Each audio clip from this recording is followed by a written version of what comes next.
Chapter 150 Another Source of Wealth, Ni Dazhu goes to prison _6. Ni Dazhu and Lu Wan were stunned, they didn't expect the police to suddenly show up. The cold steel handcuffs were placed directly on Lu Wan and Ni Dazhu. You two are currently suspected of damaging private finances, provoking troubles, and extortion crimes. Please come with us immediately.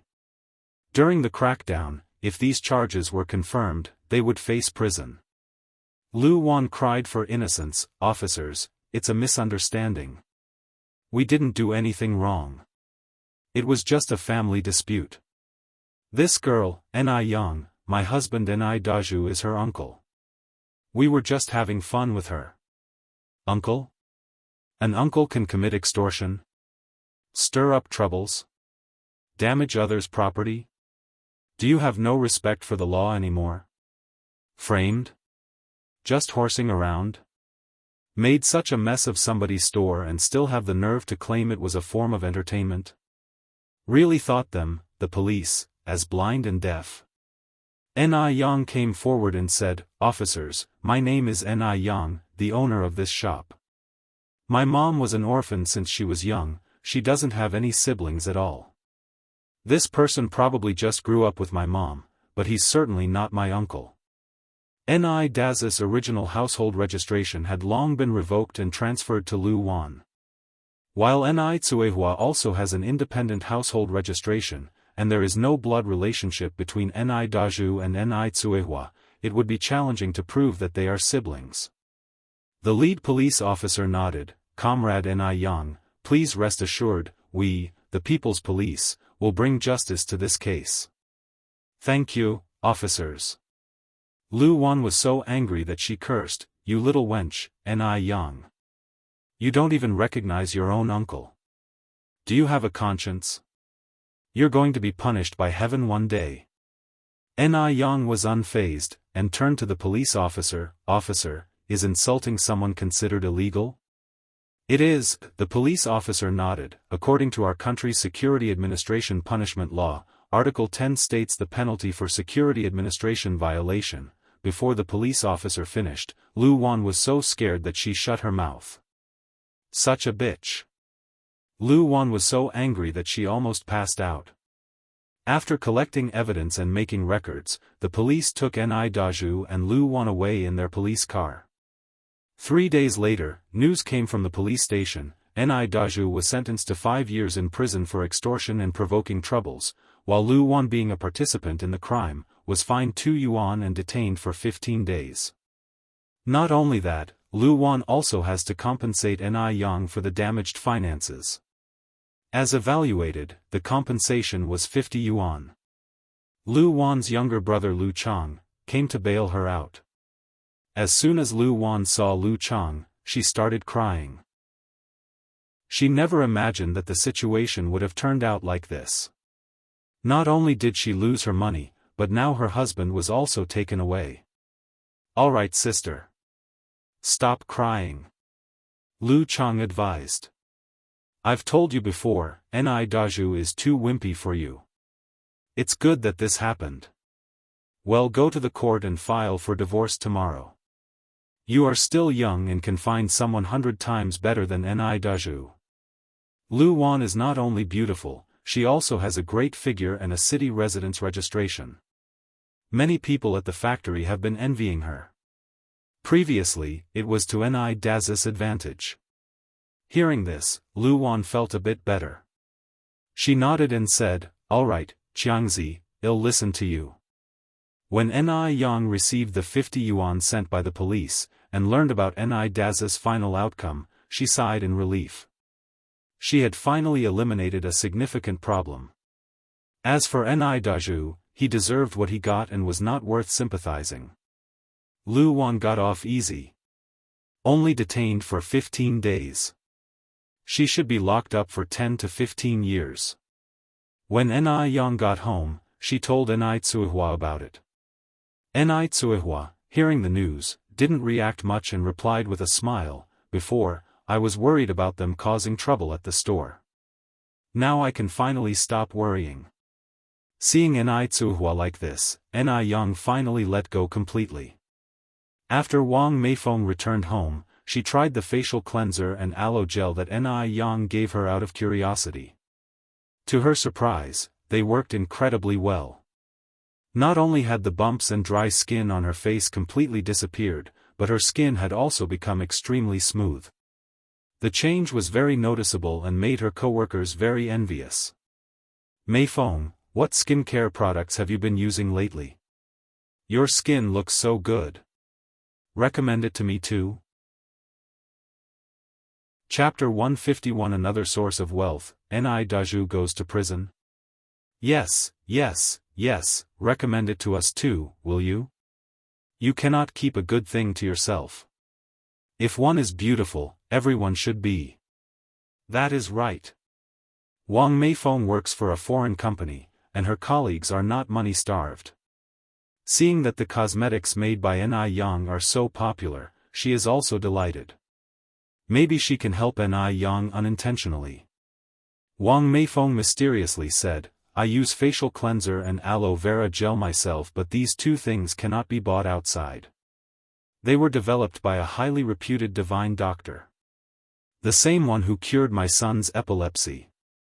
What Wang Meifeng said was true because in her eyes, Ni Yang was a capable divine doctor. Really? Doctors can make skincare products too? Someone expressed doubt. Wang Meifeng smiled and said, Is it true or false, can't you guys tell? You all know what my face looked like in autumn before. For this face, I have detoured many paths and wasted a lot of money. Luckily, one met that divine doctor. Hearing this, her co-workers all nodded and agreed. They had been colleagues with Wang Meifeng for several years. They knew too well what her circumstances were before. Moreover, Wang Meifeng has always been very friendly, so she shouldn't cheat people. Meifeng, how much did you pay for these two things? Can you buy one on my behalf from the divine doctor? Wang Meifeng continued, I'm not very clear about the specific price because the divine doctor offered me a sample to try. If you really want it, I will help you ask him when the time comes. It's not just about asking, I really want to buy it.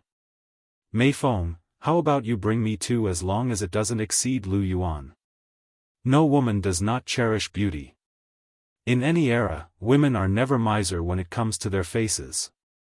If the effect is as good as Wang Meifeng said, it would be worth it even if it is 200 yuan. I want it too. Bring me one too. Me too. Wang Meifeng took out paper and pen, don't rush, one by one, I'll note it down for you. But one have to make it clear to you all, I don't know if the divine doctor will sell these, so better not keep your hopes too high. Alright, as long as you help us ask, it's enough. Wang Meifeng also has a quick temper. She took leave the next day and went to Ni Yang. After Ni Yang heard about this, she was surprised and said, Are the facial cleanser and aloe vera gel really that popular? Wang Meifeng laughed and said, Well, indeed they are. Look, these are all the people who want me to bring facial cleanser and aloe vera gel for them. Ni Yang looked over, there were as many as 15 people on the list. This was far beyond Ni Yang's expectation. She didn't expect that her unintentional acts could be so helpful. Maybe this method could also be a way for her to make money. What do you think, Yang? Do you want to sell it? Wang Meifeng asked in succession. Ni Yang laughed and said, Sell. Of course sell. However, Aunt Wang, one don't have ready-made cleansers and aloe vera gel at hand. How about one make some and deliver them to you the day after tomorrow? Okay. Wang Meifeng nodded and continued, So, how much are you selling these two products for?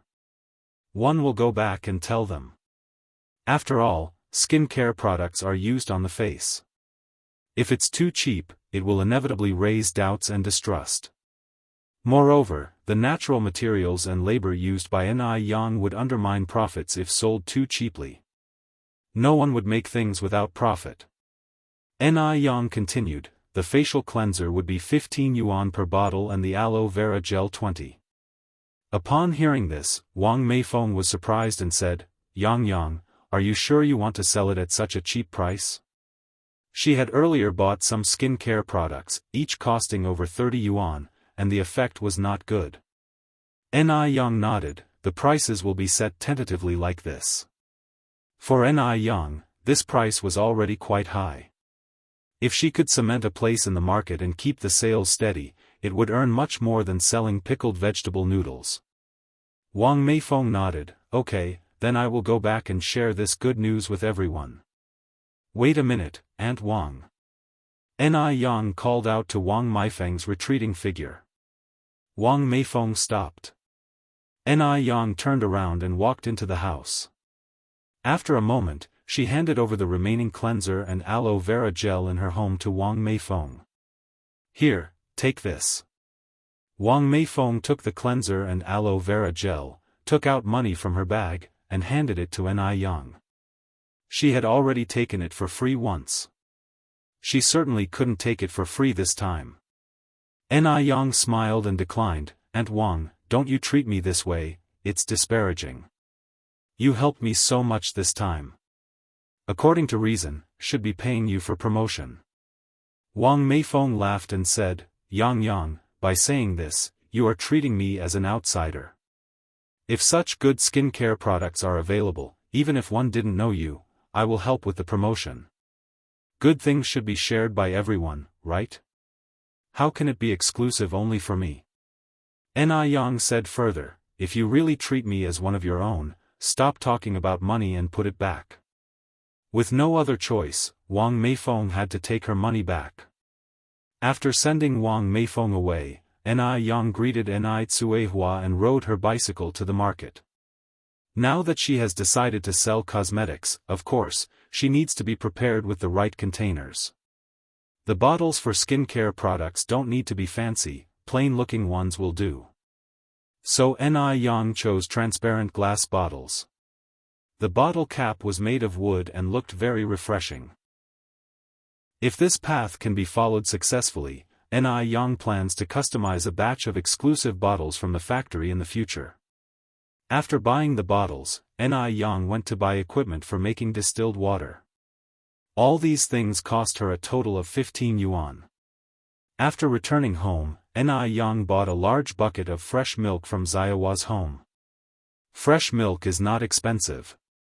A large bucket weighing 5 kilograms costs only 2.5 yuan. 5 kilograms can make a lot of facial cleanser. After preparing all the things, Ni Yang began to peel the aloe vera.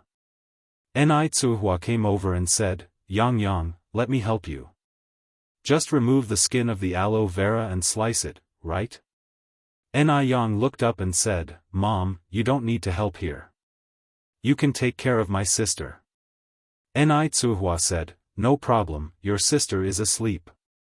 The mother and daughter worked together, and the work efficiency was much higher. In a short while, a large amount of aloe vera was peeled. At the Mo family.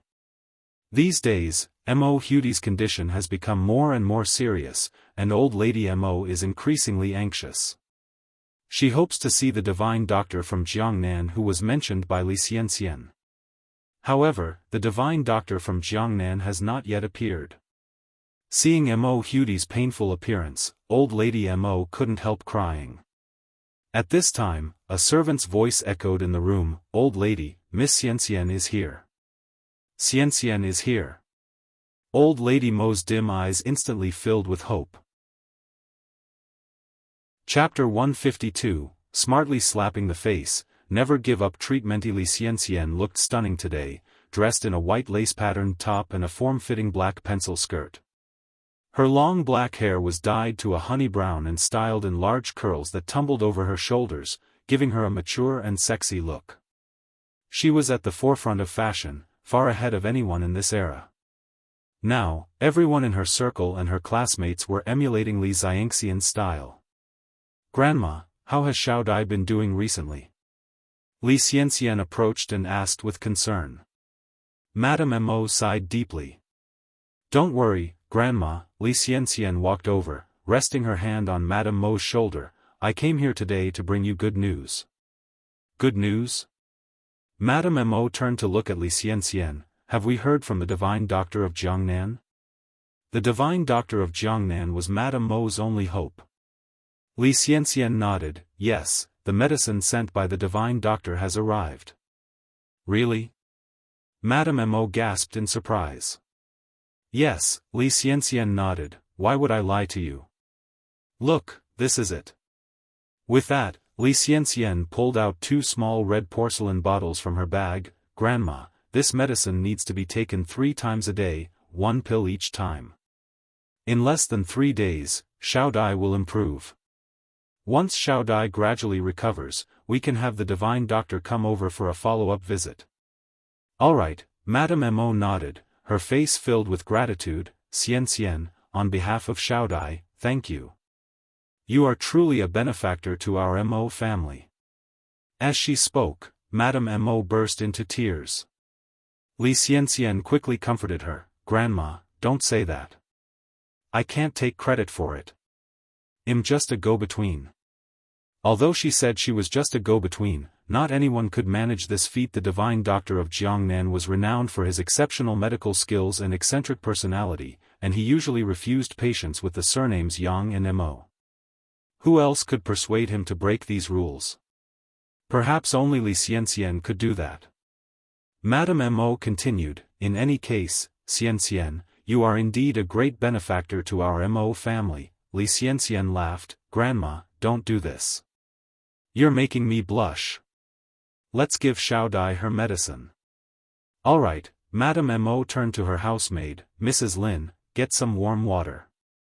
Of course, madam. Mrs. Lin promptly brought a cup of warm boiled water. I'll do it, Mrs. Lin. Li Xianxian gently took the cup from her hands and walked over to Xiao Dai's bedside, ready to administer the medicine. She moved gently, carefully helping Xiao Dai sit up. Come on, Xiao Dai, let's take our medicine. We'll get better after we take it. Though Mo Hudy was still unconscious, she was aware enough to swallow. Occasionally, water spilled from the corner of her mouth, and Li Xianxian, without a hint of disgust, gently wiped it clean with a handkerchief. Watching Li Xianxian, Madame Mo's eyes were filled with satisfaction. Li Xianxian was a rare gem. If she could become her granddaughter-in-law, it would be wonderful. Unfortunately, her eldest grandson was too stubborn. Madame Mo knew she would have to devise a way to bring the two together. After administering the medicine, Li Xianxian assured Madame Mo, don't worry, Grandma. With the divine doctor of Jiangnan on our side, Xiao Dai will be just fine. Madame Mo nodded. Li Xianxian admonished, also, Grandma, the divine doctor said that Xiao Dai can't be exposed to sunlight or wind while she's taking this medicine, so the windows need to be closed. We need to be cautious when coming and going. All right, Madame Mo immediately ordered someone to close all the windows. Li Xianxian continued, also, besides protecting her from the wind, she also needs to follow a strict diet. She can't have spicy, greasy, or fragrant food. Madame Mo noted everything down. Having given all her instructions, Li Xianxian then asked to leave. Upon hearing that Li Xianxian was leaving, Madame Mo stood up and said, "Worry the rush to leave?" Li Xianxian smiled, "I have business to attend to at the base this afternoon. I'll come to see you when I'm free." Madame Mo stood up to accompany Li Xianxian to the door. Li Xianxian, ever considerate, said, "Grandma, don't worry about seeing me out. I know my way around here better than my own home." Madame Mo held Li Xianxian's hand, saying reluctantly, "Xianxian, remember to visit me often when you have the time." Chapter 153, Skillfully Slapping the Face, Never Give Up Treatment. Li Xianxian nodded, "Don't worry." Although Li Xianxian had insisted no need for farewell, old lady Mo still escorted her downstairs. Watching the retreating figure of Li Xianxian, housemaid Lin sipped in awe, "Old lady, Miss Xianxian is such a good girl. Not only is her character good, so is her appearance and manners, she's practically perfect." Indeed, old lady Mo also sighed, Xianxia is indeed an extraordinary girl. Remarkably, Mo Huti's condition improved significantly the same night she took the medicine. She, who was previously unconscious, was now able to sit up and talk. Mo Fuhai and old lady Mo were overjoyed, shedding tears of relief. Bodhisattva blesses us. It's truly the Bodhisattva's blessing. Old lady Mo stammered excitedly. Mo Fuhai laughed, what a futile mindset. Clearly, it's all thanks to Xianxia and the divine doctor from Jiangnan. Old lady Mo nodded hastily, yes, yes. It's all thanks to Xianxia and the divine doctor from Jiangnan. Mo Fuhai, walking up to Mo Huti, asked anxiously, Shaodai, how do you feel now? Does your head still hurt?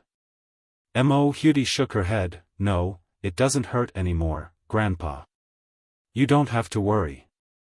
In the past, when Mo Huti said it didn't hurt, it was merely to comfort Mo Fuhai, but this time it truly didn't hurt. Grandpa, I want to go outside and bask in the sun. Mo Huti added. Before Mo Fuhai could nod in agreement, old lady Mo said, Shaodai, the divine doctor said you can't be exposed to the wind or sunlight now. How about we take you out after you've fully recovered? Mo Huti nodded, and continued, Grandma, I want to eat meat. Mo Huti was truly craving for meat. After being bedridden for over a month, her diet mostly consisted of noodles and porridge, easily digestible foods. She had nearly forgotten the taste of meat. Hearing this, old lady Mo's heart ached, wiping away her tears. The Mo family were wealthy, even their servants could eat meat in their 3 meals a day, but for Mo Huti, eating meat had become a luxury. The poor girl. Choking back tears, old lady Mo said, Good girl, you can't eat meat right now. Once you recover, I'll let you eat as much as you want. Mo Huti dutifully wiped away old lady Mo's tears, Grandma, don't cry. I don't feel like eating meat now. Meat isn't that great. Her words sounded like she was comforting old lady Mo and also herself. Even the usually composed Mo Fuhai was moved to tears. At the Ni family residence. It was already late at night, but Ni Yang was still busy. She had packed the newly made facial cleanser and aloe gel into glass jars, with 31 jars of facial cleanser and 35 jars of aloe gel in total. The facial cleanser was milky white, while the aloe gel was a pale, jelly-like substance. Arranged in jars with round wooden stoppers, they looked particularly attractive, not unlike those high-end skin care products in later generations.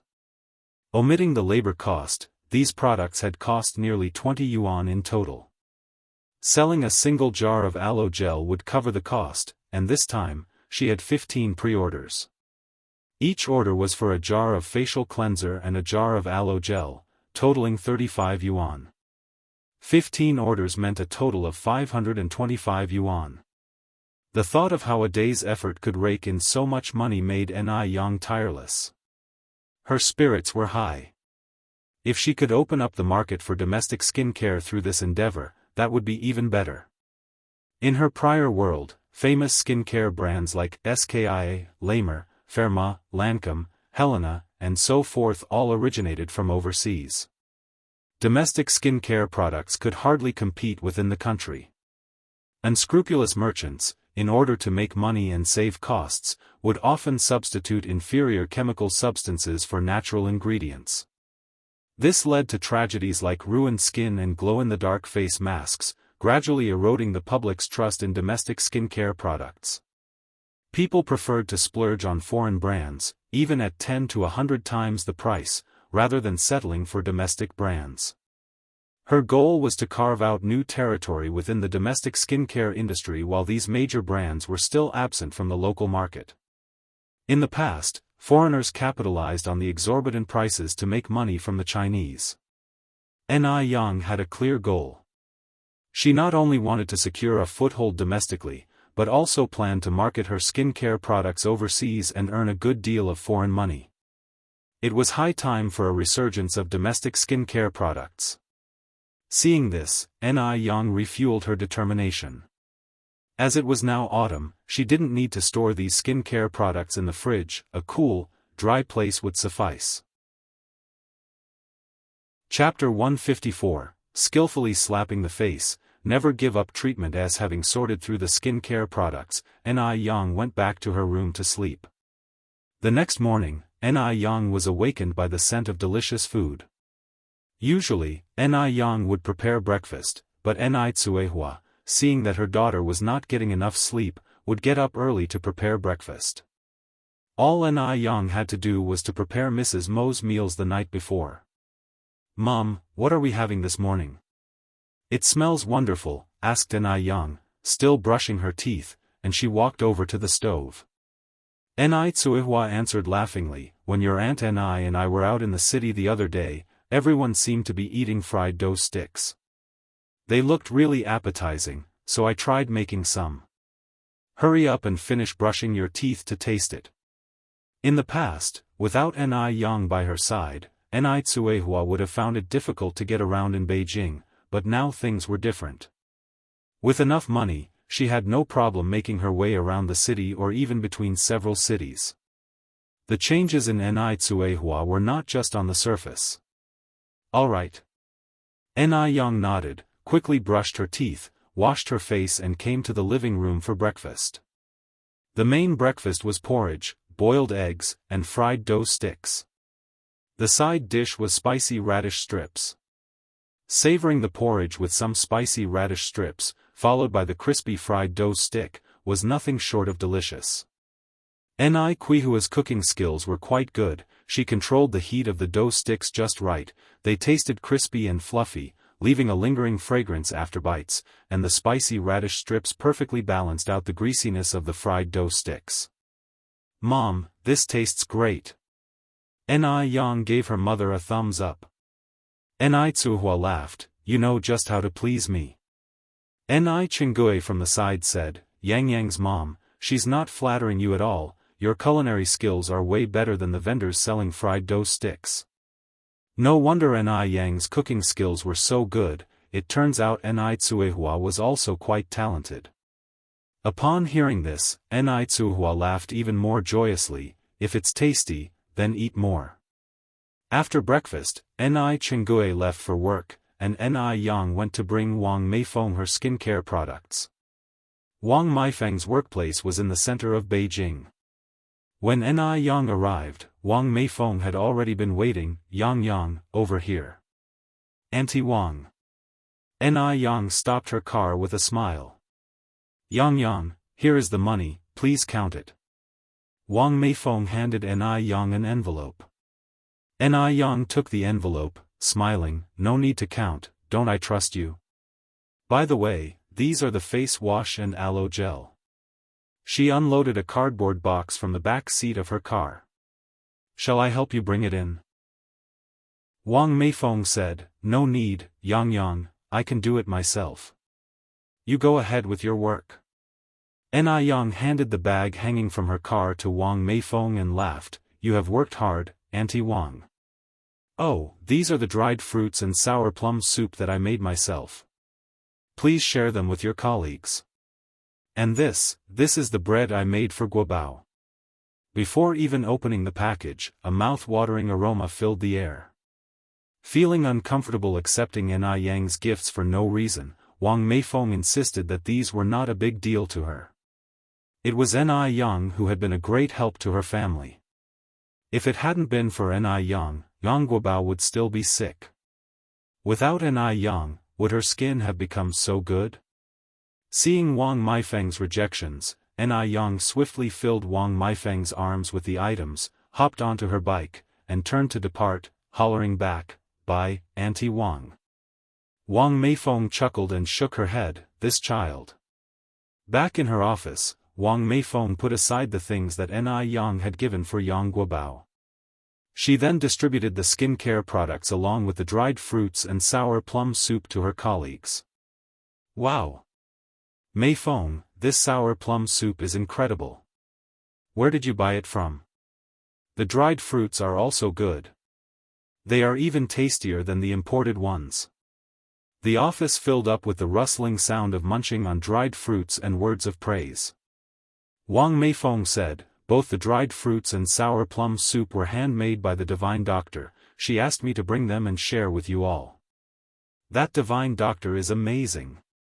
How does she know how to do everything? Absolutely. She is quite extraordinary, isn't she? Suddenly, a voice sourer than vinegar piped up, "This tactic of attracting popularity is indeed good. Who knows if she really is that good? You all shouldn't count someone's money after being sold." The speaker was Lu Fun, who usually butted heads with Wang Meifeng. Lu Fun had once pursued Wang Meifeng's husband, Yang Changzheng. After Wang Meifeng and Yang Changzheng became a couple, Lu Fun believed that Wang Meifeng had come between her and Yang Changzheng's relationship, so she often targeted Wang Meifeng, dreaming of shattering Wang Meifeng and Yang Changzheng's marital bliss, hoping for a prompt divorce. Chapter 155, Cleverly Slapping the Face, Never Give Up Treatment Carrot. Lu Fun had once heard that the relationship between Wang Meifeng and Zhou Suhua was a strained mother-in-law and daughter-in-law relationship, which made Lu Fun ecstatic to the point where she couldn't sleep for 3 days and 3 nights. Wang Meifeng wasn't afraid of Lu Fun either. Immediately, she retorted, "Whether someone is really impressive or not, time will tell everyone. There's no need for you to poke your nose into everything. Lu Fun, I just don't understand, a long enough rope can be knotted, why can't your tongue be?" Cultured people truly have a unique way of swearing, without a single dirty word. Lu Fun hadn't even graduated from junior high, the only reason she could work here was nepotism. When she said this, a wave of laughter immediately swept through the crowd. Lu Fen's face had turned beet red and she felt like cursing those who had bought skincare products to get facial abscesses and become disfigured immediately. After some time, Lu Fen turned to a coworker she was relatively close with and said, "Nana, remember skincare products are put on the face. Be careful with these unverified products, without any manufacturing date or brand. I'm worried they might disfigure you. I have a relative who was cheated by a known person and used skincare products of unknown origin. She is 35 now, and still can't find a husband." To discredit Wang Meifeng and the unknown divine doctor, Lu Fen even didn't hesitate to curse her own relatives. At these words, Zhou Nana was a bit surprised and said, "Sister Fen, is that really true?" Lu Fen nodded, and dead serious, said, "Of course, would I joke around about my own relative? Let me tell you, she now hides at home, too ashamed to face people with her disfigured face that even ghosts would be scared of." A disfigured face. This was no joking matter. And what Lu Fen said made sense.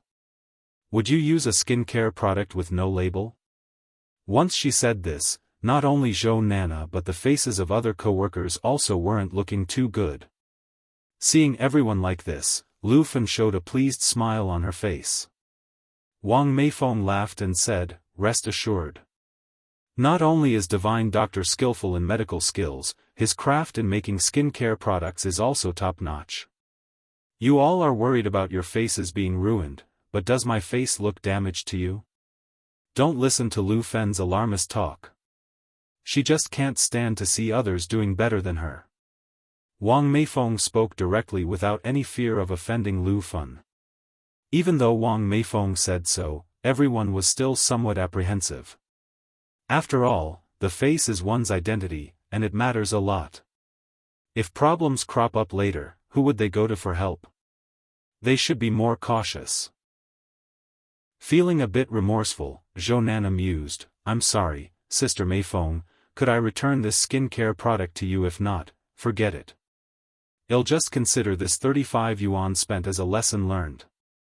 Wang Meifeng laughed and said, "Of course you can, I'm not forcing anyone to buy anything. But Nana, don't regret your decision." Seeing Zhou Nana returning the skincare product, the others followed suit. Though buying and returning behavior wasn't ideal, their faces mattered more. After all, 35 yuan wasn't a small amount.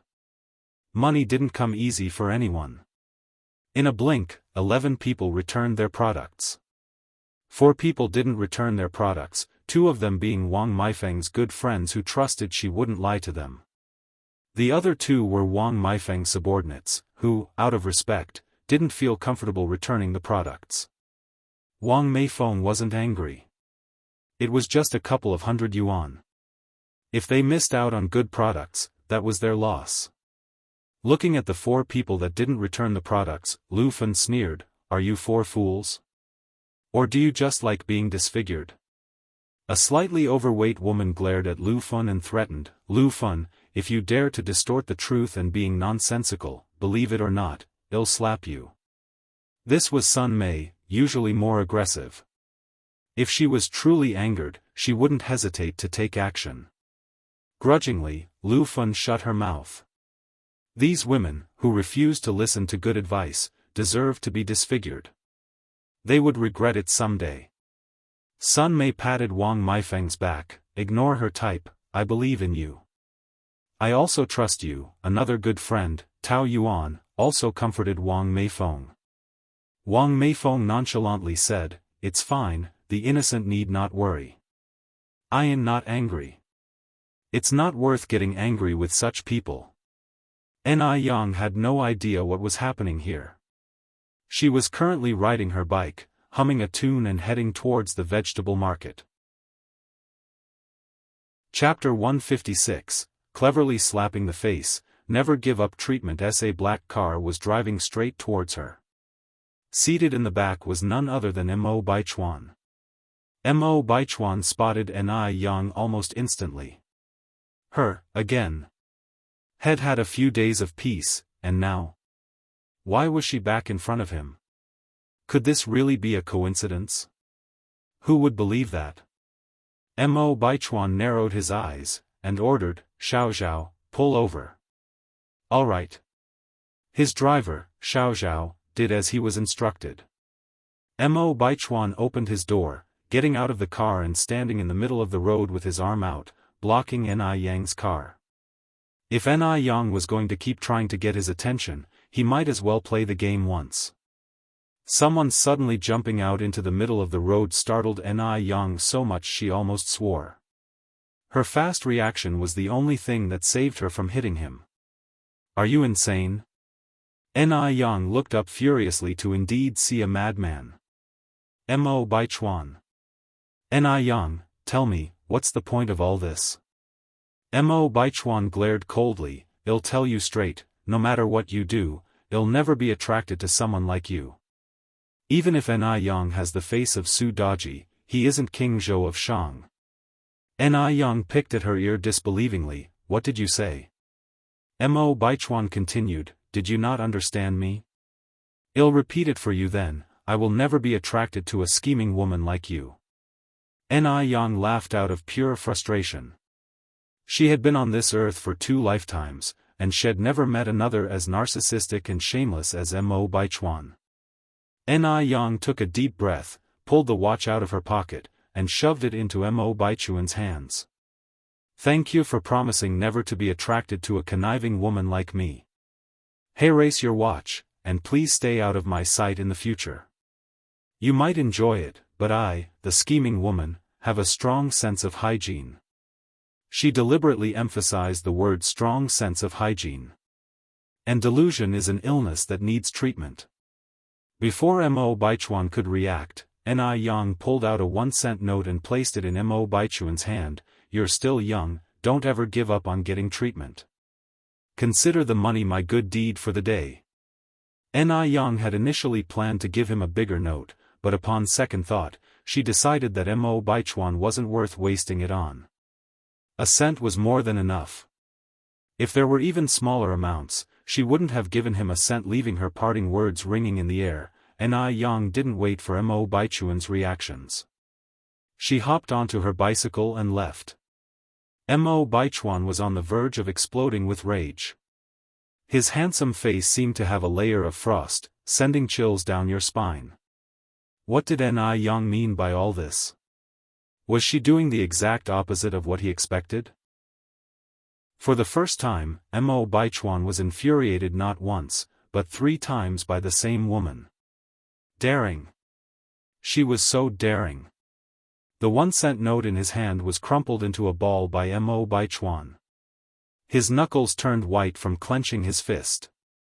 This was the first time had ever been this angry.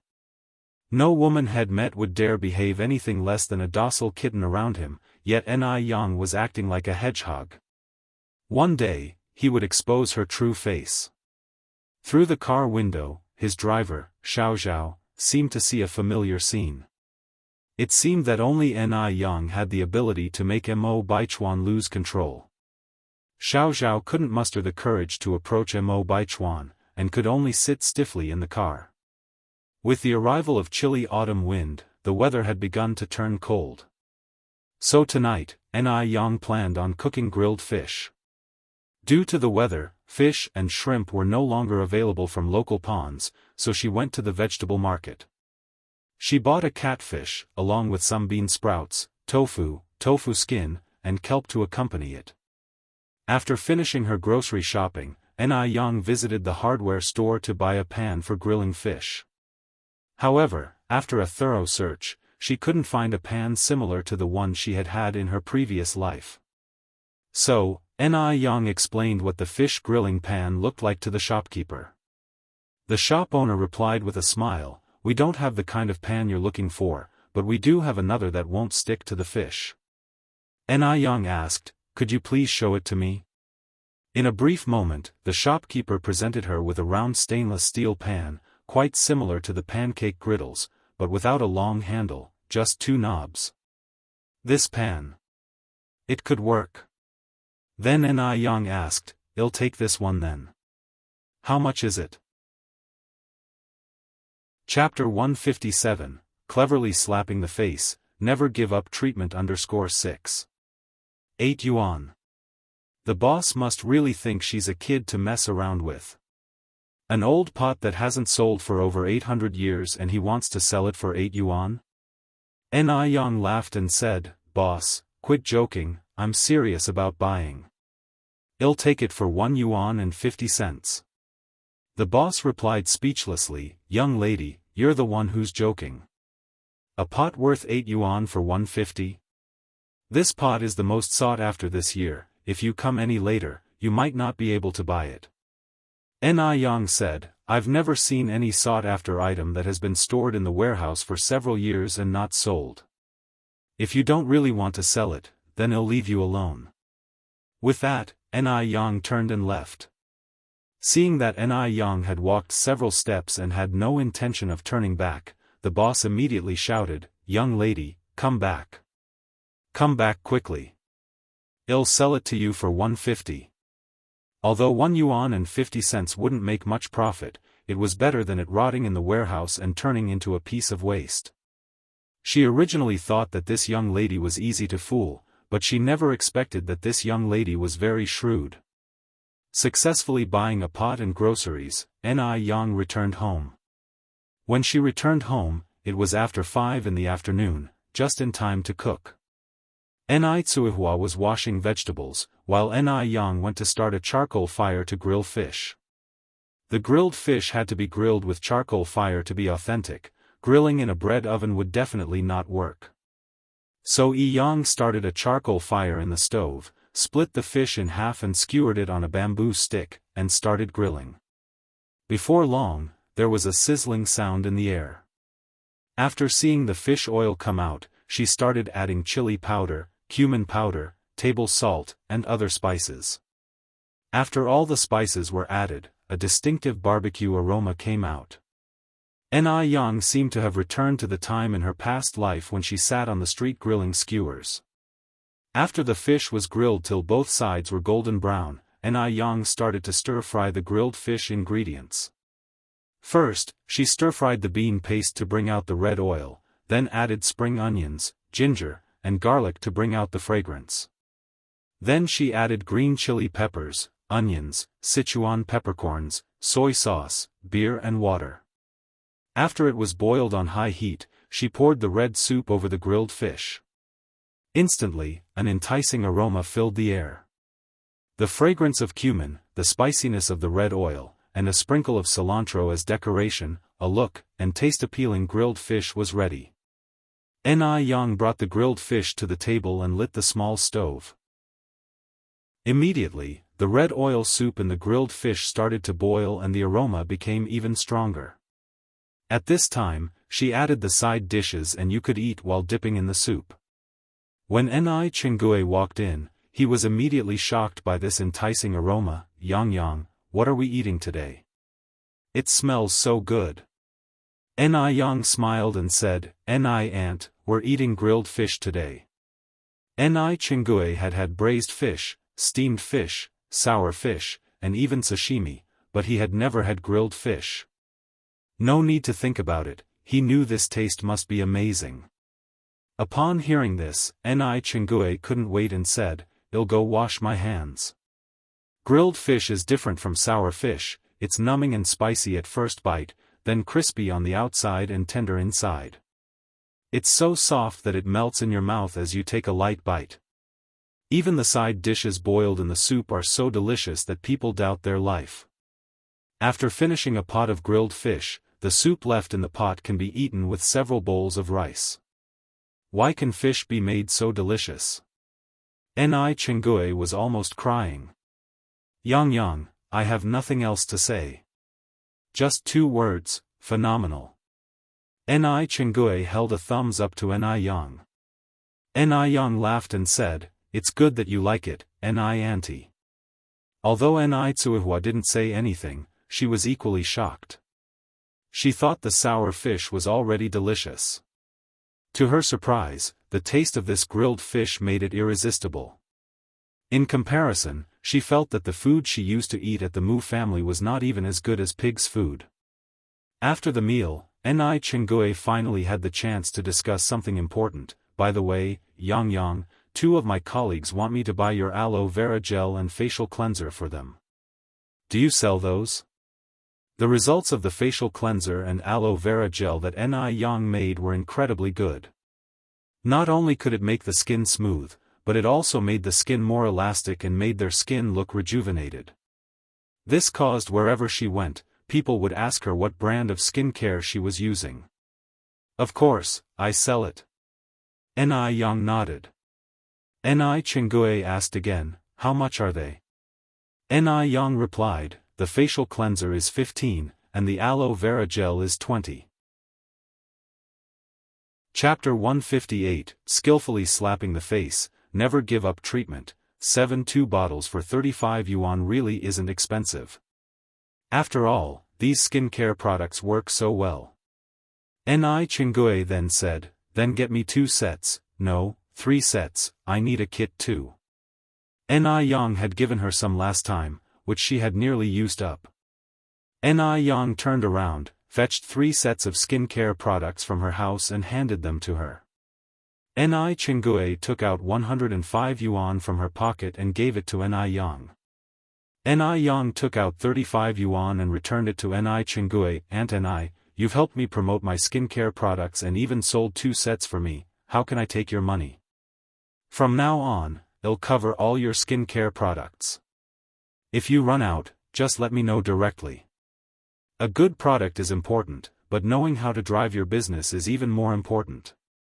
Ni Yang wouldn't sacrifice greater benefits for a little profit. No employee is obliged to do overtime for their boss, although Ni Chengue is not her employee, the principle is the same. As the saying goes, even brothers keep accounts. Ni Chengue felt embarrassed and said, how can this be, Yang, it's not easy for you to do business. Ni Yang laughed and replied, nothing is impossible, Aunt Ni, please take it at ease, we're family, you've always taken great care of me. If you don't accept this, it would really be alienating. Ni Yang gave her word, leaving Ni Chengue no choice but to accept.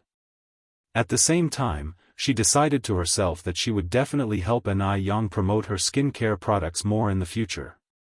Meanwhile, when Sun Mei was washing her face in the evening, she noticed the clear glass jar on the sink. Although in the daytime, she firmly stated that she trusted Wang Meifeng, this was after all a matter concerning her own face. What if, really like what Lu Fun, that harbinger of doom, said? Between using it and not using it, she hesitated for a long time. Eventually, she decided to take a risk and give it a try. What if it really works like magic? She refused to believe that Wang Meifeng, an old acquaintance, would harm her. Removing the cap of the facial cleanser, Sun Mei immediately caught a whiff of a very pleasant fragrance. Although it was very light, it was nonetheless refreshing to the senses. Would a crappy skin-ruining product smell this nice? With that thought, Sun Mei's worries evaporated significantly. She put some of the facial cleanser in her palm, applied it evenly on her face, and within a short while, a white foam appeared on her face. It was gentle and not irritating and was able to wash off the dirt and grease hidden on her face. After washing, she felt significantly more relaxed. It seems that Wang Meifeng was indeed telling the truth. This stuff is really better than facial powder. Sun Mei then applied some aloe vera gel on her face. After completing her skincare routine, Sun Mei went to bed. When she woke up the next morning and was combing her hair, Sun Mei was amazed to discover that the red spots on her face were gone, and her skin was much more moisturized than usual. This is simply incredible. No wonder it was developed by a divine doctor. As soon as Sun Mei arrived at the company, she excitedly told Wang Meifeng about what happened. Even though she didn't speak loudly, everyone in the office heard her. Did everyone else frown? Is it real or fake? Are those skincare products really that miraculous? But upon examination, it seemed that Sun Mei's skin condition did look much better. Didn't Lu Fan say it would ruin the face? Noticing the stares of others, Lu Fan snorted coldly. It's only been 1 day. How could it ruin the face so quickly? At least 3 days. Just wait and see, in 3 days, she will definitely regret. Everyone thought so too. It's only been a day. What effect could be seen? Time flew by quickly, and in the blink of an eye, it was the 2nd day. The 2nd day, Sun Mei's skin not only showed no signs of abnormalities. Instead, it was radiantly healthy. On the 3rd day, when everyone was looking forward to seeing Sun Mei's face deteriorate, her face not only did not deteriorate but also looked better than it did the day before. Her skin had improved, and Sun Mei was all smiles wherever she went, no longer exhibiting her previously fierce demeanor. By this time, Lu Fan was already becoming restless. It shouldn't be. Why didn't her face get ruined? How could a product with no certifications and standards not ruin the face? Perhaps 3 days was not long enough to show any effect. It might take 6 days. Yes. It must be like this. However, on the 3rd, 4th, and even 5th day, Sun Mei's skin condition got better day by day. Now, she even hummed while walking. The sight of this left everyone envious. Walking boastfully up to Lu Fan, Sun Mei taunted, "Lu Fan, didn't you say that my face would be ruined after 3 days? But now, 6 days have passed. Not only is my face undamaged, but my skin has also been getting better and better each day. You really should apologize to Meifeng." Hearing this, everyone chimed in agreement, yes. Lu Fan is to blame. If she didn't cause trouble back then, we would already be using it by now. Lu Fan, you nearly cost us the chance to use such good skincare products. You owe an apology not only to Meifeng but also to us. Enraged to the point of blushing, Lu Fan retorted, "It may be that the time isn't up yet." Sun Mei. What are you so pleased about? Just wait and see, sooner or later your face will be ruined. Laughing, Sun Mei responded, "Lu Fan, your disgusting face is really hard to look at.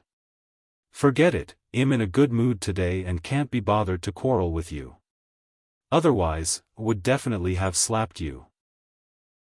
Also, I'm putting it out there today, if I hear you badmouthing Divine Doctor again, Sun Mei will not let you off." The surrounding crowd began to reprimand Lu Fan for her wrongdoing. Lu Fan, who was previously a crowd favorite, had now become a scapegoat.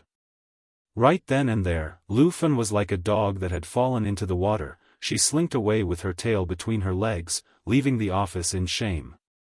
Just wait and see. Sooner or later, they will regret it. After Lu Fen left, her colleagues rushed towards Wang Meifeng. Meifeng, is it too late for me to change my mind? I'm willing to pay double the price for the facial cleanser and aloe vera gel.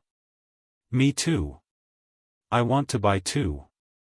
Meifeng, we're sorry, we shouldn't have betrayed you. We didn't trust you. Meifeng, we're sorry, Wang Meifeng replied with a slight smile, it's okay. As our chairman said, if you can correct your wrongs, you are still a good comrade. But there are none left today. The remaining 11 bottles from last time were all bought by colleagues from other departments. If you want to buy them, you can come over and register first. The price will still be the original one. Thanks to Sun Mice example, those 11 bottles were swept clean by the neighboring department 3 days ago. Hearing this, the previously calmed people flared up at Lu Fen once more. Mo family. Early in the morning, Zhou Suhua brought Yang Guobao to visit Mo Huidi, who was sick. Even after taking the medicine from the divine doctor for a week, Mo Huidi's condition looked much better than before, but she was still bedridden and her face was filled with signs of illness. Zhou Suhua told Mrs. Mo about Yang Guobao's complete recovery. Surprised, Mrs. Mo asked, "Is he really recovered?" Zhou Suhua nodded, "Indeed, he's better. I underestimated the divine doctor and nearly missed Guobao's chance of recovery. Thankfully, Meifeng is a good girl and insisted on the treatment. Erwin, that divine doctor is really amazing. Why don't you let her come and see your daughter, Huidi? It's not doing us any good to keep on like this." Chapter 159, Home Visit. Li Xianxian commits suicide. Zhou Suhua now deeply believes in Ni Yang. When she talks about this, her eyes are full of admiration, without treating Ni Yang as a 17 or 18-year-old kid. She also earnestly hopes that Mo Huidi will get better soon. Otherwise, she wouldn't have recommended Ni Yang to Old Lady Mo. Hearing this, Old Lady Mo was surprised. Is that divine doctor really that amazing? Didn't I hear people say that he was just a 17 or 18-year-old kid? How could a child be so capable? Old Lady Mo was still somewhat skeptical in her heart. Zhou Suhua nodded, "It's true. We've been sisters for so many years, would I lie to you? Although the young divine doctor is young, his medical skills are genuinely brilliant. Otherwise, Guobao wouldn't have recovered so quickly. Erwin, think about it, in order to cure Guobao's illness, Changzheng and Meifeng visited many hospitals and even consulted with foreign professors. But the illness that even the foreign professors couldn't cure was cured by her. Isn't she a divine doctor? Sometimes a person's strength really can't be judged by their age. If Meifeng didn't believe in the divine doctor like me at the time, Guobao might not be here now." Upon hearing this, Old Lady Mo became deep in thought. The current Yang Guobao is indeed very different from the previous one. The before and after was like two different people. You must know that the disease Yang Guobao previously suffered from was considered incurable. There was no record of successful treatment in modern medicine. But Yang Guobao and Mo Huidi's illnesses were completely different. Could that divine doctor really cure Mo Huidi as well? Old Lady Mo hesitated for a moment, then said, "Actually, Xiao Dai's condition has improved somewhat recently after taking the medicine prescribed by that Jiangnan divine doctor. As the saying goes, too many cooks spoil the broth. Wouldn't it be inappropriate to consult another doctor?" Zhou Suhua promptly replied, "Although that's true, more manpower means more hope. We all want Xiao Dai to get better quickly. Seeing as that Jiangnan divine doctor hasn't even shown his face, getting another person to have a look might ease our concerns." Zhou Suhua spoke reasonably, so Old Lady Mo nodded. "Suhua, your words are eye-opening. In this case, where does that divine doctor live? I'll have someone invite him right away." Zhou Suhua said, "Let's do this, I'll call Meifeng now." Okay. Old Lady Mo kept nodding, "Then I will have to trouble your families, Meifeng." Zhou Suhua laughed and said, "We've known each other for so many years, there's no need to mention anything burdensome. Zhou Suhua got up to make the call. Wang Meifeng is also a warm-hearted person. Upon hearing her mother-in-law's words, she immediately dropped her work, and had Yang Chongzheng drive her to Ni Yang's place. Yang Guobao bounced over. Grandma, old lady Mo, is Sister Ni Yang coming to treat Xiao Dai? Zhou Suhua nodded. Yes, your dad and mom have already gone to pick up your sister Ni Yang. Yang Guobao cheerfully said, that's great. Sister Ni Yang will surely cure Xiao Dai. After that, Yang Guobao ran to the bedroom to bring this good news to Mo Huti, who was lying in bed. The servant quickly shut the door, fearing that even a little wind would come in. Yang Guobao ran to Mo Huti's bedside, excitedly saying, Xiao Dai, let me tell you, Sister Ni Yang is really amazing. When he said this, his eyes were nearly sparkling. Mo Huti weakly said, really? Yang Guobao nodded, it's really true. Look how well I look now. It's Sister Ni Yang who cured me. Xiao Dai, don't worry, Sister Ni Yang will definitely be able to cure you too. Soon we can go to school together and play together. Hearing this, a smile of longing appeared in Mo Huti's eyes. It was a desire emanating from the depths of her heart. It was also the redemption of a deeply ill person. Just then, there were footsteps outside the door again. Old Lady Zheng and Miss Xianjing are here. The servant pushed open the door from outside. Zheng Xianjing supported Old Lady Zheng into the room, and the coughing sound of Old Lady Zheng accompanied them. Old Lady Mo, seeing Zhou Suhua, Zheng Xianjing exclaimed in surprise, oh. Old Lady Yang is here too. Xianjing. Zhou Suhua greeted her with a smile. Zheng Xianjing was a sweet and pretty girl who performed well in her studies. She was quite liked by the elderly folks. Chapter 160, Home Visit, Li Xianxian commits suicide _2. After everyone was settled, Mrs. Zheng asked, Erwin, I heard that Xiao Dai has improved significantly after taking the medicine Xianxian sent over. Is that true? Madame Mo nodded, yes, Xiao Dai has indeed improved a lot thanks to Xianxian. But later, a divine doctor will be coming to check on Xiao Dai. Is it that divine doctor from Jiangnan? Mrs. Zheng continued to ask. Madame Mo said, no, it's the doctor who cured Guobao. Guobao is well? Mrs. Zheng expressed her surprise. Suhua, is this true? Zhou Suhua nodded, it's true. Mrs. Zheng went on, where is Guobao? Zhou Suhua replied with a smile, he's inside chatting with Xiao Dai. Let me call him out for you. All right. Mrs. Zheng nodded. Shortly after, Zhou Suhua brought Yang Guobao out from the room. Hello, Granny Zheng and Sister Xianjing, Yang Guobao greeted politely. Come here. Let me take a good look at you, Mrs. Zheng summoned Yang Guobao. Yang Guobao approached. Mrs. Zheng first felt Yang Guobao's forehead and then his hands, pausing for a long while before confirming, he's cured. He's truly cured. In a sick person, it's normally cold at the root of the nose and the acupuncture point in the middle of the palm. However, those points in Yang Guobao were no different from a healthy person's. Granny Zheng, of course am cured, Yang Guobao said proudly, my sister Ni Yang is very awesome. Sister Ni Yang? Mrs. Zheng was somewhat puzzled. Zhou Suhua from aside explained, Sister Ni Yang is the divine doctor who cured Guobao. Oh. Mrs. Zheng nodded. Then Yang Guobao continued to say, let me tell you, Granny Zheng. Not only is my sister Ni Yang good with medical skills, but she is also very beautiful. If you meet her, you're sure to like her a lot. Mrs. Mo teased from the side, is your sister Ni Yang more beautiful than Sister Xianjing? Yang Guobao glanced at Zheng Xianjing. After a moment, resting his chin on his hand, he answered seriously, well, Sister Ni Yang is a bit more beautiful than Sister Xianjing. In truth, she was much more beautiful. But Yang Guobao felt shy to say it out loud. His mother had taught him that one should not only be honest, but also diplomatic, in dealing with others.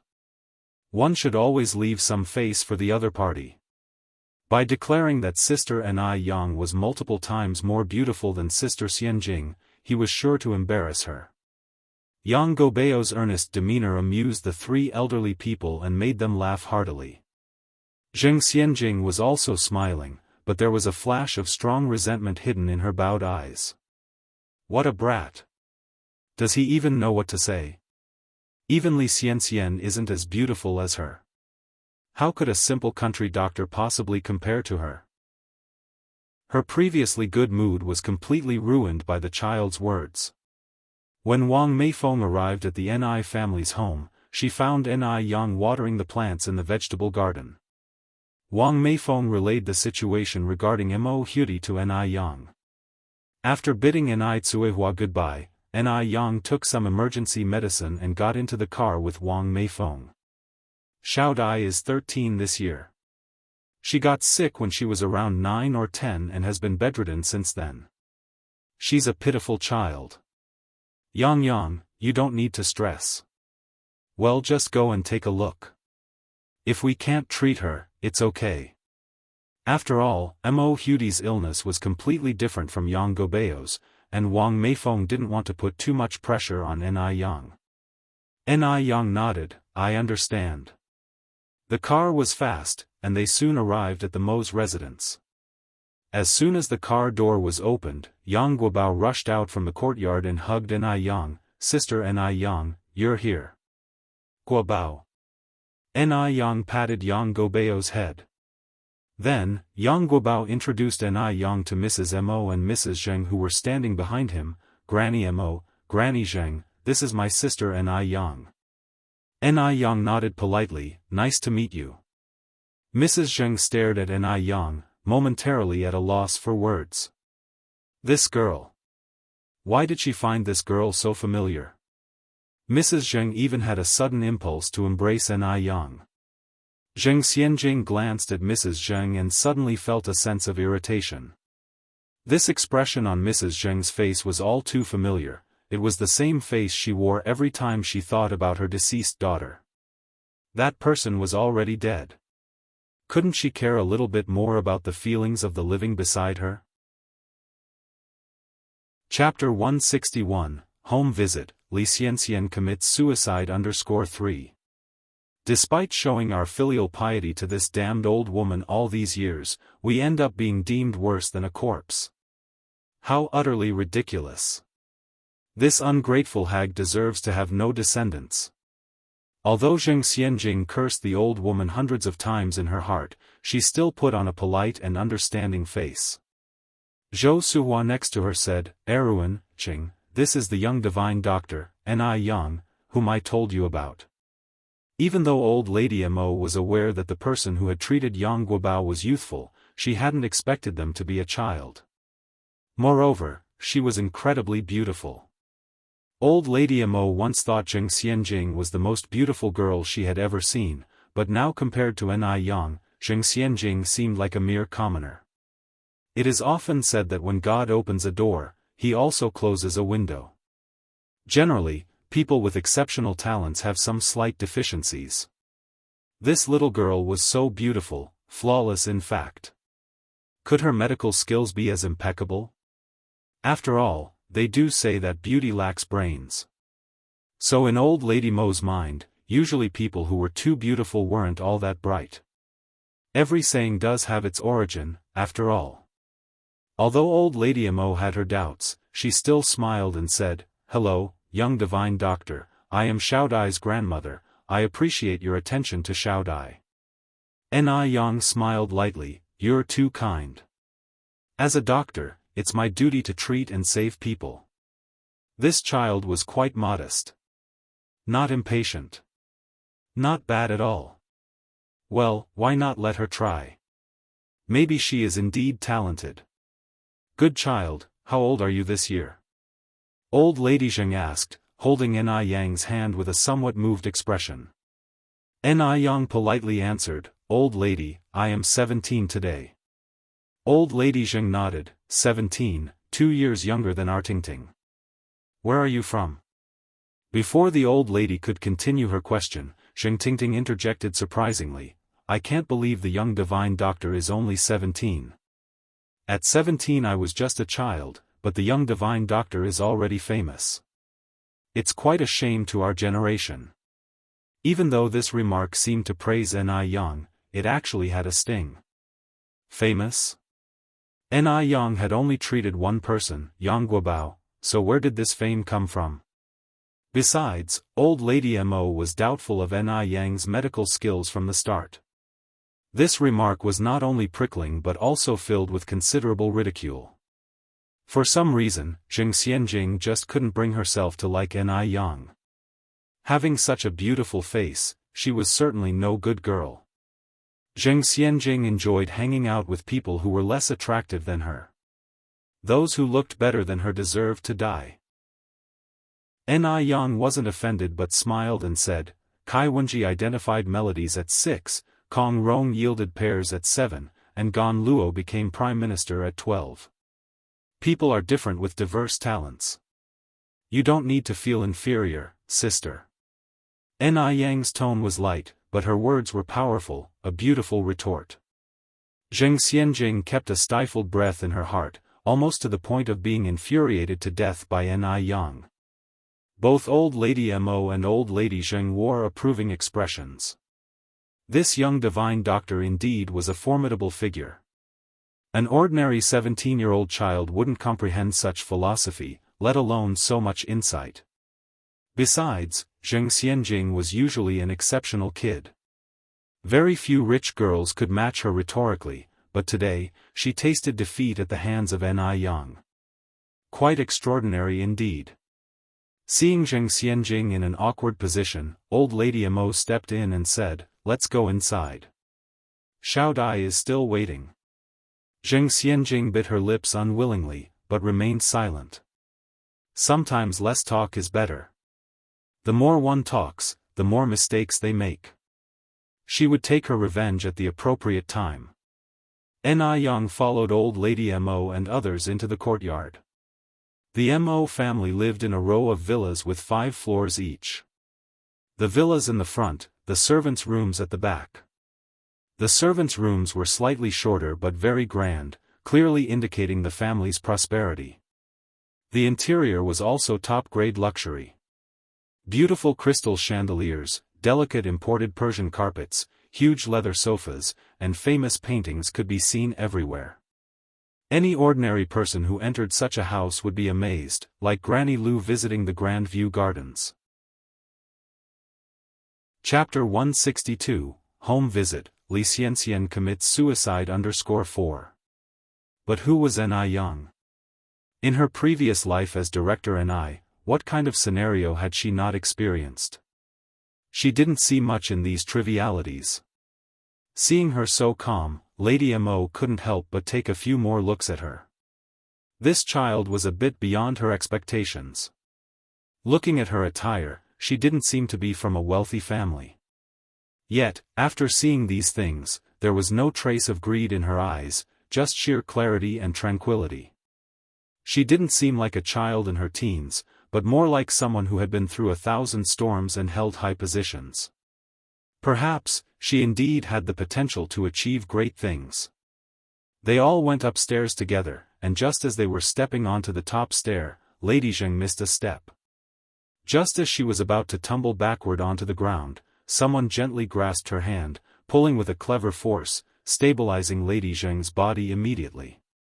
She heard a soft voice beside her, "Be careful, old lady." Looking up, Lady Zheng saw it was Ni Yang who had assisted her, and she gratefully said, "Thank you, young divine doctor." "It was nothing."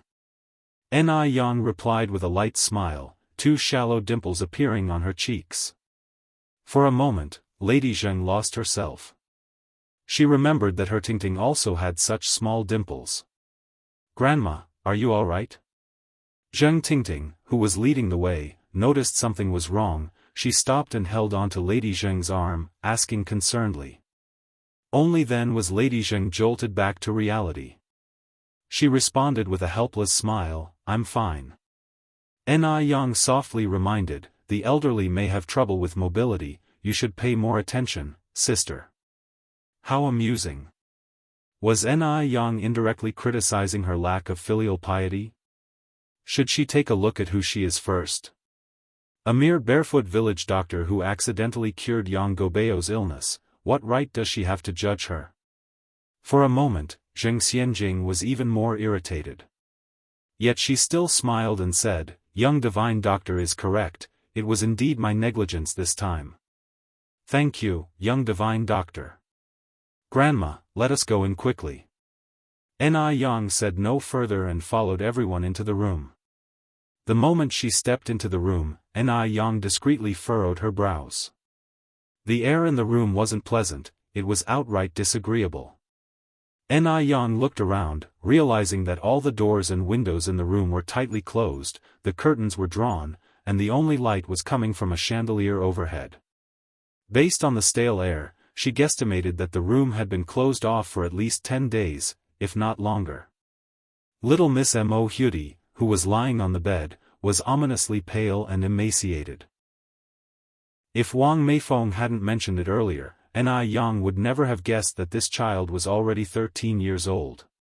Yang Guobao ran over to Mo Hudi with excitement. Xiaodai, this is the sister Ni Yang I told you about. Mo Hudi looked up at Ni Yang, graced her with a light smile, and politely greeted, hello, Sister Niyang. This sister Ni Yang was indeed as beautiful as Yang Guobao had claimed. Prettier even than Snow White on television. Hello Xiaodai. Ni Yang sat down, extending her hand towards Mo Hudi to feel her pulse. The air in the room grew still. Everyone was waiting for Ni Yang to speak. After a while, Ni Yang released her hand, raised Mo Hudi's chin and instructed, don't be nervous, close your eyes first. I need to check your pupils. Mo Hudi closed her eyes as instructed. After examining her pupils, Ni Yang wore a complex expression. She looked up at Lady Mo and asked, has Xiaodai been taking any medication lately? And did her condition improve after that? Yes. Lady Mo nodded. Ni Yang continued, can you bring the medicine over for me to see? Certainly. Lady Mo nodded, retrieving a small red porcelain bottle from the drawer of the bedside table. After Ni Yang received the porcelain bottle and sniffed it lightly, she proceeded, the pills contain aconite, piperaceae, 7 dragon's grass, puraria root, cherry seed, snake berry, dandelion, and other medicinal herbs. These herbs have astringent properties, warm regulation, and help to clear internal heat, but they have been erroneously prescribed for Xiaodai's condition. If Xiaodai seems to be improving, it is only due to the astringent properties working to alleviate her symptoms temporarily, this is treating the symptoms not the cause. She must stop taking these immediately, because otherwise, within 3 days, not only will her condition not improve, but it will worsen to such an extent that it could be life-threatening. Ni Yang spoke earnestly, there wasn't an ounce of jest in her expression.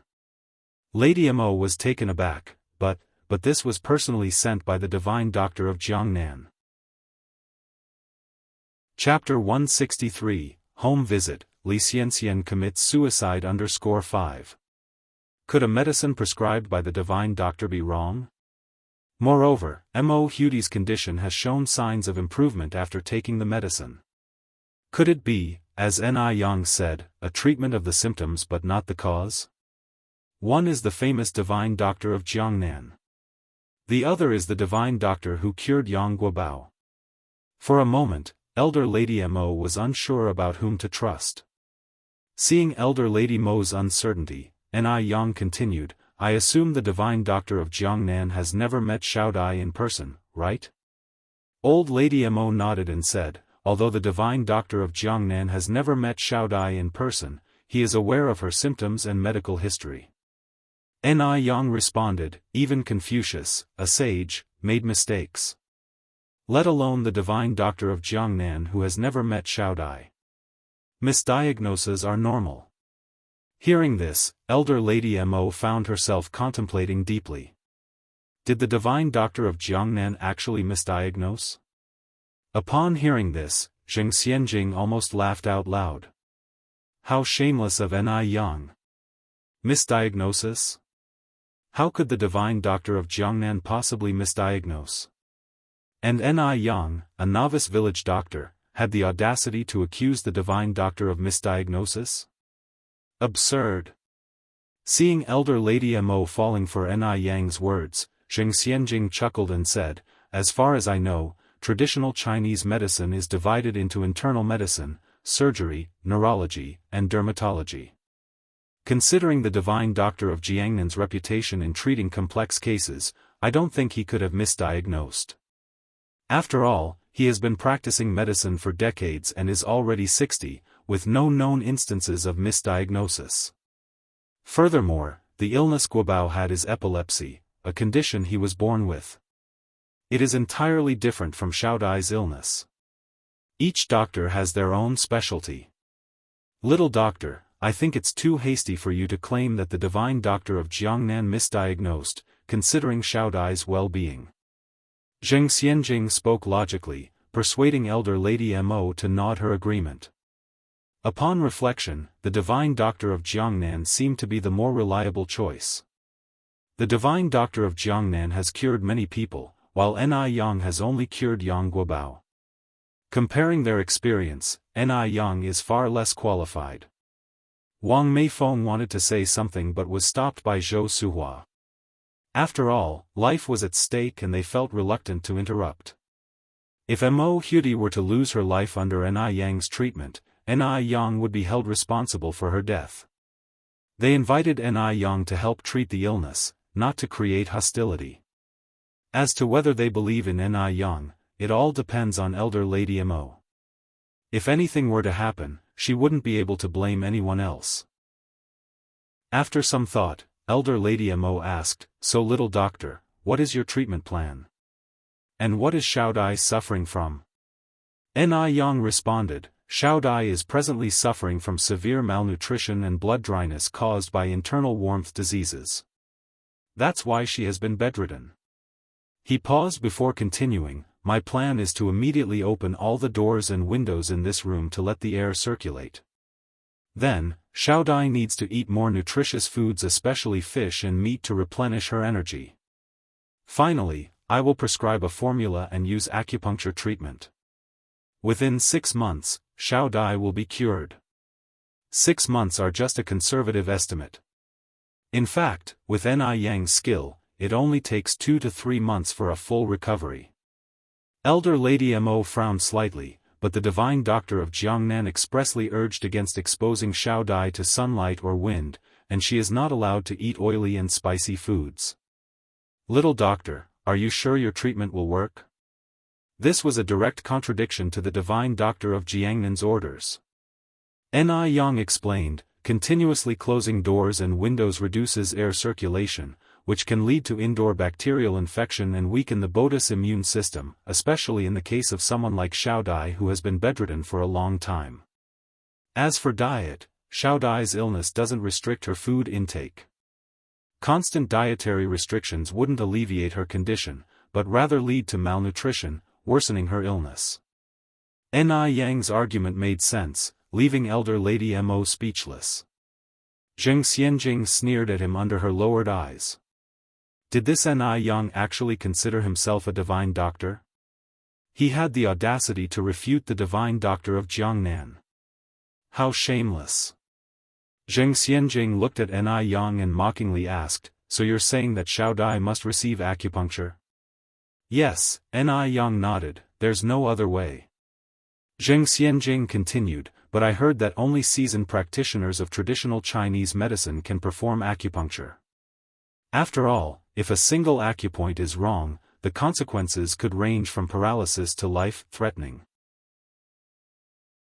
Chapter 164, Home Visit, Li Xianxian commits suicide _6. At these words, Mrs. Mo Sr. was taken aback. Xiaodai was the only bloodline of her daughter left, which she could not risk endangering. No matter whether it was whole-body paralysis or life-threatening, she could not bear it.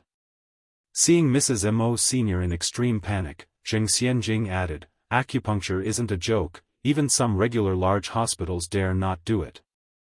Divine Doctor, can you ensure it's completely safe? Finally finding an opportunity for revenge and to show off in front of Mrs. Mo Sr., Zheng Xianjing naturally would not miss this opportunity. Once she saved Mo Huti's life, Mrs. Mo Sr. would definitely thank her. At that time, she would become a great benefactor of the Mo family. Ni Yang smiled lightly, saying, "Every operation carries a risk. I can't guarantee what might happen during the acupuncture treatment, but I can ensure that as long as the procedure goes smoothly and medication treatment is used in combination, Xiao Dai will definitely recover within half a year." Any highly skilled doctor would never give a 100% guarantee to their patients. Because no one knows which will come first, tomorrow or an accident. No one can predict if there will be any rejection or loss of blood during the surgical procedure. Ni Yang is just a doctor, she isn't a god, she can't stop accidents from happening. If an accident happens then, she would be labeled as a killer. Ni Yang had witnessed too many medical disputes in her previous life, so she didn't want to risk her hard-earned second life by playing games with her future. Zheng Xianjing smiled, "Since the Divine Doctor cannot ensure it's completely safe, I think we should follow the method of the Jiangnan Divine Doctor. After all, the Jiangnan Divine Doctor has so much experience. Mrs. Mo, what do you think?" Mrs. Mo Sr. was in a dilemma now. As after all, Ni Yang was recommended by Zhou Suhua.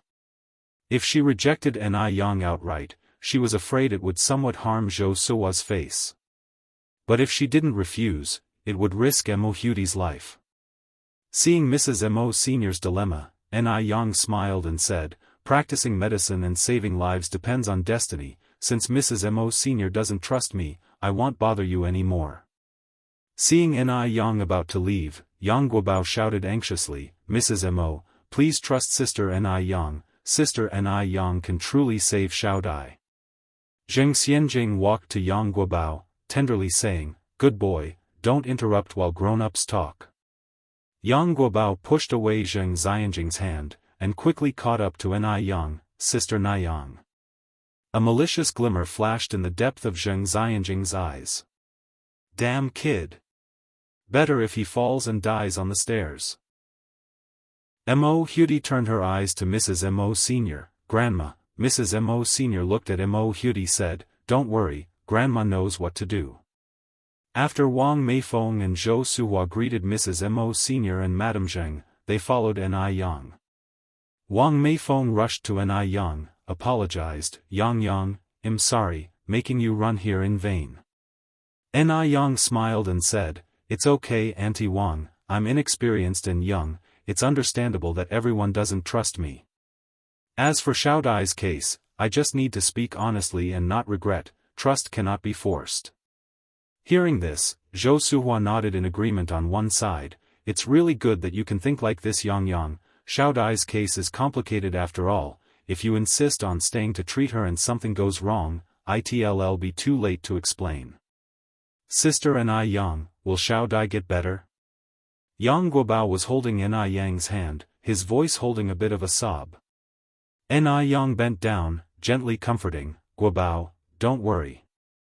Xiao Dai has natural fortunes, she will definitely get better." "Really?" Yang Guobao wiped his tears. "Really?" Nayang nodded it. After getting in the car, Wang Meifeng finally got the chance to talk with Ni Yang about other things, and also Yang, "Everyone is reacting well to the skincare products you made, my colleagues have ordered 16 sets this time, do you have any ready stock?" Wang Meifeng always reported good news, not worries, hence Ni Yang did not know that the skincare products were initially returned by her colleagues. Wang Meifeng originally thought of keeping the skincare products for herself if nobody else wanted to buy them. Unexpectedly, a truly good product has nothing to fear from slander and defamation. Whether it's good or not, everyone has eyes and can see for themselves. Chapter 165, Home Visit. Li Xianxian commits suicide. Ni Yang nodded, "Sure Aunt Wang, I will deliver it to you tomorrow morning." Zhou Suhua continued, Yang, it's still early, why don't you come and sit at our house for a while?" Upon hearing this, Yang Guobao tagged along excitedly, yes, yes, yes. Sister and I Yang, come and play at my house with me. Later, I'll have my dad bring over my sister and Aunt Hua. Ni Yang laughed, I'm afraid I can't today. I have some things to do in the city center later. It will be enough trouble for Uncle Yang to stop the car up front. There had been ongoing renovations at the shop for more than 10 days, and now many trivial matters awaited Ni Yang. Upon hearing this, Yang Guobao pouted immediately, portraying an unhappy appearance. Ni Yang consoled, don't worry Guobao, as soon as I have time, I'll definitely come and play at your house. Really? Yang Guobao was suddenly excited. Really? Ni Yang nodded. Sister Ni Yang, let's make a pinky promise. Yang Guobao extended his little pinky to Ni Yang. Ni Yang hooked her little finger with his pinky promise, hang a nail, no changing for 100 years, whoever changes will be a puppy. Yang Guobao exclaimed in surprise, Sister Ni Yang, you know this too? Ni Yang laughed softly, because I also grew up from your age. After Ni Yang left, Mo Hudi had been taking her medication from the divine doctor of Jiangnan on time, and her condition was gradually improving. Seeing Mo Hudi getting better and better, the smile on old lady Mo's face gradually increased. So many years had passed. She finally saw hope. The second day, the third day, Mo Hudi's condition remained very stable. By the afternoon of the third day, not only had Mo Hudi's condition not worsened as Ni Yang had said, but she was even able to walk on her own. Old Lady Mo and Mo Fuhai were beside themselves with excitement. Old Lady Mo expressed her gratitude more than once, as it was fortunate that Jing Xianjing was there to give timely advice, resulting in them not giving Mo Hudi acupuncture. If they had done the acupuncture, Mo Hudi would not have been in her current condition. Thank goodness. Old Lady Mo immediately sent a gift to Jing Xianjing as a token of thanks. Upon seeing the gift, Jing Xianjing knew that her judgment was not wrong. How could a despicable woman like Ni Yang have the ability to heal? Fortunately, she acted fast and saved Mo Hudi's life. Seeing her daughter being so capable made Jing Lingling extremely pleased. Xianjing, if you work hard, you can marry into the Mo family, and become old lady Mo's granddaughter-in-law. Granddaughter-in-law? Jing Xianjing sneered in her heart. Her target was not Mo Baichuan. Compared to that man, Mo Baichuan was not even 1 in 10,000. Xianjing, Jing Lingling implored discontentedly, pushing Jing Xianjing, are you still thinking about the eldest of the Mo family, that disappointing sixth son? Jing Xianjing did not reply. Jing Lingling drew a long breath, speaking with seriousness, Xianjing, you are a smart girl. You've never given me any worries growing up. But why are you so infatuated with this? Mo Qishan is a loser. A loser that even Zhao Jingrong looks down on. Tell me, how on earth can you like such a person? Just wait and see, Zhao Jingrong will regret her refusal one of these days. Jing Xianjing curled her lip. Jing Lingling was scared half to death, my darling. You haven't really taken a liking to that loser, have you? Jing Xianjing stood up and pushed Jing Lingling out the door. Mother, stop worrying so much. I have this under control. Just remember, only the best man in the world is worthy of me. After returning to her room, Jing Xianjing lay in bed. Her mind kept drifting back to that scene she had inadvertently witnessed half a year ago. If she wasn't mistaken, Mo Qishan was far more complicated than he appeared to be. So, she wanted to take a gamble on Mo Qishan. Now she needed to go to bed early, and then wake up early tomorrow to go congratulate the Mo family. Mo Qishan should have returned after being away for so long. However, chaos had descended upon the Mo family. Mo Hudi's condition suddenly worsened. It started with a low fever, then a high fever, and finally she fell into a coma. In the middle of the night, lights were on all over the Mo family's residence. Both practitioners of traditional Chinese medicine and Western medicine surrounded Mo Hudi's room, but none could determine the cause of her condition, let alone how to reduce her fever.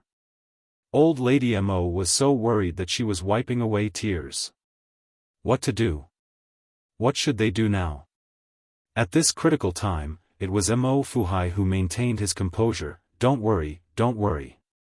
Maybe this is just a normal reaction to the medication. Mrs. Lin, call Miss Xianxia right now and ask the divine doctor what is going on.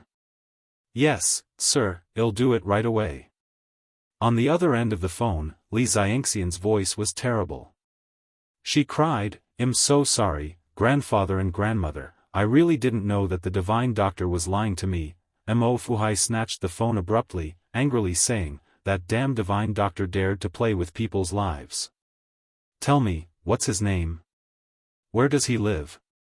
Overwhelmed with sobs, Li Xianxian gasped for air. He committed suicide out of guilt. Mo Fuhai, a man who had lived through half his life filled with battles, lost control for the first time. He smashed the phone violently.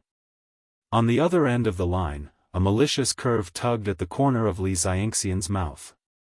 Ni Yang would be married to a man castrated by the heavens.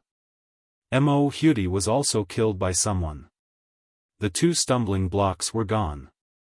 Her second half of life was now worry-free. Il-1 Xianxian shed tears while picking up a pen and slowly writing two characters on the paper, suicide note. In her nearly 1,000-word suicide note, she expressed all of her regret to Mo Hudi. She had wronged Mo Hudi, so she could only repay her with her own life. After finishing the suicide note, Li Xianxian picked up a sharp dagger and slowly slit her wrist's radial artery. Blood dripped onto the suicide note, reflecting the stark black and white characters. Half an hour later, the urgent alarm went off. An hour later, several police officers went to the Mo family, explained the situation with Li Xianxian to old lady Mo and Mo Fuhai, and handed them a copy of her suicide note. Comrade Li Xianxian is currently in critical condition. The hospital has issued 3 critical condition notifications. She is an orphan with no family. The only contact person is you, so please prepare yourselves. Old lady Mo cried, why is Xianxian so foolish? Mo Fuhai also didn't expect that Li Xianxian would choose to prove her innocence through suicide. These continuous waves of events plunged the two elderly people into endless pain and self-blame. At this point, the servant, Mrs. Lin, said, Old madam, there's someone who might be able to save Xiao Dai. Who? Mo Fuhai and old lady Mo grasped at this like the last straw. Mrs. Lin continued, it's that young divine doctor who came last time. Do you remember, old madam? He said that Xiao Dai's condition would worsen within 3 days. Today is the 3rd day. Chapter 166, Uncle and Nephew Standoff, Believe in Yang yes. And Niyang. Madame Mo took Auntie Lin's hand. Auntie Lin, contact the divine doctor Ni Yang immediately. Auntie Lin responded, okay, I will contact him right away. Ni Yang's home did not have a phone. If the Mo family wanted to get in touch with him, they had to contact Wang Meifeng first. Unfortunately, after calling many times, no one answered. Madame Mo grew increasingly anxious. Just as she was considering sending the driver to the Yang family's home, they heard footsteps from within the house. Grandfather, grandmother. Mo Baichuan walked in with a few doctors in white coats trailing behind him. Baichuan. Seeing Mo Baichuan, Mo Qishan and Madame Mo felt like they saw a beacon of hope. Madame Mo hugged Mo Qishan tightly, sobbing softly. Grandma, don't worry. Xiao Dai is destined to be lucky, she will be alright. Mo Baichuan continued, by the way, I want to introduce Dr. Ace who came from overseas along with his students. Dr. Ace has an extraordinary medical skill and has even won an international award. Upon hearing this, Mo Fuhai and Madame Mo turned their attention to Dr. Ace and his students. Nice to meet you, Dr. Ace. Mr. and Mrs. Mo, nice to meet you. Mo Baichuan continued, Grandpa and Grandma, let Dr. Ace examine Xiao Dai first. Our family has already been swindled by a so-called divine doctor. We cannot afford to make the same mistake again. Medical science is advanced overseas. These so-called divine doctors should have been outdated long ago. Yes, Baichuan is right, Madame Mo nodded, leading Mo Baichuan and Dr. Ace upstairs. As soon as they entered the room, Dr. Ace said seriously, ignorance. Such plain ignorance. Sealing off windows and doors won't help the patient's disease, but rather cultivate bacteria.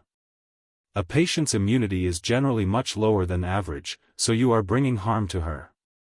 Open the windows and doors immediately to maintain airflow in the room. These words were exactly what Ni Yang had said. Madame Mo instructed people to open the doors and windows immediately. Fresh air from the outside flowed into the room, making the air inside much more pleasant. People usually have a pale face when having a fever, but Mo Hudy on the bed was pale as a ghost. The students prepared medical equipment while Dr. Ace conducted a full-body examination on Mo Hudy. Mo Baichuan checked his watch before saying, Grandpa and Grandma, I will leave for a while and come back soon. If Dr. Ace needs anything, please cooperate with him. Mo Fuhai nodded, you go first, no need to worry about us. Mo Baichuan grabbed his coat and hurried out. By this time, the sky was beginning to light up. Dr. Ace continued to examine Mo Hudy. The atmosphere in the room was tense as Mo Fuhai and Madame Mo waited anxiously. As time passed, Dr. Ace eventually put down his stethoscope. Mo Fuhai and Madame Mo immediately approached Dr. Ace. How is Xiao Dai, Dr. Ace? Is there any hope for her? Dr. Ace responded, given the current situation, there is generally no hope. However, there is one last method we can try. Tell us. Madame Mo hurriedly said, we will do anything to save Xiao Dai. Mo Fuhai echoed, yes. Dr. Ace, as long as you tell us, we will cooperate. A total blood transfusion, Dr. Ace continued, however, this operation only has a 30% success rate. As guardians, please consider whether to proceed with this surgery. Total blood transfusion. Blood is the source of life in a human body. If all the blood drains out, accidents are likely to happen. A total blood transfusion might lead to multiple complications, and even if the patient recovers, their physical condition would not be as good as before. Ni Yang had never mentioned a total blood transfusion before. Madame Mo was very hesitant at the moment. After a while, Madame Mo resolutely said, no. We want. No? Dr. Ace almost thought he had misheard. Yes, we want. Madame Mo turned to Auntie Lin, Auntie Lin, immediately have old Wang take you to Gobeo's home and bring the divine doctor here. Compared with Dr. Ace's suggestion of a total blood transfusion, Madame Mo was now more inclined to believe in Ni Yang. Chapter 167, Uncle and Nephew Confront Each Other, Trust in Yang_2. After all, everything Ni Yang said 3 days ago had proven true. This time, she definitely wouldn't be fooled again. All right, madam. Aunt Lin turned and walked towards the door.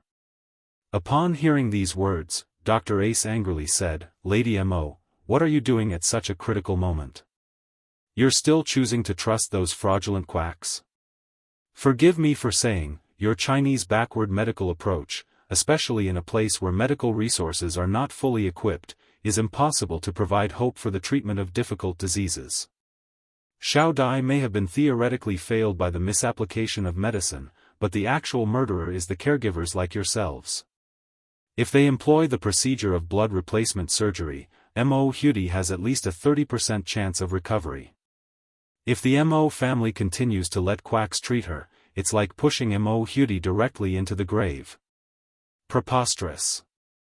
Absolutely ridiculous. Dr. Ace's face turned red with fury. Mo Fuhai continued, Dr. Ace, I don't deny that foreign medical technology is indeed very advanced, but you can't deny the existence of our divine doctor in China. The history of China has been handed down over 5,000 years and has produced many legendary doctors. Dr. Ace responded speechlessly, now I finally know how the Qing dynasty fell. It's because of ignorant people like you. You will regret this. There will be no pill for regret later. As a doctor, the situation they hated the most was when patients clearly had a chance to survive, but were delayed by their family's decisions. Dr. Ace was so angry that he was at a loss for words. If it weren't for his students holding him back, he might have already turned violent. Let's go. Dr. Ace didn't want to stay here any longer. He led his students away from the Mo's house. Looking at Dr. Ace's retreating figure, Mo Fuhai turned to Lady Mo and asked, Erwin, have you really decided to trust this young divine doctor? Yes. Lady Mo nodded, I have faith in her, she'll be able to cure our Shaodai.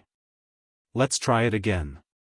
There was a far-off look in Mo Fuhai's eyes. Aunt Lin immediately went to Yang's house by car. It wasn't until approximate 2 hours later that the car once again appeared in front of the Mo family mansion. Lady Mo and Mo Fuhai personally met them at the door. Little divine doctor, you finally arrived. Madame Mo grabbed Yang's hand tightly, like a drowning person clutching the last straw for survival. Yang. When Mo Fuhai saw Yang, he was stunned. He hadn't expected that the divine doctor Lady Mo had been talking about was Yang. Seeing Yang somehow reassured him a lot. Because he knew that Yang never did anything she wasn't confident about. Yang seemed a bit surprised too, Grandpa Mo. Lady Mo looked puzzled, do you know each other? Mo Fuhai continued, Yang is the young friend I told you about who I met while fishing in Jinghua village. Lady Mo replied, what a wonderful coincidence. Little divine doctor, our Shaodai is in a critical situation right now, please take a look at her quickly. Alright. Yang nodded, and they head upstairs together. Compared to 3 days ago, Mo Hudi's current situation was far more severe. Shaodai, Lady Mo covered her mouth, sobbing in low voice. Her emotional state was nearing the breaking point. Mo Fuhai sighed deeply and patted Lady Mo's shoulder, comforting her, Shaodai will be alright.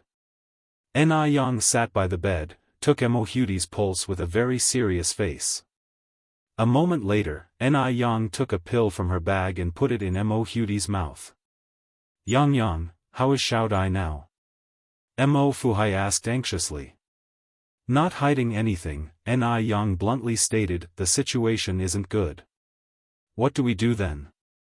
Is there really no hope left? Mo Fuhai continued to ask. Yang continued, there's still hope, but you should mentally prepare for the worst. I'll first try acupuncture with Shaodai. If she wakes up after that, then some Chinese medicine should be able to cure her. As the saying goes, the higher the hope, the greater the disappointment. Given Mo Hudi's current condition, Yang couldn't give them much hope, she could only try her best. Mo Fuhai hesitated, so it seems, Shaodai's life or death depends on this acupuncture? Yes. Yang nodded. Although acupuncture has its risks, it's far safer than a complete blood transfusion. Chapter 168, Uncle and Nephew Standoff, Believe in Yang_3. Madame Mo continued, alright, well be troubling the young divine doctor then. Please start acupuncture for Shaodai. Alright. Yang followed, oh, 'twill also need a candle. Upon hearing this, a servant immediately went to prepare a candle. Yang opened her acupuncture kit, revealing a row of gold needles against the gray-white interior. These gold needles cost Yang 6 large Unity lottery tickets. Although silver needles were much cheaper, her master who taught her skills once told her that the effects of silver needles couldn't compare to gold needles. So, Yang gritted her teeth and bought gold needles instead. After leaving the Mo family, Dr. Ace found Mo Baichuan and lodged a complaint about Mo Fuhai and Madame Mo. After hearing Dr. Ace's words, Mo Baichuan also felt that his grandparents had acted improperly this time. After all, they had been deceived once. How could they still trust the so-called divine doctor this time? Such a muddle-headed decision. He was now curious to see what skills this so-called divine doctor had. After Mo Baichuan got out of his car, he quickly walked towards the villa. The moment he pushed the door open, he thought he was having an hallucination. The young girl was wearing a water blue chest dress, wide leg pants, and small leather shoes, just like a university student from oil paintings of the Republic of China. Mingming was plain and natural but had rosy lips and white teeth, beautiful yet bewitching. Was this Ni Yang? Mo Baichuan had an ominous feeling. Could it be that Ni Yang was the so-called divine doctor? This was too absurd, right? Without even thinking, he knew why Ni Yang was here. She was just trying to catch his attention. Such people really stop at nothing. A look of disgust appeared on Mo Baichuan's face as he strode into the room. Hearing the sound, Madame Mo immediately looked up. Chuan is back. Suppressing his anger, Mo Baichuan replied, "Grandmother, Dr. Ace is a renowned doctor in M country. How could you anger him away? He said that there's a 30% chance of success, so he definitely has the ability to cure Xiaodai. Don't you realize that you're ruining Xiaodai's life by doing this?" That voice sounded familiar. While heating the gold needles over the candle, Ni Yang glanced over. At first glance, she saw a face that annoyed her significantly. Why was he everywhere? Ni Yang subtly averted her gaze and focused on the gold needles in her hand. "What are you talking about, Chuan?" Madame Mo said, "I'm Xiaodai's biological grandmother. Why would I harm Xiaodai? If anyone's going to harm Xiaodai, it's going to be Dr. Ace. Rest easy, the young divine doctor will definitely cure Xiaodai." Mo Fuhai nodded, "Your grandmother is right." Young divine doctor? Mo Baichuan scoffed, his words full of disdain. "You mean the noodle seller?" "The noodle seller?" Hearing this, Madame Mo and Mo Fuhai both looked stunned. Mo Baichuan continued, "Grandpa, Grandma, you don't know yet, do you? The young divine doctor you speak of is actually a noodle seller." "Oh right, grandmother, the breakfast you eat every day is made by her." At this, not only were Madame Mo and Mo Fuhai stunned, even Ni Yang was shocked. So, the old lady was Madame Mo. Fate truly is a mysterious thing. Before Madame Mo and Mo Fuhai could speak, Mo Baichuan continued, "Grandma, Grandpa, don't tell me you believe that a noodle seller can cure Xiaodai? If she were truly so skillful, would she be selling noodles?" Just as Ni Yang was about to speak, a deep voice suddenly came from outside the door. "What's wrong with selling noodles? Can't a noodle seller be talented? Great-nephew, aren't you brought up on grains as well? What right do you have to look down on noodle sellers? What right do you have to deny Yang Yang's abilities?" The man outside the door walked in against the light, his handsome features gradually appearing in the air. Interestingly enough, Ni Yang also recognized this man. While he winked at Ni Yang, he walked towards her. "Yang Yang, my great-nephew is born in the year of the dog, so he loves to bite people when he has nothing to do. Don't bother with him, I believe you can cure Xiaodai." "Brother Mo," Ni Yang looked at him a bit joyfully. Counting the days, she hadn't seen Mo Qishan for 2 or 3 months now. Mo Baichuan hadn't expected that Ni Yang, just to get close to him, actually hooked up with Mo Qishan too. That's just terrifying. "Uncle Six, you've been deceived by this little girl. She's not as simple as you think." The usually calm and composed Mo Qishan was now blushing with anger. He loosened his tie in frustration. Chapter 169, Uncle and Nephew Standoff, Believe in Yang Yang _4. Mo Baichuan continued, "She's just trying to get my attention. That's why she's not leaving any stone unturned to approach you all." Mo Qishan let out a faint laugh, looking at Mo Baichuan up and down, before speaking in a slow tone, "Nephew, you're flattering yourself a bit too much.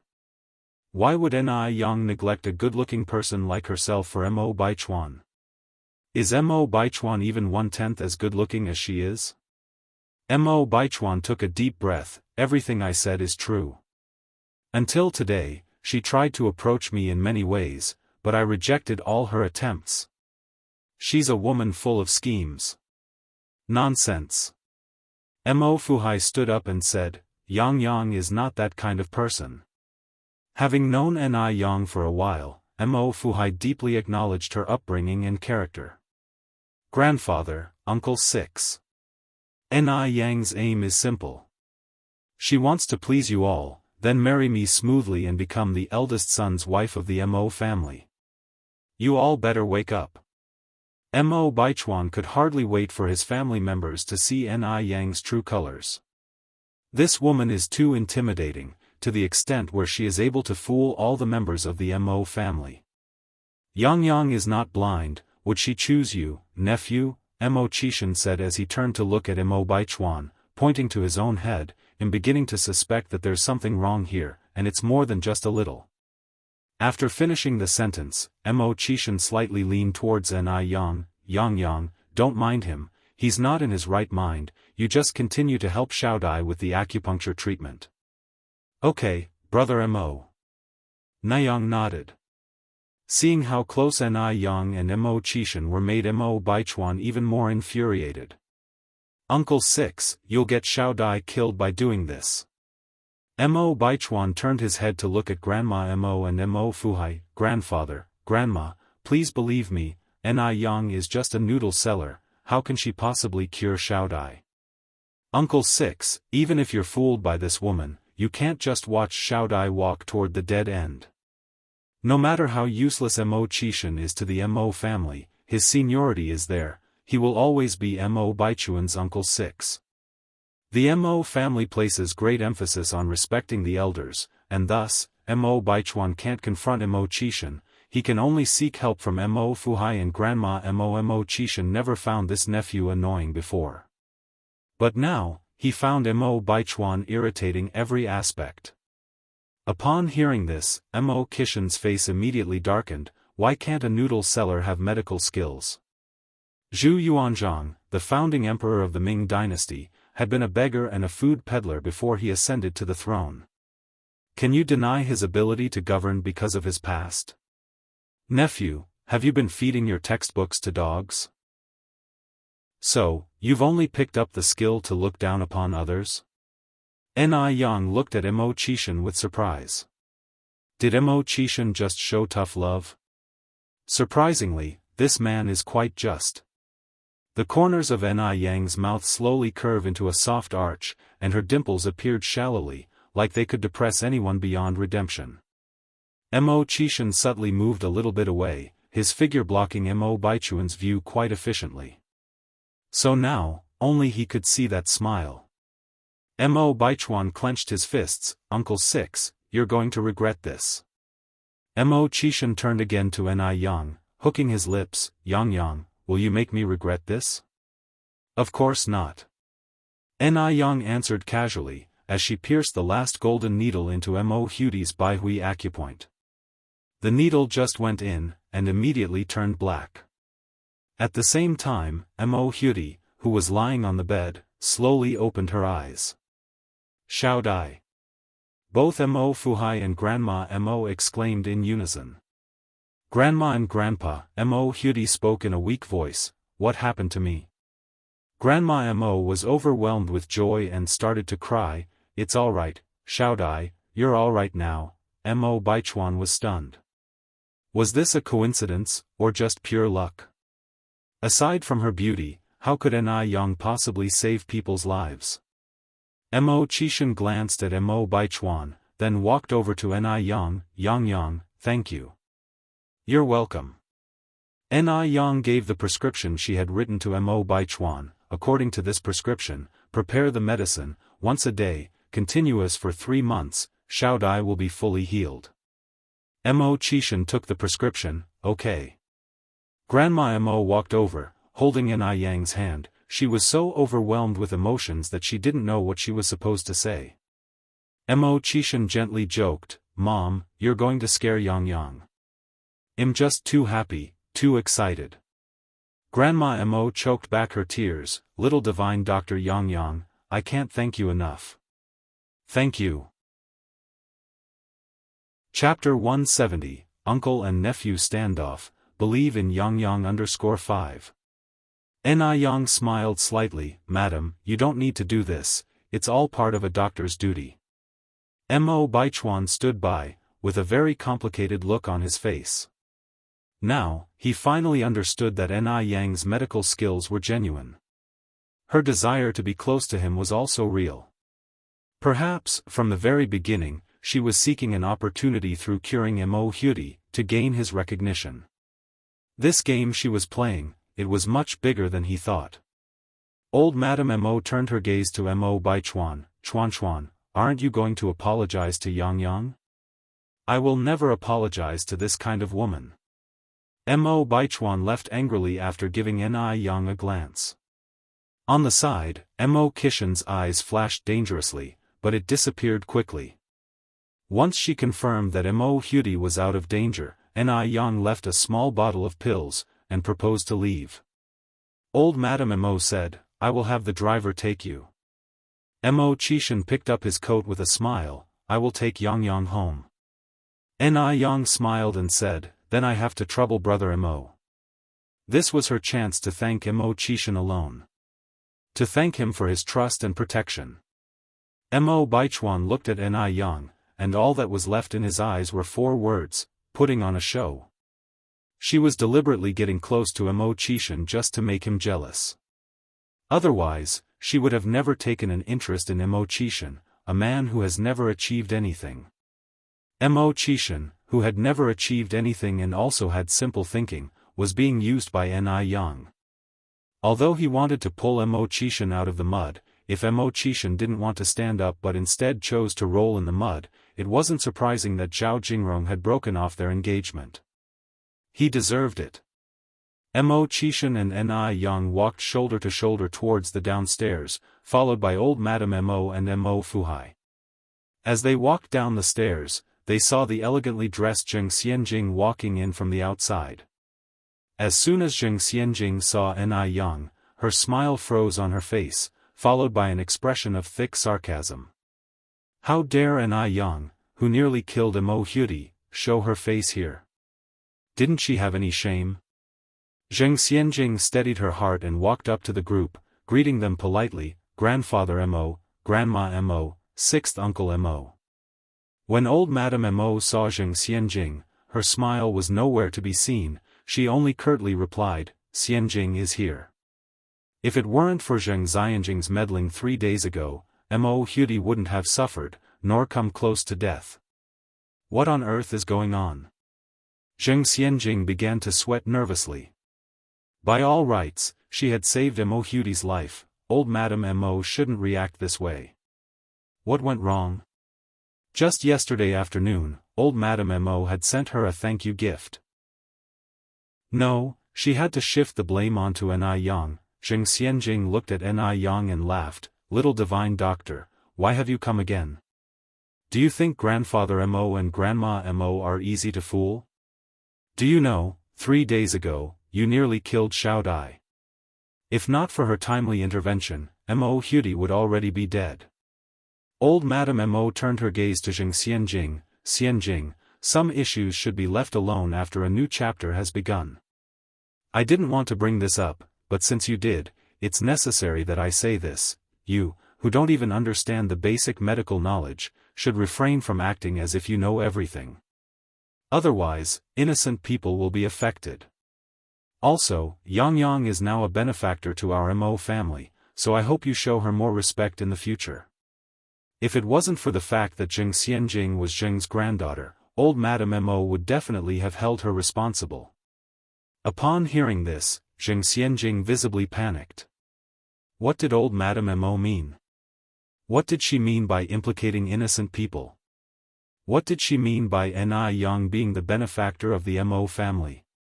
After a while, Zheng Xianjing finally found her voice, Grandma Mo, what happened to Xiaodai? Old Madame Mo snorted coldly, thanks to you, Xiaodai hasn't died yet.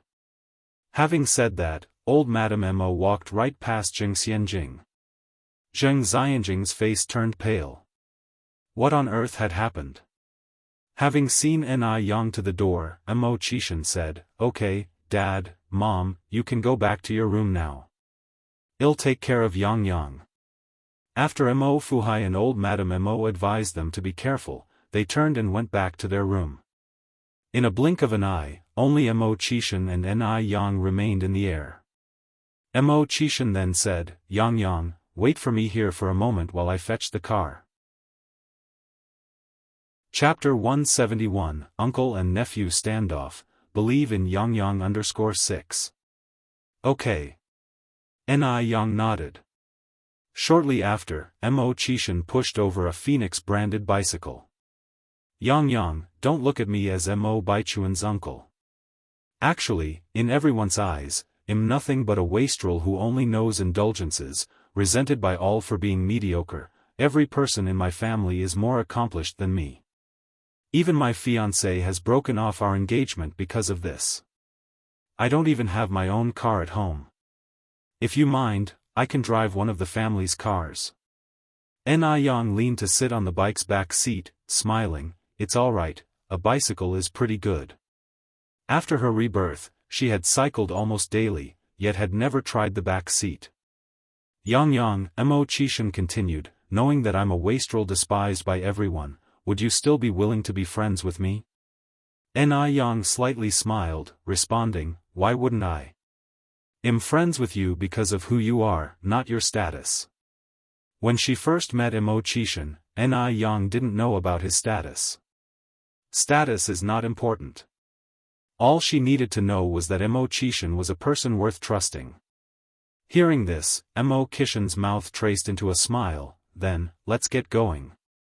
Hold on tight, Yang Yang. The moment he finished speaking, Mo Qishan pedaled forward, and the bicycle shot off like an arrow that left the bowstring. Ni Yang never knew that a bicycle could be ridden so fast, and she was so frightened that she tightly clutched the corner of Mo Qishan's clothes. There was a gust of fresh wind carrying a mild scent of tobacco. In a short while, they reached Jinghua village. The bike was going too fast. Before the villagers could make out who was on the back seat, the bike had already disappeared from their sight. Wasn't that Yang Yang just now? It looked a bit like her. Could the guy pedaling the bike be Yang Yang's boyfriend?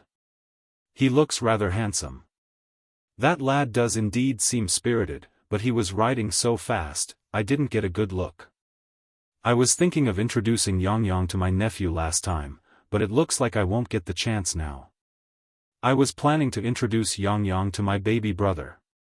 Such a pity. Although the relationships between men and women at that time were not completely liberal, it was still acceptable for boyfriends and girlfriends to date normally, as long as they weren't behaving indecently and kissing or cuddling in public places. As they approached the Ni family's house, Mo Qishan stopped the bike. Yang Yang, you should hurry home. In response, Ni Yang said, let's ride over, and you can have a cup of tea before leaving. Aren't you scared your mom will misunderstand? Mo Qishan looked at her surprisingly. Happiness came so fast that he was a bit overwhelmed. Ni Yang laughed, if you have nothing to hide, you have nothing to fear. What's so frightening about this? So Mo Qishan didn't refuse any further and rode the bike in. Ni Tsuehua and Ni Chengue were having a conversation in the courtyard. Seeing someone coming, they both looked in that direction. Ni Chengui's first reaction was, my goodness, this lad is handsome. He looked like an attractive actor fresh off the TV screens. Xiaoma. Ni Tsuehua looked surprised at Mo Qishan. Although she had only met Mo Qishan once, she deeply remembered his face, because at that time, she had thought of taking Mo Qishan as her son-in-law. Hello, Auntie. Mo Qishan greeted politely. Ni Yang hopped off the back seat of the bike. Brother Mo, this is Auntie and I. Hello, Auntie and I. Ni Chengue smiled, hello. Xiama, come on in and sit. Ni Tsuehua enthusiastically ushered Mo Qishan into the living room. Ni Yang took out some snacks from her house to entertain Mo Qishan. Brother Mo, don't be shy, eat whatever you want. Looking at the table full of snacks, Mo Qishan was indeed not shy and immediately peeled a piece of candy. It was quite sweet. Brother Mo, have some tea. Ni Yang then handed over a hot cup of tea.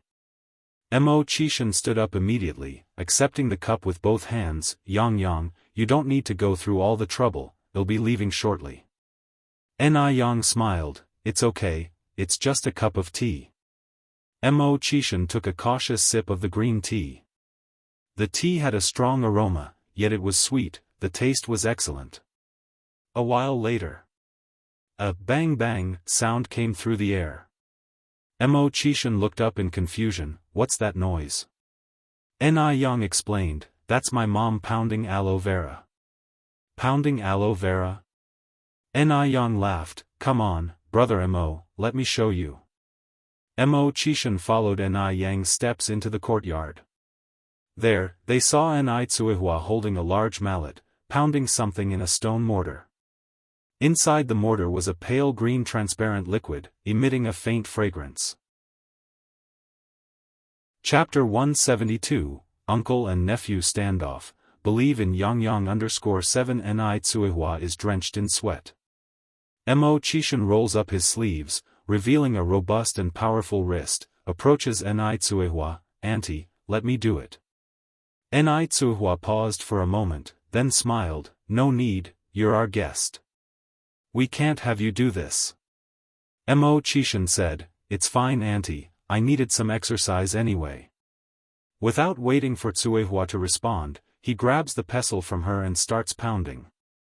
The strength of a man was far greater than that of a woman, the bulky wooden pestle seemed weightless in Mo Qishan's hands.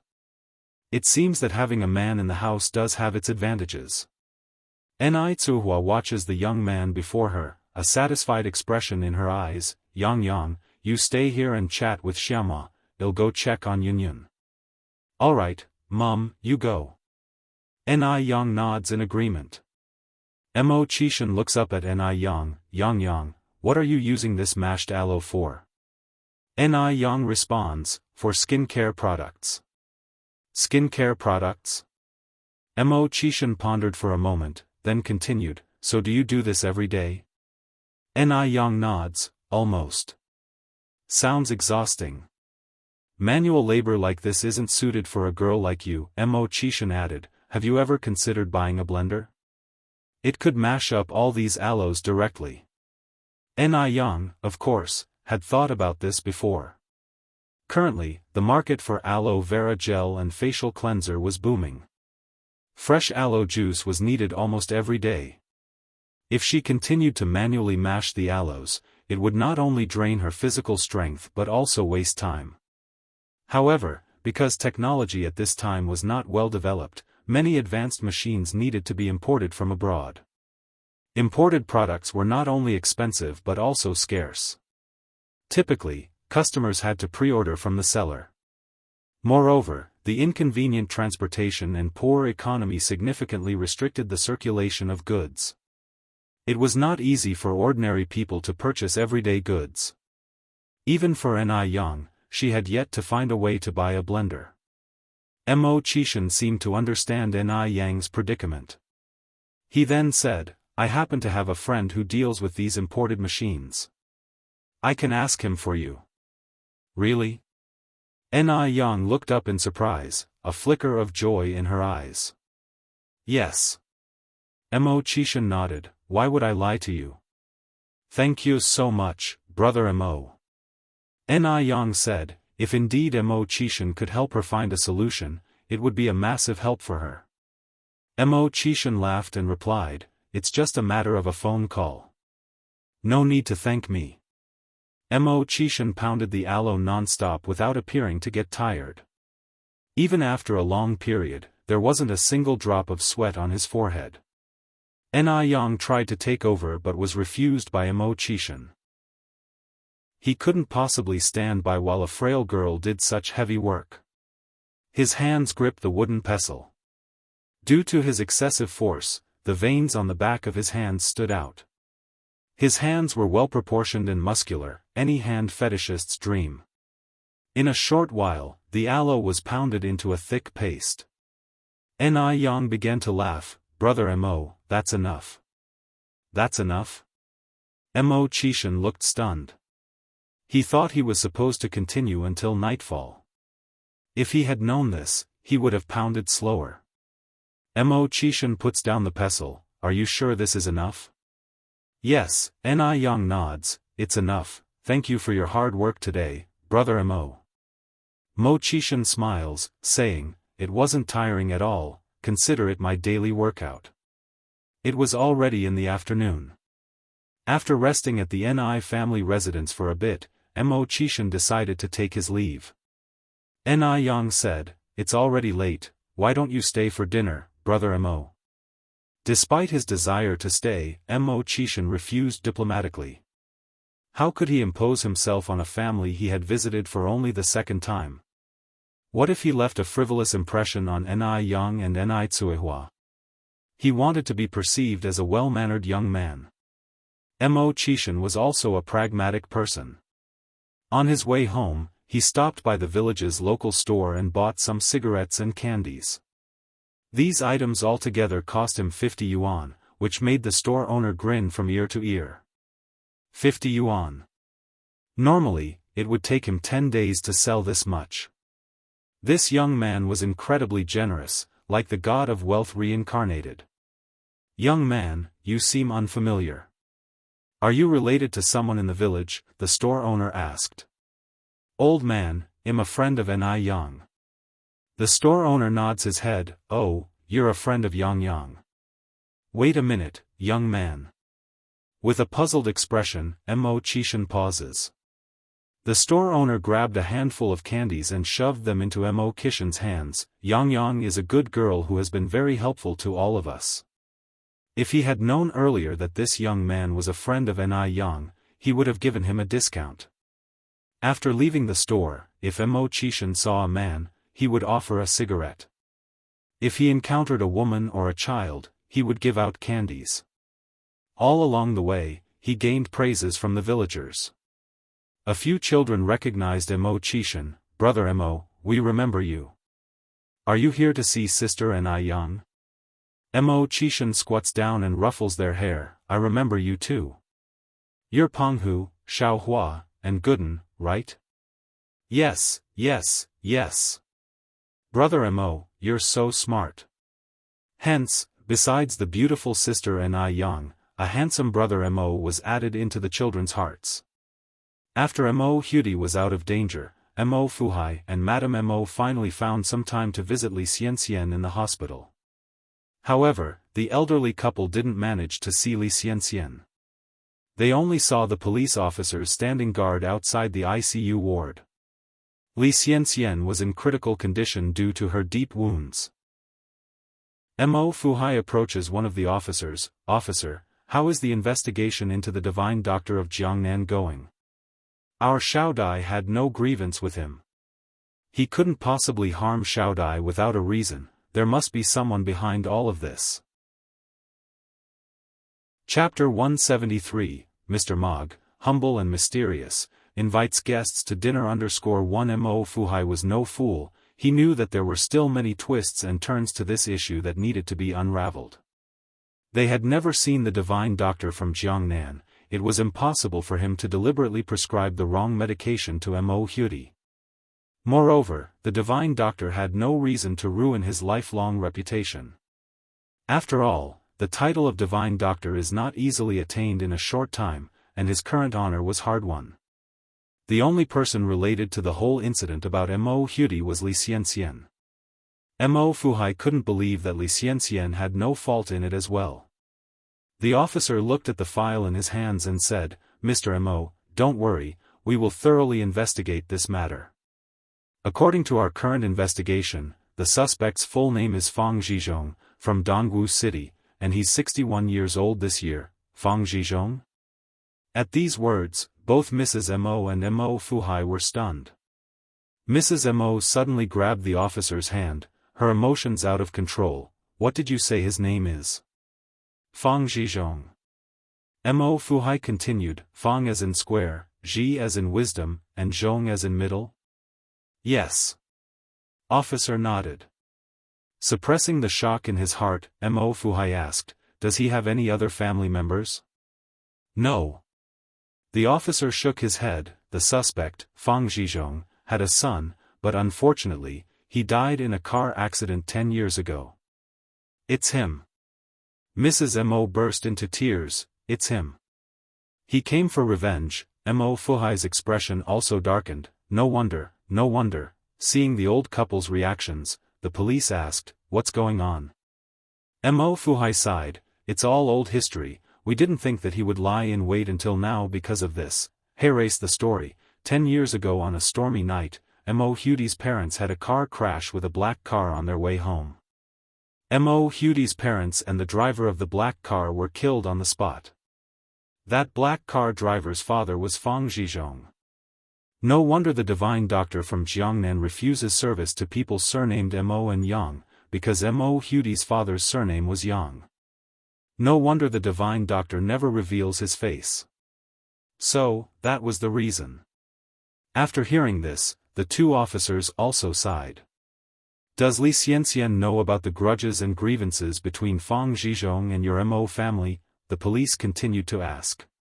Or does anyone else know about this? If Li Xianxian knew about this, then it could be inferred that Li Xianxian deliberately told the Jiangnan divine doctor about it. If this is the case, then the divine doctor is the principal culprit, and Li Xianxian would be the accomplice. Mo Fuhai shook his head. Apart from Xianxian, no one in Beijing knows about it. We moved to Beijing after the incident happened. The Mo family's ancestral home, in fact, was in Jiangnan too.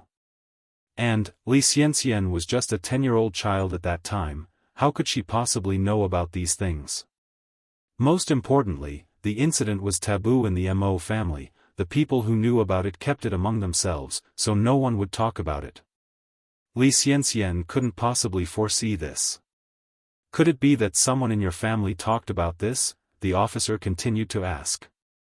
That should not be it, Mo Fuhai replied. This incident is taboo in our Mo's family, no one dares to mention it generally.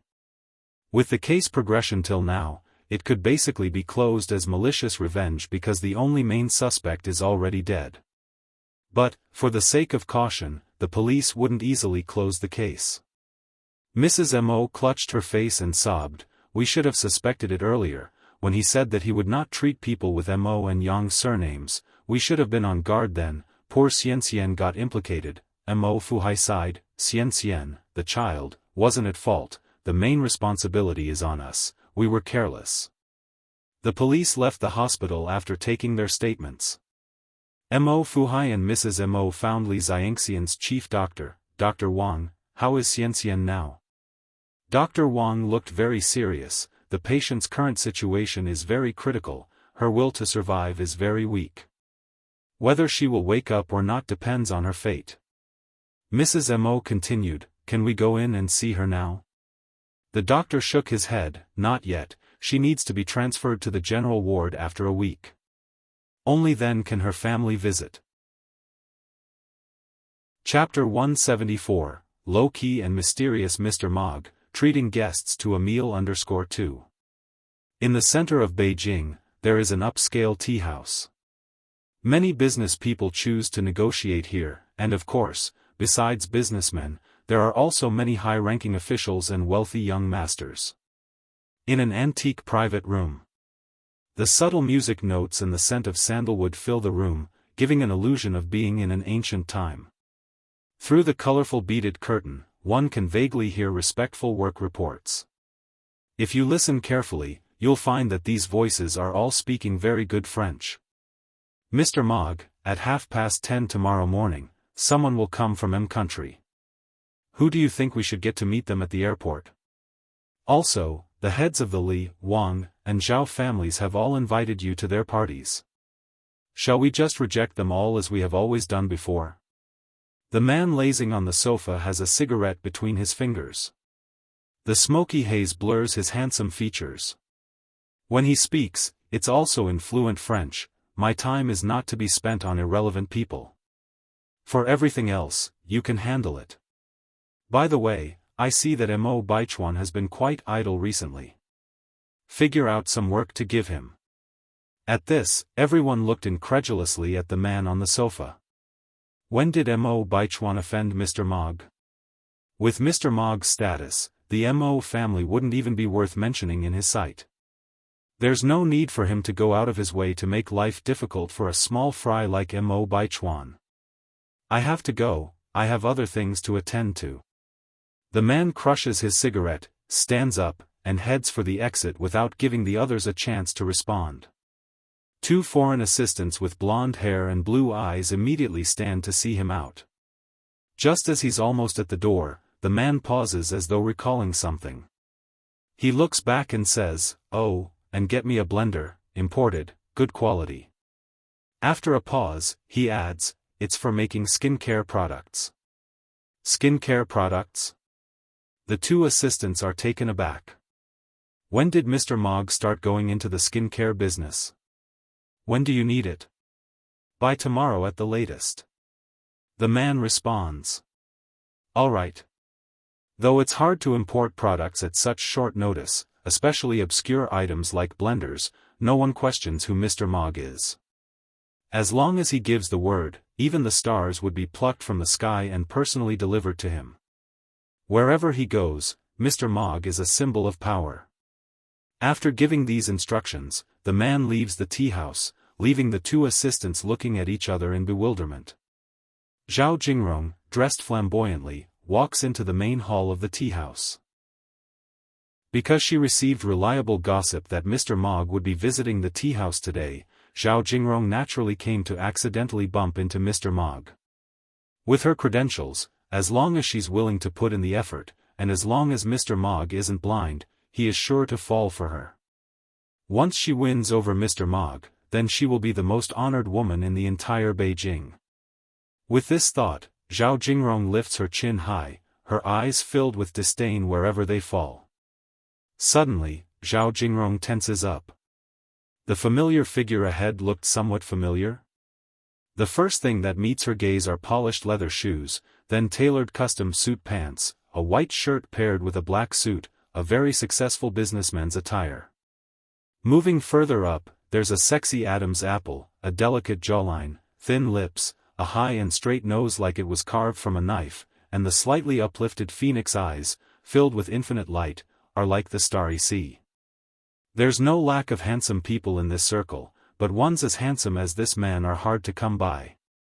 Zhao Jingrong's heart skips a beat wildly, but in the next second, the admiration in her eyes is completely replaced by thick disgust. Because she suddenly recognizes that this man is none other than her ex-fiancé, Mo Qishan. What a shame, such a good-looking face, how did it end up on Mo Qishan's face? If Mo Qishan wasn't a complete loser, he might have been worthy of her. What a pity. She doesn't need to guess why Mo Qishan would show up here. He must have known that she would come here today, so he came here to wait by the rabbit's den, hoping to create an accidental meeting. Such a man is really horrifying. Isn't he done already? They're clearly divorced, yet he still wants to pester her. Just like a fly. Disgusting. Chapter 175, Mr. Mog, humble and mysterious, invites guests to dinner. For a lady of her caliber, how could she possibly be suitable for a good-for-nothing like Mo Qishan? Zhao Jingrong swallowed her disgust and walked straight to Mo Qishan. Mo Qishan. Yes? Mo Qishan raised an eyebrow slightly. Zhao Jingrong angrily said, Mo Qishan. What the hell do you want? Didn't I make it clear when I was at your Missouri family's place last time? We won't have any relationship in the future. Can you please be aware of your own situation? Is it fun to keep pestering me like this? Does he have no shame at all? Mo Qishan chuckled, Ma'am, it seems like you're the one who's not realizing your own situation. Is it fun to throw yourself at me like this? Throw herself at him? Would she throw herself at this loser? Zhao Jingrong snorted lightly, her eyes filled with sarcasm. Would throw myself at you? Don't daydream. If that's not the case, could you please step aside? Mo Qishan looked down on Zhao Jingrong and spoke slowly, good dogs don't stand in the way. The last sentence, although a dirty retort, came off rather elegantly from his lips, without a hint of discord. With that, Mo Qishan pushed past Zhao Jingrong, strides towards the exit whilst taking out a handkerchief from his pocket to carefully wipe his fingers, as if they'd been dirted. Upon passing a garbage bin, he promptly threw the soiled handkerchief in. This scene had Zhao Jingrong trembling with fury. For someone so despised, how dare he treat her like this?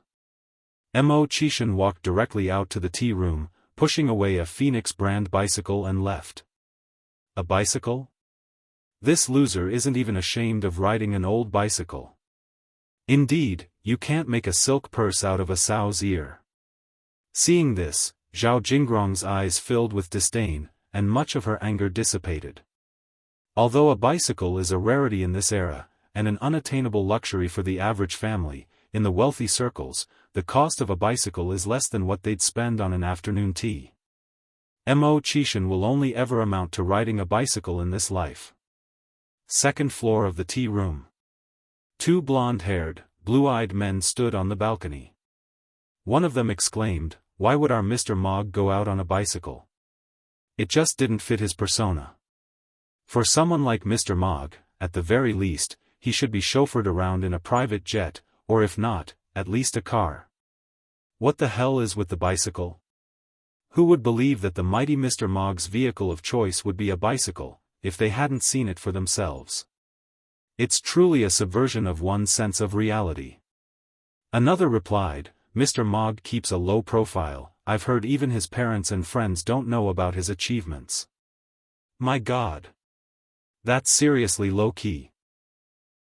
Ordinary people, if they have any achievement, can't wait for everyone to know about it. But Mr. Mogg, he keeps his success to himself. Ni family's home. Ni Yang skincare products have been selling extremely well recently. Ni Yang calculated that she had made 2,000 yuan so far from her skincare line. Adding in her previous savings and deducting daily expenses, Ni Yang currently had a total of 4,250 yuan in her account. Just then, the voice of Ni Tsuhua could be heard from outside, "Yang Yang, Xiao Mo's here." Ni Yang promptly put away the money. "Oh, he's here."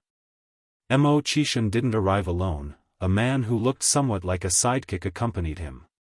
"Brother Mo." Mo Qishan nodded, "This is my friend, Wu Darning. He's the middleman dealing with those imported mixers." "Hello, Sister Yang." Wu Darning bowed his head to Ni Yang. "Sister Yang? Is she that old?" It felt rather awkward to be called Sister Yang by someone who looked nearly twice her age.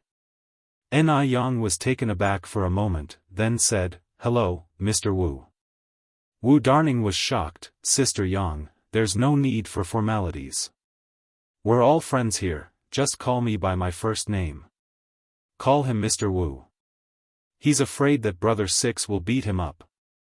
Mo Qishan continued, "Yang Yang, the mixer that Wu Darning brought over for you is here." "Really?" Ni Yang was somewhat surprised. "Yep." Mo Qishan nodded, "It's in the yard right now, come and take a look." Ni Yang followed Mo Qishan out. There was a blue farm truck parked with a grayish-green machine in the yard. The machines of this period hadn't undergone much improvement, so they were quite heavy and bulky. Chapter 176, Mr. Mogg, humble and mysterious, invites guests to dinner _4. "Yang Yang, does this look okay to you?" Mo Qishan continued to ask. Ni Yang nodded, "Yes, it's okay. Thank you, Brother Mo." Mo Qishan smiled faintly, "No need to thank me. I didn't do much." Ni Yang turned to Wu Darning, "How much does this machine cost?" Wu Darning said, 500 yuan. 500 yuan? Is it so cheap? As far as Ni Yang knew, ordinary color TVs in the market are selling at high prices of 1,000 to 1,500 yuan now. Regular black and white TVs are also around 500 to 600 yuan, not to mention large items like a blender. Ni Yang had previously asked about prices from secondary dealers too, to know that the price of a blender starts from at least a 5-figure sum. And even with such a high price, it wasn't available immediately, there was a waiting time, and an uncertain one at that. This 500 yuan was beyond Ni Yang's expectations.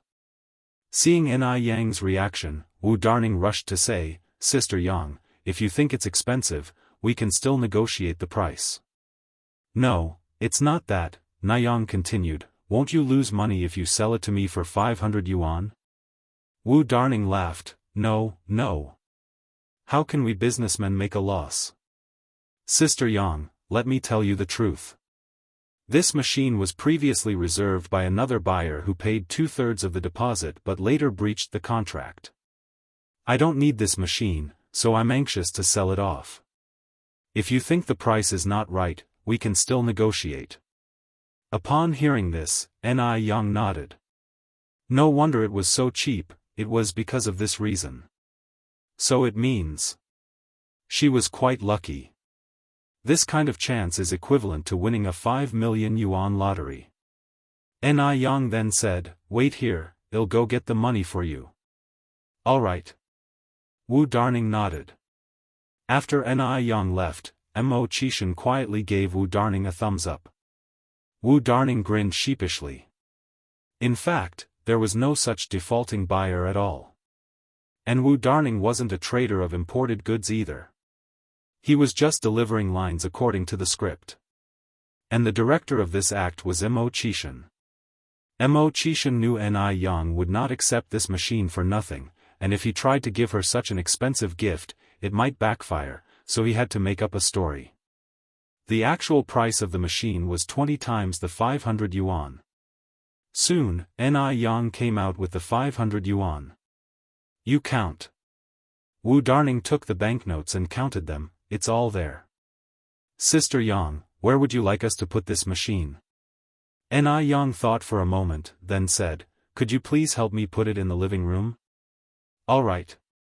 The two men got up on the truck and carried the 200-pound machine down to the living room. "Thank you so much, here, have some tea." Ni Tsuehua brought over 2 cups of tea. "Thank you, Auntie." Mo Qishan took the cup and politely replied, "No trouble at all." Wu Darning quickly added, "Yes, yes, it's no trouble at all." After finishing their tea, Mo Qishan and Wu Darning did not stay long. They quickly left the Ni family's house. This time, Ni Yang packed lots of goodies for Mo Qishan again. She also gave quite a few to Wu Darning. Wu Darning dared not refuse, took them nervously, and as soon as he got in the car, immediately handed all the snacks back to Mo Qishan. Even if he had 100 times the courage, he wouldn't dare to eat Ni Kuihua's food. Seeing all the snacks returned, Mo Qishan's expression brightened slightly. The things Yang Yang gave were only for him. An eerie silence fell in the car. Wu Darning initiated a conversation. "Brother Six, our sister-in-law Six is really beautiful." Mo Qishan narrowed his eyes, turning to look at Wu Darning. "You were looking at her?" Realizing the implications of his words, Wu Darning, terrified, hurriedly said, "No. I wasn't." "If you weren't looking at her, how would you know she's beautiful?" Wu Darning, he wished he could vanish on the spot. A chilling voice came again, "You won't have your bonus for this month." At this moment, Wu Darning wished he could slap himself. "It's all because of your loose lips. It's all because of your loose lips. It's all because of your loose lips." On the way to the village, they didn't encounter many people. However, on their way back, they met many villagers who came to watch the commotion. There was also a group of children running after the car. The car was a rarity at this time, usually seen only in the city. The car windows were made of special material. You could see outside from the inside, but you couldn't see inside from the outside. Chapter 177, Mr. Mogg, humble and mysterious, invites guests to dinner _5. Mo Chishan lazily leaned back in his chair, crossing his legs, slowly unwrapped a candy and popped it into his mouth. So sweet. The candy from Yang was really tasty. It was a very casual posture, but he exuded an aristocratic aura. After Mo Chishan and Wu Darning left, Yang tried using the mixer and found that its features were really powerful. Not only could it smash things up, it also had an automatic peeling function. However, the only downside was that it was too noisy. After all, the technology wasn't as mature as in the future. A bit of noise was understandable. Overall, the 500 yuan was really well spent. No, it was more like getting more than you bargained for. Normally, 500 yuan wouldn't even be able to buy an imported mixer. Yang, is this the mixer you're talking about? Ni Chinggui walked in from outside, asked with curiosity on his face. Ni Yang nodded. Ni Chinggui laughed and said, that Xianxia is really impressive. He could even get an imported machine. Yang, this must be very expensive, right? Ni Yang replied, actually not that expensive, just so happened I got a good deal. Mr. Mogg's friend was in a hurry to sell it, so it only costed 500 yuan. Although 500 yuan may be equivalent to Ni Chenggui's annual income, getting an imported machine at this price was still cheap. Following on, Ni Chinggui said, Yang, you're so lucky. By the way, I have a few colleagues who need skincare products. Do you have any in stock now? The skincare products that Ni Yang made were really effective. Good word spread mill by mill, 10 by 10. During this time, Ni Chinggui had already helped her sell more than 20 sets. And Ni Yang didn't take Ni Chinggui for granted. She not only provided Ni Chinggui free skincare products but also gave her 1 yuan commission per bottle, totaling 2 yuan per set. For Ni Chinggui, this 2 yuan came incredibly easily. All she had to do was pitch the products a bit, and the skincare buyers would be immensely grateful. Now, she is really popular in her company. Ni Chinggui had always considered Ni Yang as her lucky star. Ever since Ni Yang moved here, her days had been increasingly prosperous. Ni Yang said, I have 2 sets left, Aunt Ni, how many sets do you need? Ni Chinggui smiled and said, I need 5 sets, you can give me 2 first, and I'll deliver them to them. Okay. Ni Yang nodded, and turned to go into the room to get the skincare products. When she went to bed at night, Ni Yang laid in bed and thought hard. Since there's a growing market demand for her skincare products now, she has to start preparing some things. Firstly, she needed to register a trademark. Secondly, she needed to apply for production and health licenses and other documents. Lastly, she needed to research new products. Just selling facial cleanser and aloe vera gel wouldn't work. Watching the store being about to finish its renovation, these 3 major things had to be taken care of immediately. Otherwise, when everything piles up, there wouldn't be enough time. Ni Yang had always been an action-oriented person. Early the next day, she went downtown to apply for licenses. This era had few individual businesses, and people's awareness of trademarks was weak. Even fewer people would apply for trademarks. It didn't require lots of applications as it does in the future, followed by lots of reviews. Ni Yang only spent a day to get all the licenses in order. The trademark that Ni Yang registered was Ice Skin Jade Face. This name was common and easy to understand in this era. If put in the future, it would not be outdated and it clearly indicates that the products sold are skin-related. Having registered the trademark, Ni Yang went back home and spent the night designing the bottle and packaging for the skincare products. If you decide to make skincare products, you must normalize the process. Ni Yang was never a sloppy person. Ni Yang had good hands-on skills. The things she drew were lifelike, just like pictures taken by a camera. They were just beautiful. Mom, what do you think of this bottle and packaging? Ni Yang showed the finished design sketches to Ni Tsuehua. Ni Tsuehua nodded continuously. It looks good. It looks good. Ni Tsuehua from the past never knew that her daughter was so capable. Even though she was just a junior high school graduate, she was able to read, draw, cook, and excel in medical skills. The day after she confirmed the design sketch, Ni Yang found a factory, ordered a batch of bottles and packages and paid a 500 yuan deposit. After she left the factory, Ni Yang paid a visit to the traditional Chinese medicine store, where she bought some lingzhi, monkshood, Asarum seboldii, Atractylodes macrocephala, Angelica dihurica, Gastrodia alata and other Chinese medicinal materials.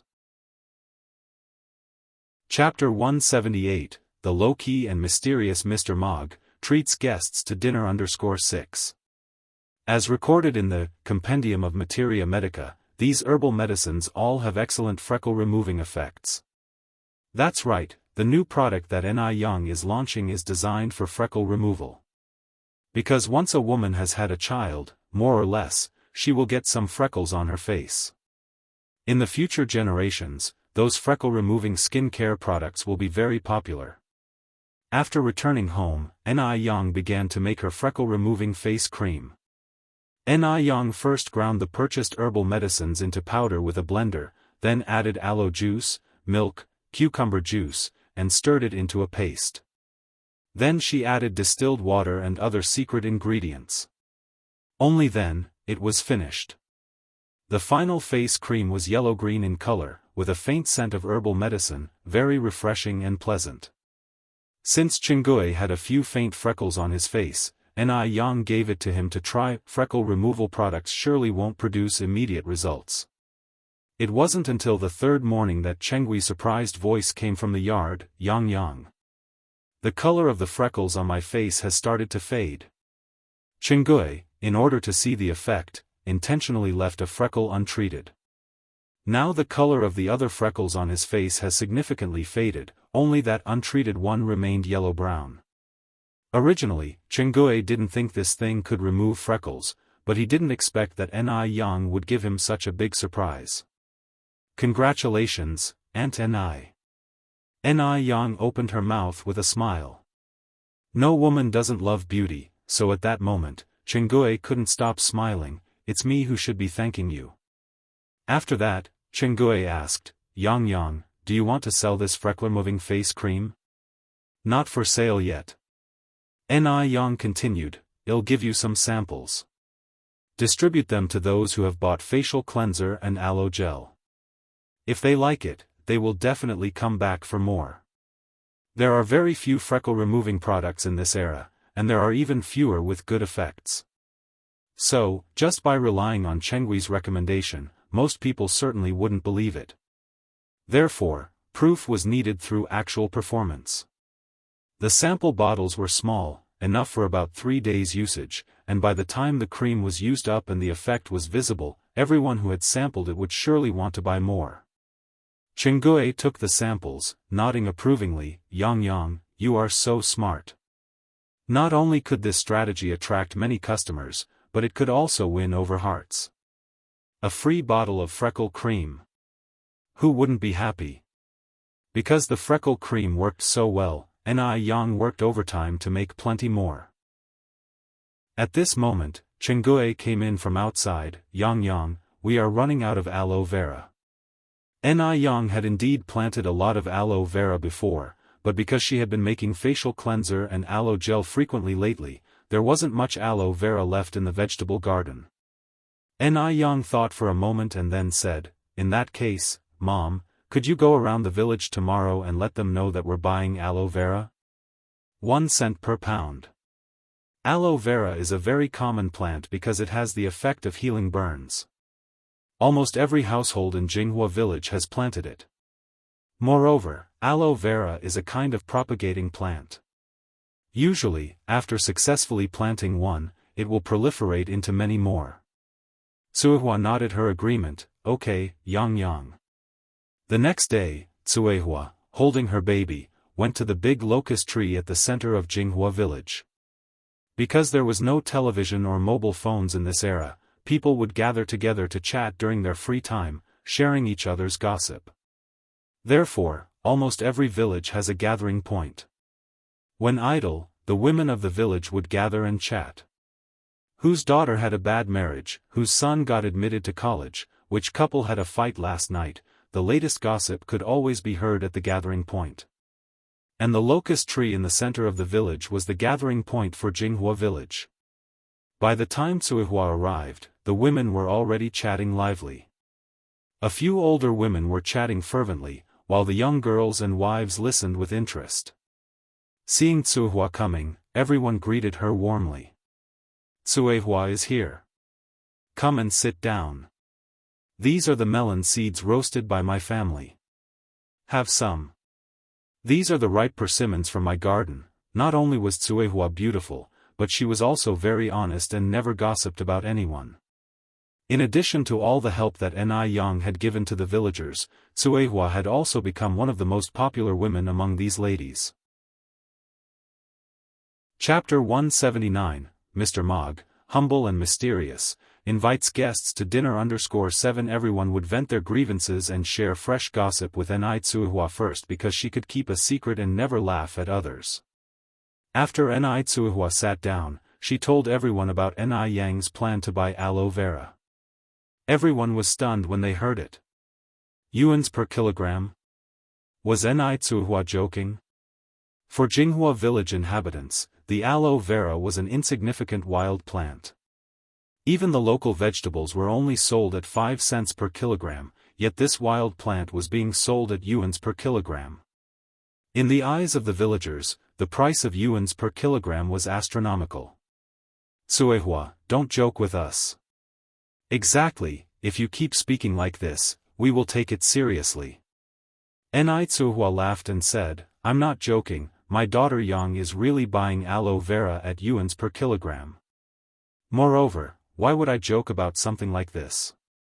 "You're not joking with us?" Everyone was doubtful. Cuihua nodded seriously, "Really? I'm not fooling you. When will your Yang start buying?" Cuihua continued, "As long as there is, we will buy it any time." Yang said that good goods were not afraid of stockpiling.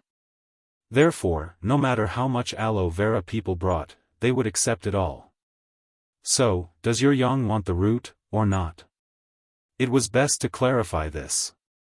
Cuihua replied, "No need for the roots, you folks can just cut the whole aloe vera with a knife." After Cuihua finished speaking, those who were still chatting disappeared in an instant. Everyone went back to harvest aloe vera. When everyone had left, Cuihua also took the child home. Shortly after she arrived home, a villager came with half a bag of aloe vera. Cuihua had the scales ready, 31 kilograms, a total of 3 yuan and 1 cent. When the villager took the 3 yuan and 1 cent in hand, he was still in a daze. Only then did he truly believe that Cuihua hadn't lied to them. The more villagers came to the family to deliver aloe vera, they went in with aloe vera and came out with money in their hands. Almost everyone had a smile on their face. In this era, it is not hard for someone who knows how to do business to earn money, but it is difficult for these honest villagers to make money. Common farmers work hard in the fields all year round and can't make 100 or 80 yuan. But today, they only sold a little aloe vera and made 3 or 4 yuan. You should know, aloe vera is much easier to manage than the crops in the field. It seems, they can plant more aloe vera next spring. Since Yang came to Jinghua village, their days in the village had been getting better and better. It seems that Yang was truly their lucky star. After purchasing the aloe vera, Yang rode her bike to the city. The shop renovation had been completed, and the final cleanup had begun. In 3 days, the shop could officially open for business. At this moment, Wang Jinfang was busy setting up tables and chairs. Seeing Yang walking in, Wang Jinfang greeted her with a smile. "Yang is here." "Aunt Jinfang." Ni Yang continued, "Where are Uncle Tinu and the others?" Wang Jinfang replied, "Your Uncle Tinu and the others are cleaning the kitchen and arranging the kitchen utensils." "Oh." Ni Yang nodded, "Aunt Jinfang, I have something to discuss with you." "Go ahead." Wang Jinfang wiped her hands on her clothes and sat opposite Ni Yang. Ni Yang continued, "I want to invite you and Aunt Zhou to work in the noodle restaurant after it opens. The salary will still be 2 yuan a day. I have already spoken to Aunt Zhou about this, what do you think?" Ni Yang was busy with her skin care business, so if she didn't hire 2 more people for the restaurant, she wouldn't be able to handle it. After considering all aspects, Zhou Qingsheng and Wang Jinfang seemed to be the best choices. Zhou Qingsheng was educated and reasonable. Although Wang Jinfang was a bit spirited in character, sometimes, a spirited person was necessary to rule out evil. Ni Yang had experience running a catering business in her past life. She knew that sometimes there would be some extremely difficult customers, and even some who would come to cause trouble.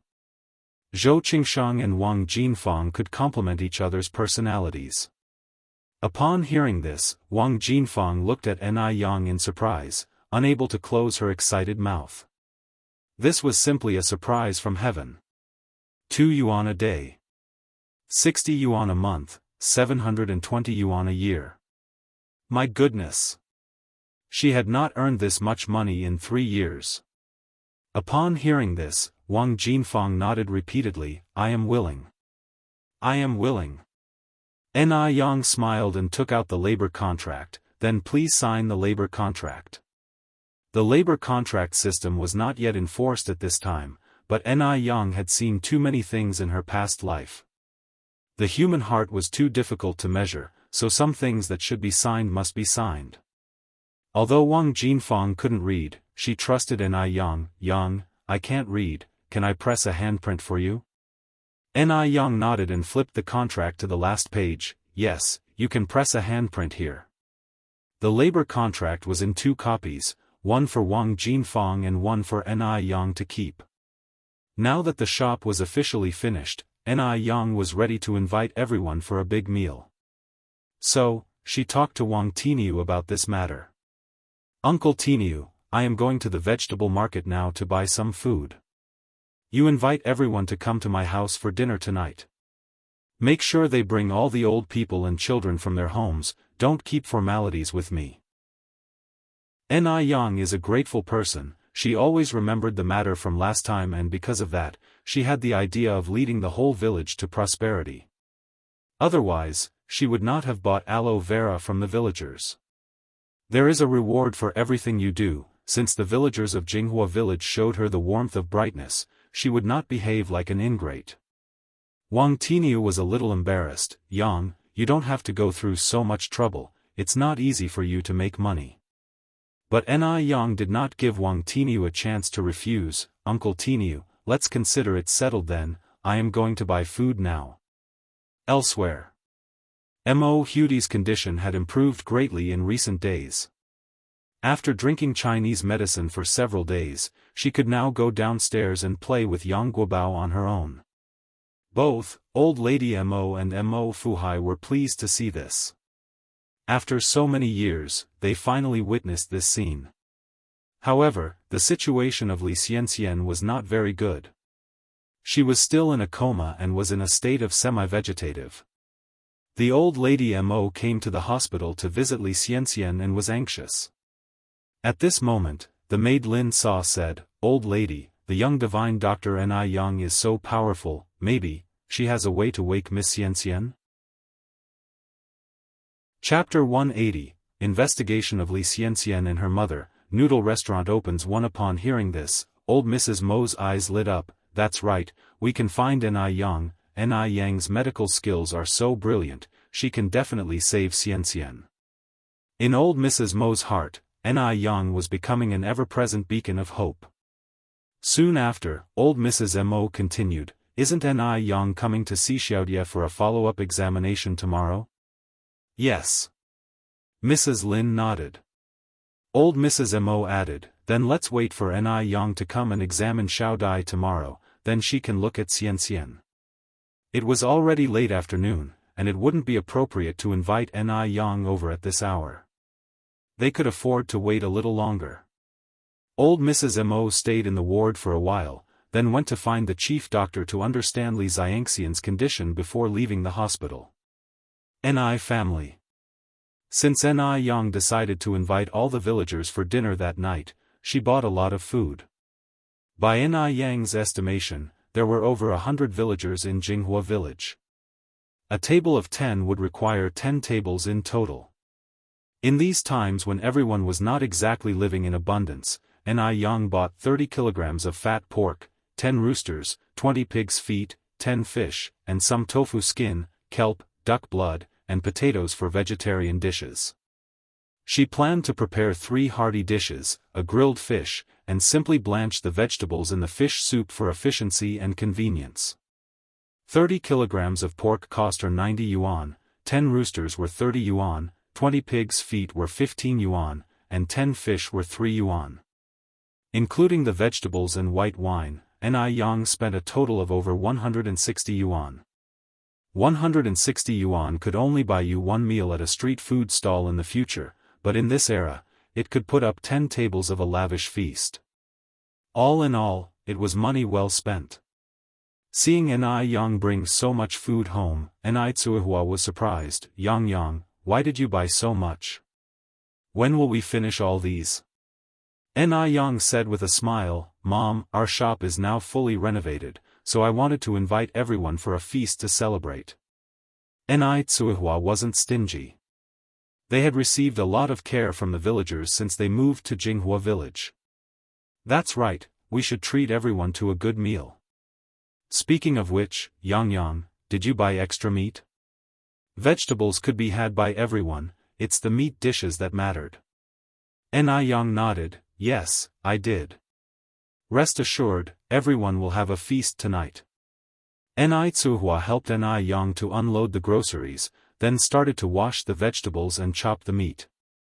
Little Ni Yun was lying in his cradle, holding a little rubber duck and playing on his own, not crying or making a fuss. His cuteness was truly heartwarming. Ni Yang planned to make braised pork for dinner, with 10 tables in total and 30 kilograms of pork, each table could have 3 kilograms. Braised pig's feet with soybeans, there were 20 pig's feet in total, each table could have 2. Then there would be roasted chicken, 10 chickens in total, each table could precisely have 1. The final main dish was grilled fish. As there were not enough stoves for everyone to cook and eat at the same time, Ni Yang could only grill the fish first, then cook it in a pot with accompanying vegetables and serve it at the table. After confirming the menu, Ni Yang began to prepare the braised pork. Because the pots at home were not large enough, the 20 kilograms of pork had to be cooked in 2 pots. With the braised pork simmering in the pot, Ni Yang began to marinate the chicken. When the chicken was marinated, Ni Tsuihua had the oven fire ready. Luckily, the oven was spacious enough to accommodate 10 roosters comfortably. In no time, the small courtyard was filled with tempting aromas. It made one's mouth water just smelling it. When she had almost finished the dinner preparations, Ni Yang went to the neighboring houses to borrow some tables and stools, and invited everyone to come for dinner. In just a while, the originally quiet farmhouse courtyard started to bustle with activity. The elderly, children, men, and women of the families all came. People were fairly straightforward in those times. If you were good to me, I would be good to you. There was no scheming or insensitivity. So, everyone arrived bearing gifts. Some brought chicken eggs. Others brought fruit from the trees in their yard. At this time of the year, there were oranges and chestnuts available. In no time, the table in the Ni family's living room was piled high with all kinds of little gifts. Immediately, Ni Yang starts herding everyone to sit down. Since there were many children, some of them didn't reach the table and stood next to the adults. The food was sumptuous. Shiny red braised pork, braised pig's feet with soybeans, glistening roasted chicken, and in the middle of the table was a large pot of grilled fish, surrounded by blanched vegetables and tofu skin.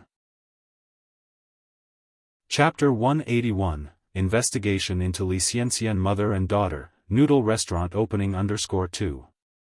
The dishes may be few in number, with only 4, but each one is an indisputably meat dish. Even before anyone started using their chopsticks, everyone was already swallowing saliva in tacit agreement. Usually, even during the New Year, they had never seen so much meat. Yang, you really didn't have to be this considerate. Exactly, you two are being too polite. Yang chuckled and said, my mother and I owe much gratitude to everyone for their care and assistance during our time since moving to Jianghu village. I raise this cup of tea in place of wine to express my thanks to everyone. At that, Yang picked up her tea cup from the table, drained it in one gulp, showing a touch of the demeanor of a heroine from ancient times. If this young girl were a boy, she would surely do great things in the future. Such a shame she's a girl. The older generation observed Yang, a sense of regret evident in their eyes. The bias favoring boys over girls was deep-seated in their hearts. In their minds, girls simply couldn't accomplish anything great. Even if there were 10 girls, they still wouldn't be equal to one boy. In China, there's a saying that goes, a married daughter is like spilled water. Boys can carry on the family line. A family without a boy would be known as a family ending its line.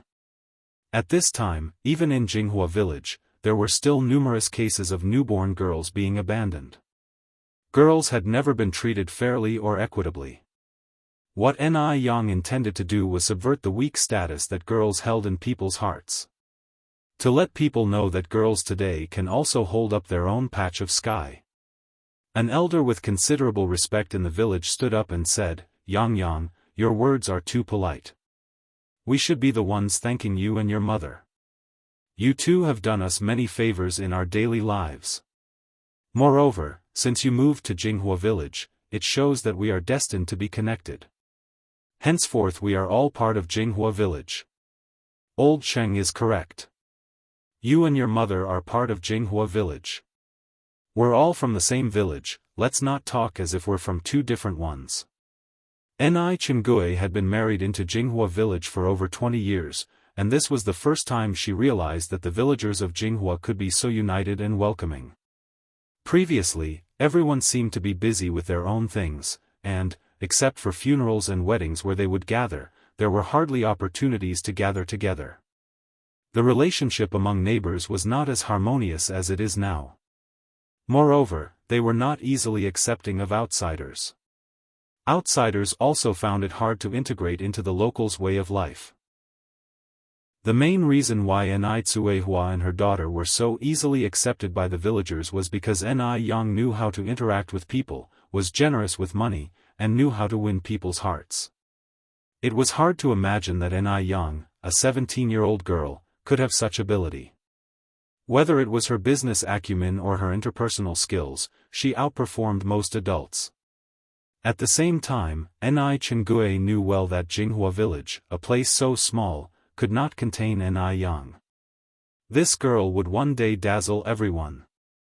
If Yang had been born in the Warring States period, she could easily have been a female general or an empress. Although China has a history of favoring males over females, over the past 5,000 years, there have been women who became queens and government officials. To avoid any possible suspicion, men and women sat separately during the meal. There were 5 tables for men, 5 for women, and some children eating at smaller tables by the side. Throughout the meal, there were exclamations of delight. This fish is too delicious. And this braised pork is excellent. Is this chicken grilled? These simple villagers had never eaten such delicious foods in their lives. Normally, if they bought meat, they simply cooked it haphazardly. None could match the exquisite dishes made by Yang. In the majority of households, the only cooking ingredients were oil and salt. Some couldn't even afford to use oil. Yang also made sour plum soup, so while the men were drinking alcohol, the women were drinking sour plum soup. Most of the women were trying this novel drink for the first time. They all questioned Ni Yang on how to prepare it. Ni Yang didn't withhold the knowledge, she directly shared the recipe to prepare sour plum soup. Since the sour plum soup wasn't an original creation of hers, she didn't claim it as her own. Some of the more thoughtful women noted down the recipe, planning to prepare it for their children to drink. They could also serve it to relatives and friends when they visited during the New Year festivities. This would not only be economical but also prestigious. Chapter 182, Investigating Li Xianxian and her daughter, Noodle Restaurant opens _3. This meal was so satisfying that everyone was left with oily lips, and the children were all full to the brim. After the meal, it was already dark outside. The men went home, and the women stayed at the Ni family home to help wash dishes and clean up the tables. With an entire 10 tables of guests, there were more than 100 bowls used just for the meal alone, not to mention the serving dishes. If it was left to just Ni Tsuehua and Ni Yang to clean up, there was no telling when they would finish. The women, all accustomed to such chores at home, did not slack off just because it was not their own household. They were even more thorough in helping than they would have been in their own homes, and they did not allow Ni Tsuehua and Ni Yang to help. They had all just enjoyed a large and satisfying meal at the Ni family home, leaving them not just satisfied but also high-spirited. Thus, they worked with smiles on their faces. It should be noted that most of them hadn't eaten meat for almost a year. As the saying goes, many hands make light work, and amidst their chatter and laughter, the Ni family's courtyard was restored to its former state in less than half an hour. This meal was not just a simple meal for Ni Yang. This meal signified that she and her mother were officially settling down in Jianghu village from this day onward. The next day was the day Ni Yang was to go to the Mo family for a follow-up visit. In the morning, as soon as she opened the door, she found Mo Qishan waiting for her on his bicycle. Yang, my mother sent me to pick you up. Ni Yang didn't waste time, she sat directly on the back seat of the bicycle, then let's go. Let's go. Mo Qishan's mood suddenly lightened as he pedaled away, the bicycle soon going quite far. Riding along with the morning wind and accompanied by the chirping of birds, they passed through the quiet countryside, the booming city center, and soon arrived at the Mo family's villa. Sister Ni Yang, Uncle Mo Hudi came down from the stairs with small steps. Ni Yang walked over, Xiaodai, how have you been feeling these past few days? Are you better? Mo Hudi nodded her head and smiled, much better, thank you, Sister Ni Yang. Mo Hudi was very clear in her heart, if it were not for Ni Yang, she would not have been able to recover so quickly. You're welcome, Ni Yang patted Mo Hudi's head, I'm a doctor, it's my duty to heal and save lives. Yang is here. Hearing the commotion outside, the old Mrs. Mo came out, her eyes full of excitement as she looked at Ni Yang. Old Mrs. Mo. Ni Yang greeted politely. Mrs. Mo instructed the servants to serve tea and water, and brought out a variety of imported snacks. Yang, have a snack and some tea before checking Xiaodai's pulse, no rush. Ni Yang picked up the tea and took a sip, then took Mo Hudi's pulse. Mo Qishan quietly watched her. Ni Yang focused slightly, her eyes serious, her long eyelashes casting a faint shadow on her eyelids. She was not like the fashionable women on the streets. Every piece of clothing she wore had a subtle hint of antiquity. For example, now, she was wearing a white knee-length cheongsam with a beige long coat over it. The collar of the coat was embroidered with a few proud red plum blossoms, echoing with the red buttons on the cheongsam. She conveyed both classical beauty and the youthful playfulness suitable for her age. Over the years, Mo Qishan had seen many girls, but none of them made his heart beat faster like Ni Yang did. Mrs. Mo also was very satisfied with Ni Yang. She was not someone who paid much attention to family backgrounds. Zhao Jingrong came from a prestigious family, but what happened in the end? Did she not still look down on people with her superior attitude? So, compared to family status, she valued a person's character more. After a while, Ni Yang released Emo Huti's wrist, and then said, Xiao Dai's recovery is faster than I expected. If she continues this way, she should be almost cured after a month of taking the medicine. The metabolic rate of children is much higher than that of adults, after all. Mrs. Mo nodded her head, taking Ni Yang's hand, and exclaimed, Yang Yang, we are so lucky to have met you. If not for you, Xiao Dai might still be bedridden. Before you, Dr. Ace examined Xiao Dai too. He even suggested a full blood transfusion for Xiao Dai, claiming that she wouldn't survive without it. Looking back, that Dr. Ace's words seem alarmist, lacking skill and demeaning traditional Chinese medicine.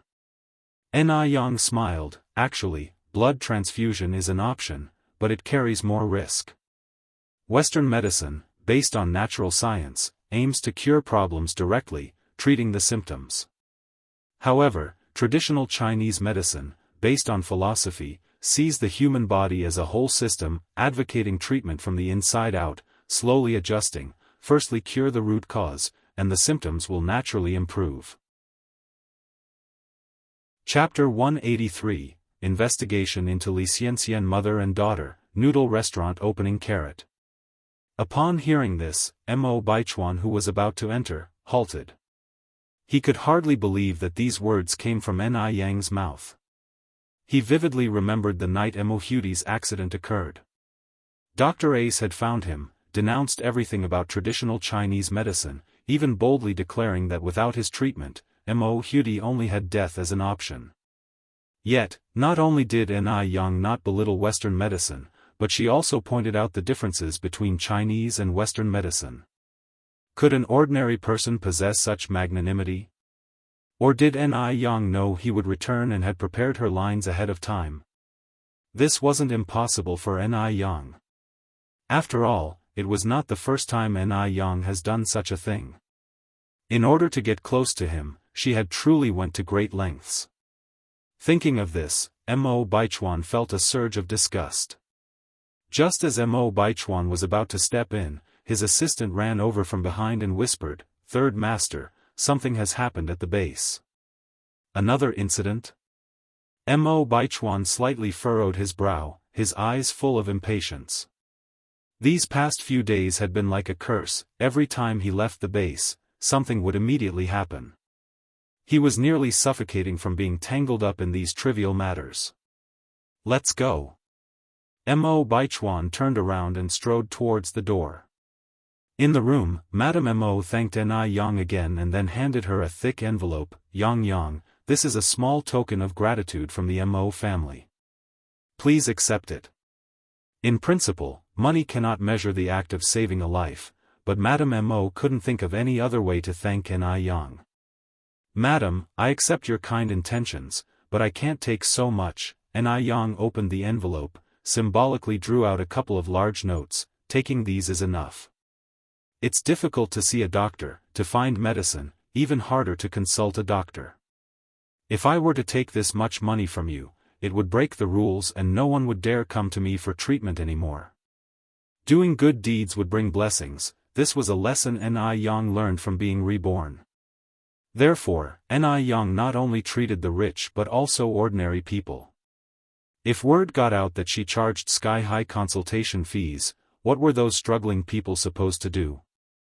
In this life, she intended to use her medical skills to help even more people. Madame Mo looked at Ni Yang, her eyes full of admiration. Girls, as good as Ni Yang were hard to come by in today's world. She was very authentic, no deliberate flattery in her words, no smugness for curing Mo Huti. Throughout, she retained a calm demeanor.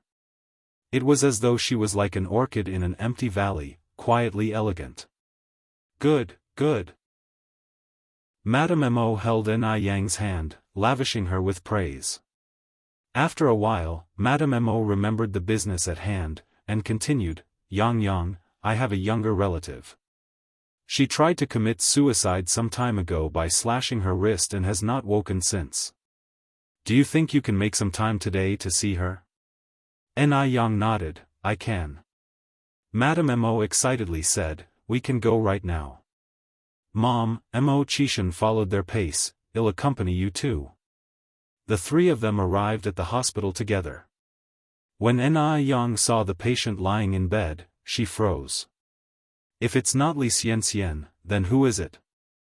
Even though Li Xianxian was considerably younger than in her previous life, Yang recognized her at first glance. What was Li Xianxian's connection with the Mo family? Yang vaguely remembered that in her previous life, there was a scar on Li Xianxian's wrist. So, it was from this time. But, why did she try to commit suicide? Although shocked, Yang's face did not reveal anything. She reached out and rested her hand on Li Xianxian's wrist. After a while she lifted her head and said, "I'm sorry madam, but I'm unable to help this young lady." Madame Mo was taken aback. "Alt? How could that be? Is Xianxian she, if even Yang, with her excellent medical skills, was unable to cure Li Xianxian, did that mean there was really no hope for her?" Yang continued, "This miss suffered external wounds, while my expertise is complex and difficult illnesses. I'm truly sorry, madam." Actually, for Yang, Li Xianxian's condition wasn't a difficult case. But without understanding what happened in her past life, Yang couldn't save a person suspected of killing her. In her past life, the last person she saw before her death was Li Xianxian. The suspicion on Li Xianxian was just too great. In fact, in her previous life, Yang and Li Xianxian weren't very close, having only met 2 or 3 times. But because the last person she saw before the accident was Li Xianxian, Yang had an exceptionally deep impression of her. Chapter 184, Investigation into Li Xianxian Mother and Daughter, Noodle Restaurant Opening _5. Theoretically, she and Li Xianxian weren't very familiar. Li Xianxian had no motive to kill her. But why, after seeing Li Xianxian, did she die? Moreover, the more Yen looked at Li Xianxian's face, the more she thought she resembled someone. Who did she resemble? Yen squinted her eyes. Li Shu. Right. It was Li Shu. Especially that mole on the left cheek, it was exactly like Li Shu's. Could Li Xianxian be Li Shu's daughter? In her past life, Li Shu spent her lifetime with Mu Jinbao. Aside from knowing that Li Shu had a son later on, Yen never knew that Li Shu also had a daughter. What on earth was going on? The more Yen thought about it, the more uneasy she felt. She was still pondering it as she walked out of the ward. "Yang, what's the matter?" Mo Qishan asked when he saw her absent-mindedly walking out of the ward.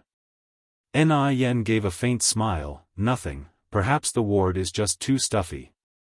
As she finished speaking, Yen continued, "Who was that girl that slit her wrists? What's her relationship with your family?" Mo Qishan replied, "Actually, there's not much of a relationship.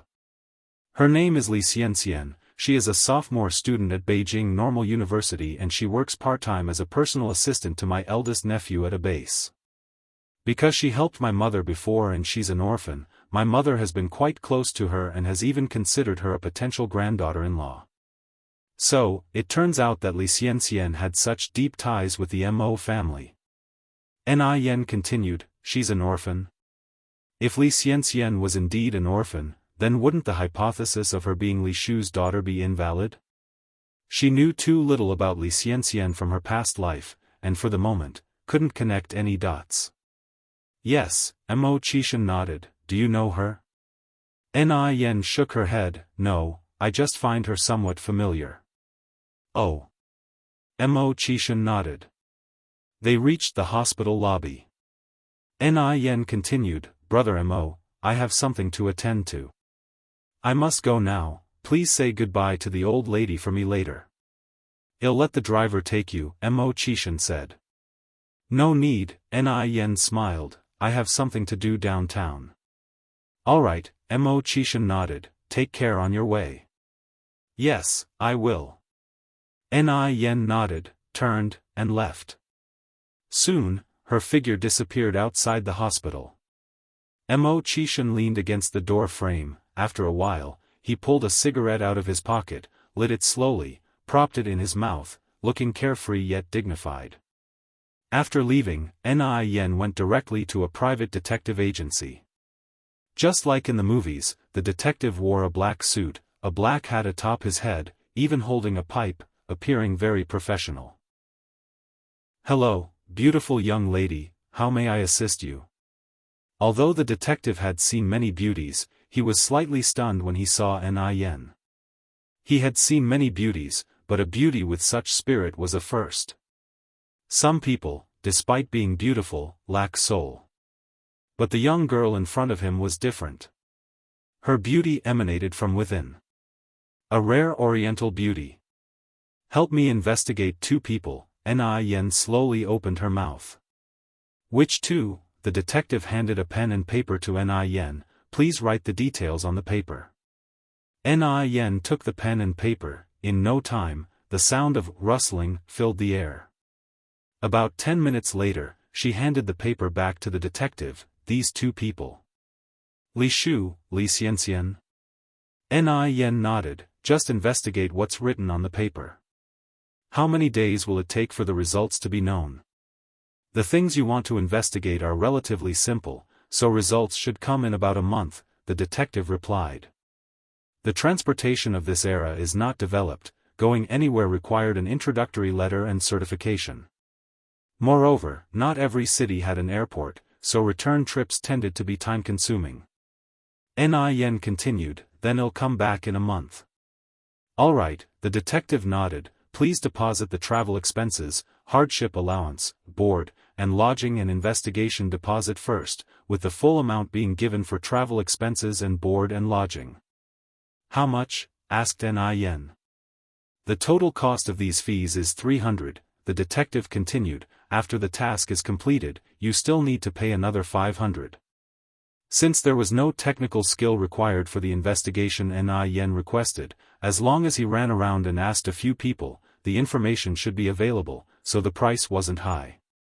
Things like rich housewives wanting to know if their men were having an affair outside, those cost more, basically starting from 2000.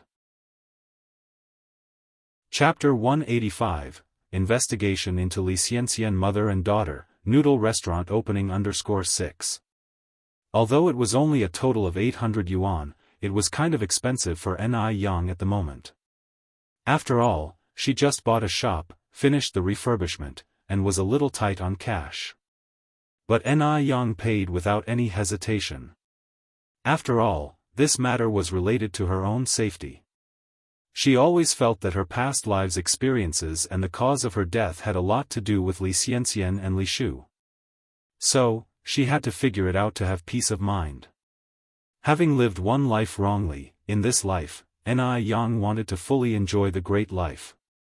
She couldn't leave any safety hazards. By the way, the last live's revenge should be reported together. "Thank you for your trouble." Yang grinned slightly. The detective bowed. "No problem, my surname is Zhou, just call me Xiaozhou." Yang nodded.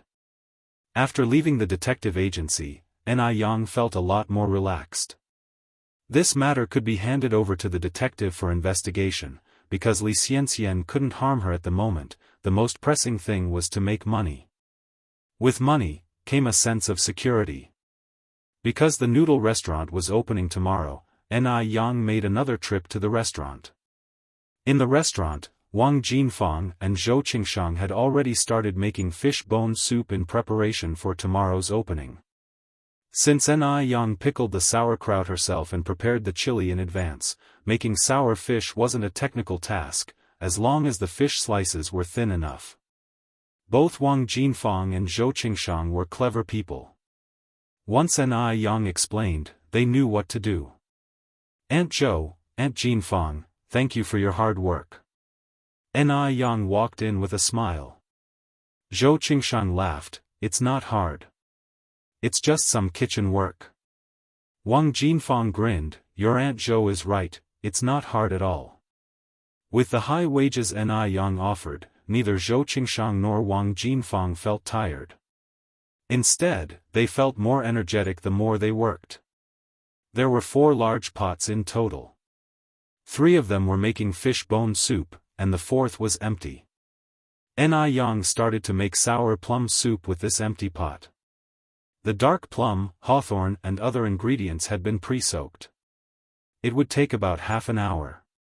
Being late autumn, the sour plum soup could be stored in a large glass jar without worrying about it going bad. Usually, Yang could serve 600 to 700 customers in a morning when she was street vending. On the opening day, there should be more customers than usual, so she prepared enough for 2,000 servings. The pickled vegetable noodles also prepared 2,000 servings. At this time of the year, even if they couldn't sell all, they could keep the rest for the next day's sales without worrying about spoilage. Even before the opening, there were a few people outside asking if they were opening tomorrow. Yang smiled, "Yes, it opens tomorrow." Seeing Yang, everyone happily said, "Little boss, it's really you. We came yesterday and didn't see you. We were worried that this shop had changed owners. Little boss, what time will you open tomorrow morning?" Yang said, "We open at 6 o'clock tomorrow morning. Will the sour plum soup be given away for free to those who come to eat noodles tomorrow?" Yang nodded, "Yes, everyone who comes to eat noodles gets a cup of sour plum soup." Okay, well definitely come over early tomorrow." In Yang's absence, Sun Xianxia made a lot of money. After all, once Yang stopped selling, there was only her store that sold pickled vegetable noodles. People who wanted to eat pickled vegetable noodles had to go to her store. Sun Xianxia proudly changed the price of the sour fish noodles to 3 yuans and 5 cents per bowl, 5 cents more expensive than what Yang used to sell.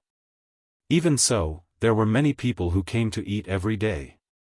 At this time, Sun Xianxia worked overtime to sell pickled vegetable noodles and made more than 5,000 yuan in just a month.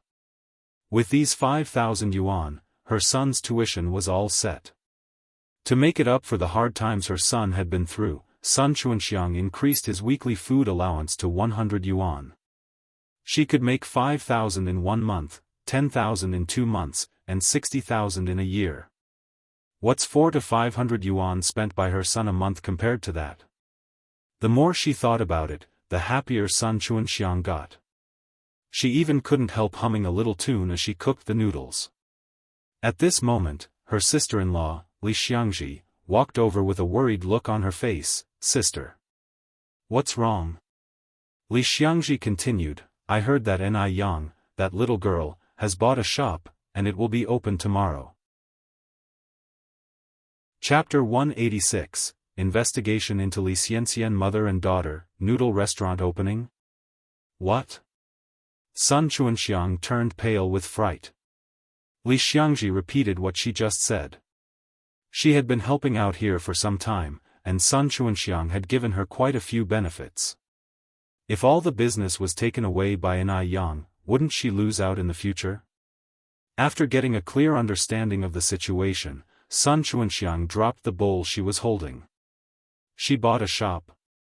That damn little bitch actually bought a shop. Where did she get the money to buy a shop? Yang had been gone for so long, Sun Xianxia thought she was dead. Unexpectedly, she had secretly bought a shop. For a moment, Sun Xianxia was both furious and envious. She was just getting by and Yang came to steal her business again. How could someone be so shameless? Then Sun Xianxia said, "Xiangji, go to Yang's place now and find out if this news is reliable." Okay. Li Xiangji nodded and ran off. Sun Xianxia steadied her nerves and continued to serve her customers. Just then, 3 noodle-eating customers arrived at the stall. Before they could get seated, a middle-aged woman came from across the street. "Xiaoli, Xiaozhao, Xiaowang, stop eating here. The Boss Noodle Restaurant opens tomorrow, and you will even get a free sour plum soup." Really? The 3 of them were extremely excited. The middle-aged woman said, "Of course it's true. Everyone is heading over there now to get familiar with the place. Do you want to go have a look?" We do. Sun Xianxia, standing in front of the iron pot, turned black with anger and immediately chased after the 3 customers, saying, "Hey, don't go. The noodles are already cooked. How about I give you a 5-cent discount per bowl?" One of them turned back and said, "No thanks, the flavor here is not as authentic as what the little boss has."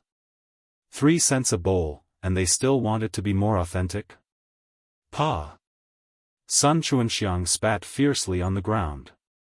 "Disgusting poor bastards, I don't even want to do business with you." A large crowd had gathered in front of Ni Yang's shop. Li Xiangji was one of them, standing in the middle of the crowd, tiptoeing and craning her neck to see the renovation inside the shop. The door was made of glass. The interior was simply arranged, easy to see at a glance. Pictures of pickled fish noodles were stuck all around the walls. It looked hot with sesame, chili, green onion, and cilantro sprinkled on top, a very visual impact, making people salivate and couldn't wait to try a bowl. Color cameras have been introduced in 1936, but at this time, few people used them to photograph dishes for promotion. Ni Yang must be the first in the city to do this. To take these photos, Ni Yang spent quite a sum, a luxury few businesses could afford. No doubt, Ni Yang's idea was simply too brilliant.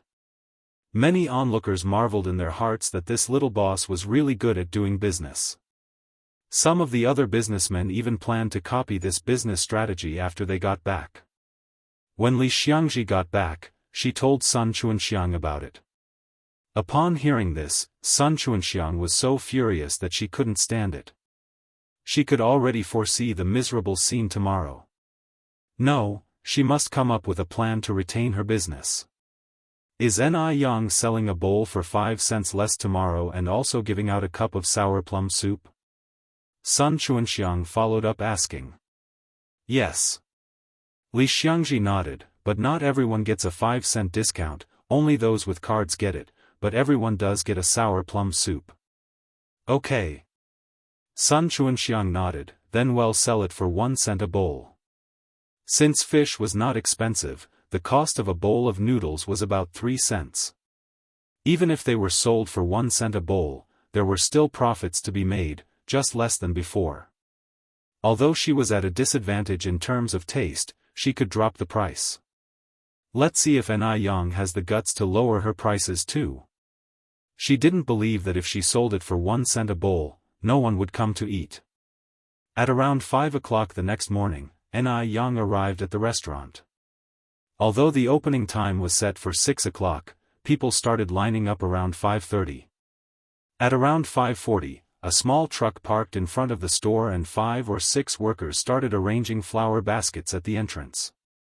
Someone also brought a red carpet. Ni Yang wondered, "Sir, are you sure you've got the right place? I didn't order these things."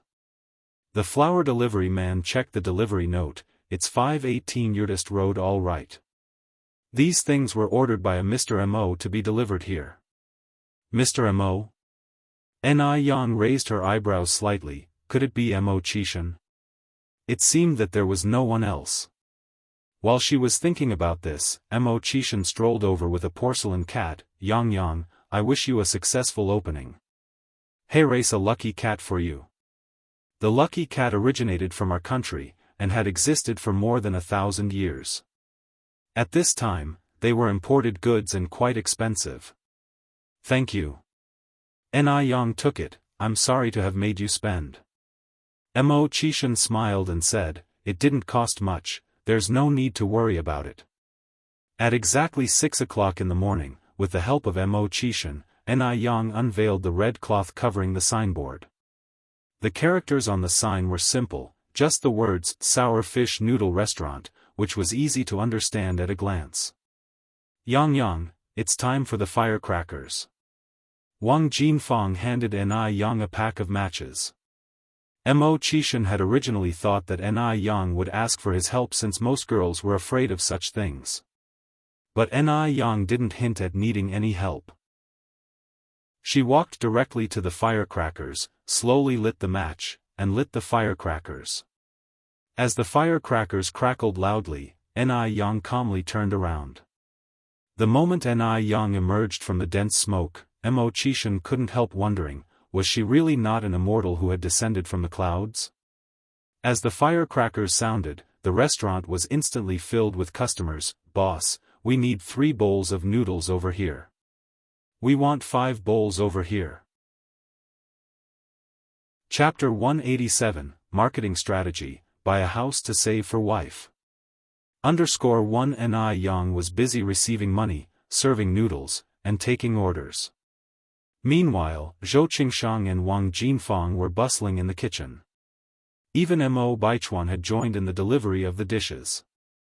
Due to the lack of seats in the store, many people ordered a bowl of noodles and squatted outside to eat. They enjoyed the spicy and tangy pickled fish noodles while sipping on the appetizing sour plum soup.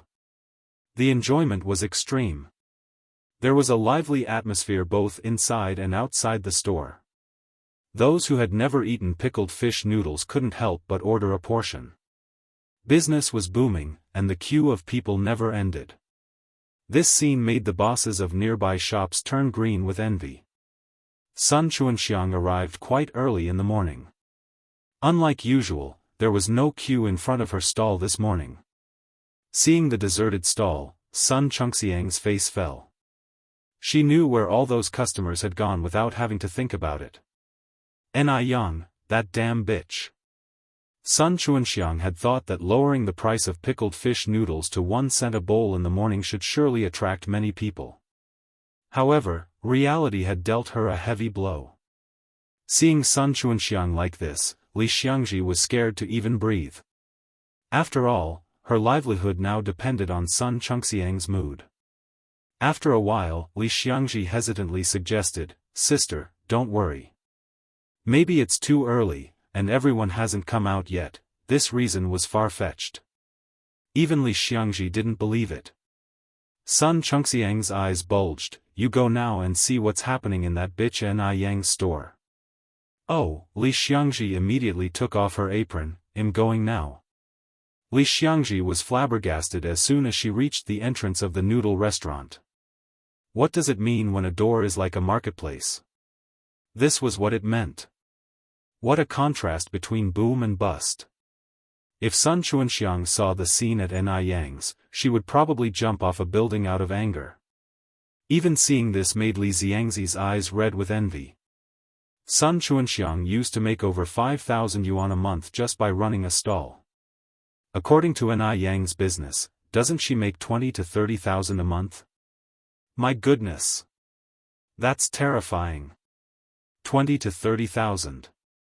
That's more than what most people make in several years. Although Ni Yang's noodles were really delicious, smelling the fragrance from the shop, Li Xiangji couldn't help but swallow her saliva. After going back, Li Xiangji told Sun Chuanxiang about the situation. Hearing this, Sun Chuanxiang was consumed by jealousy. As long as Ni Yang existed, she couldn't continue her business. That little bitch was driving her into a corner. "Sister, don't worry, the reason why Ni Yang's place is busy is because of the good taste. If we can improve our flavor, we won't worry about having no customers." Li Xiangzi's words hit the nail on the head. Every person is a hidden foodie, so they don't care if the pickled vegetable noodles are 3 cents a bowl or 1 cent a bowl. They just want a good taste. After all, there aren't many good things to eat these days. Pickled fish is a novelty. Sun Chuanxiang understood this, but no matter how hard she tried, she couldn't replicate Ni Yang's flavor.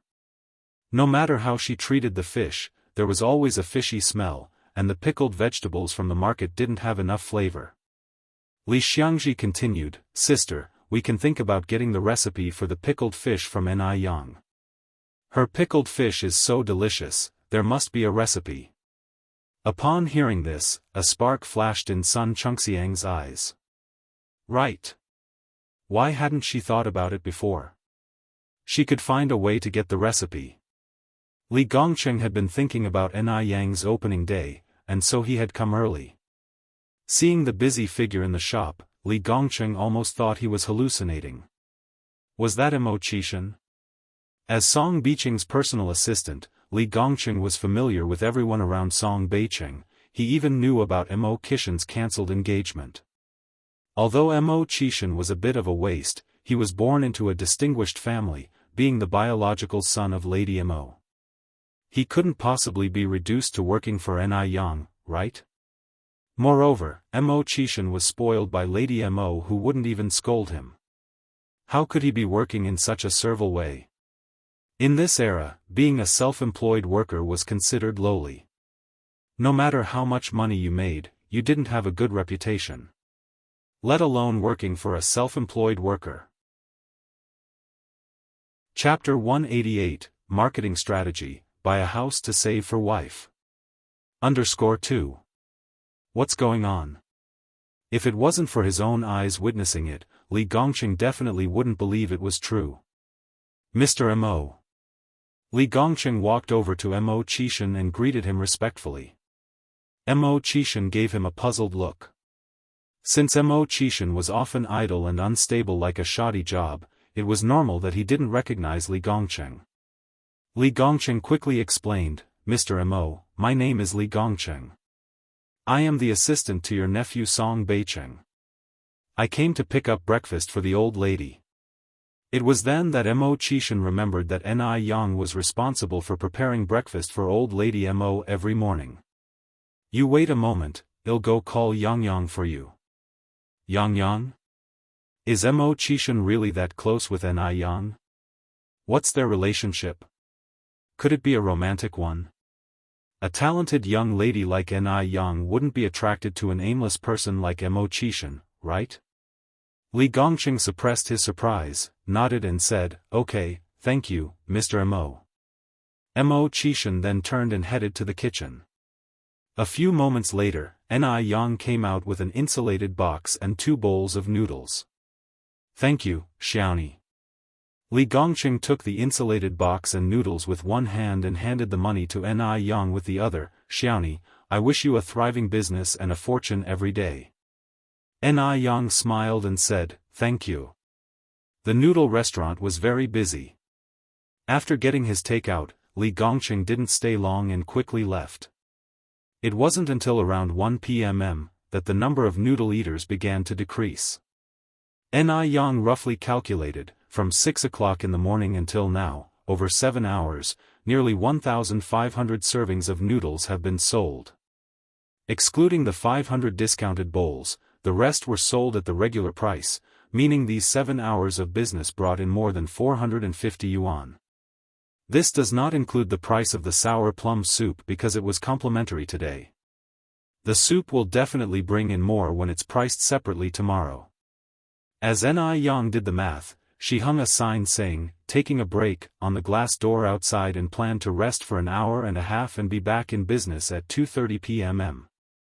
As important as money is, it can't compare to good health. Brother Mo, you've worked hard today. Ni Yang took the bowl of noodles from Mo Qishan's hand and placed it in front of the last table of guests. Mo Qishan smiled and said, it's no big deal, I was just wasting time anyway. Ni Yang continued, it's getting late now, brother Mo, let me take you out for a meal.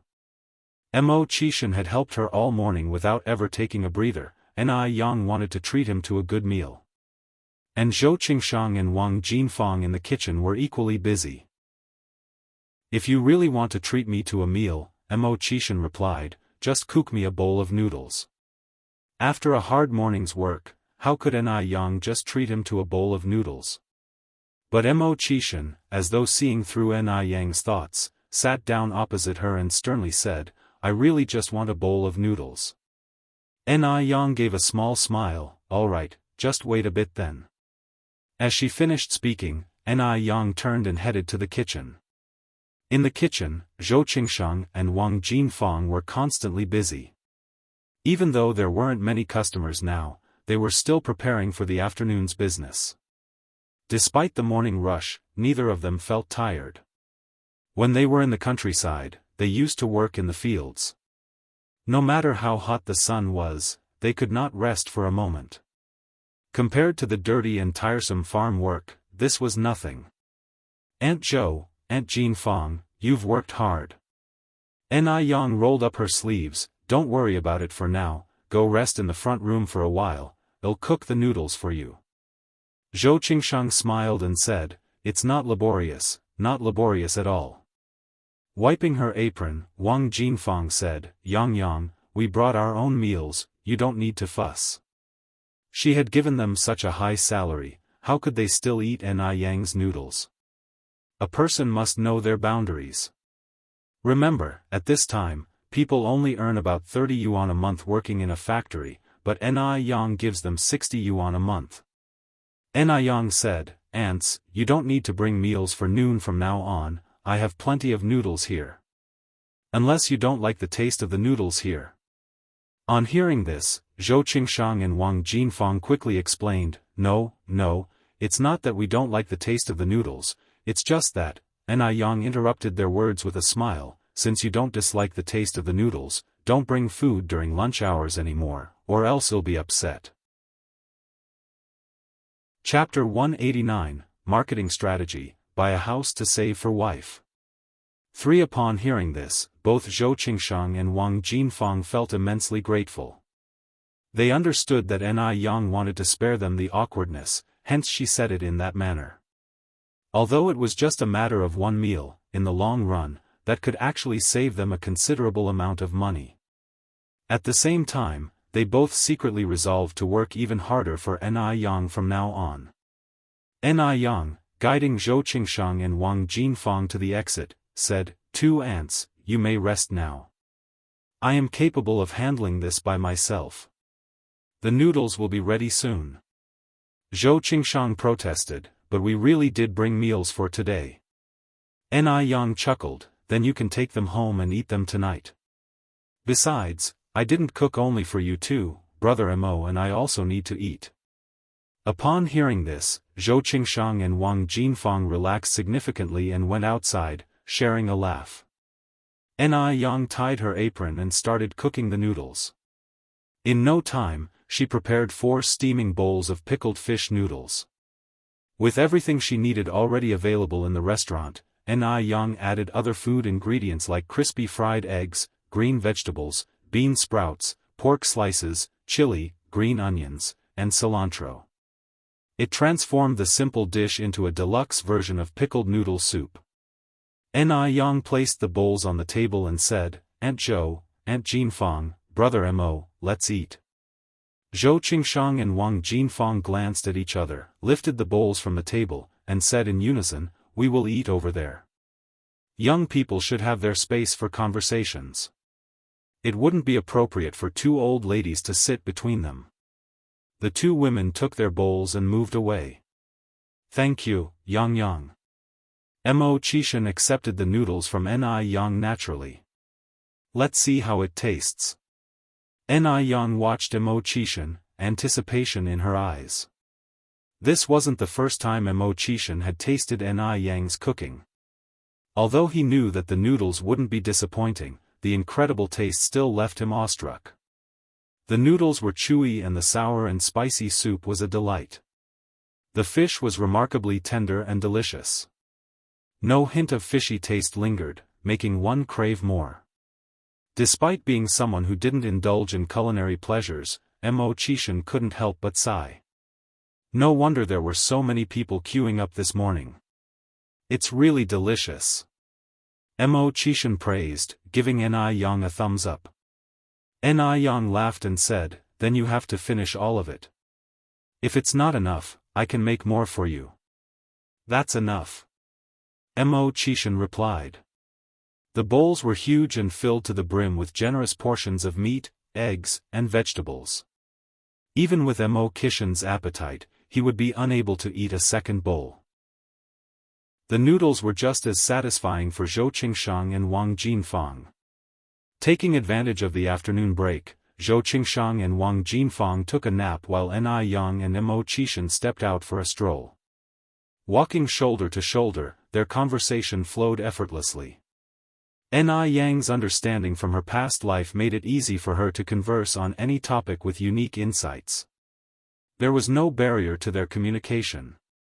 Mo Qishan was astounded. He felt like he had found a treasure. The duo discussed the future development trends. Ni Yang sighed and said, if we have the money, it would be great to invest in real estate, especially in Beijing and Shanghai. It would be best to buy as many houses as possible there. In this era, people are generally content with their current situations and could not imagine the significant changes in the major cities in the next 2 or 3 decades. For ordinary people, owning a couple of properties would ensure financial stability for their later years. During Ni Yang's successful past life, she read a news report about a wealthy man in China who amassed his fortune in the 1980s by investing in real estate. He was able to collect an average rent of 30 billion a month. That would be 360 billion a year. And all of this with zero investment. There was no risk involved.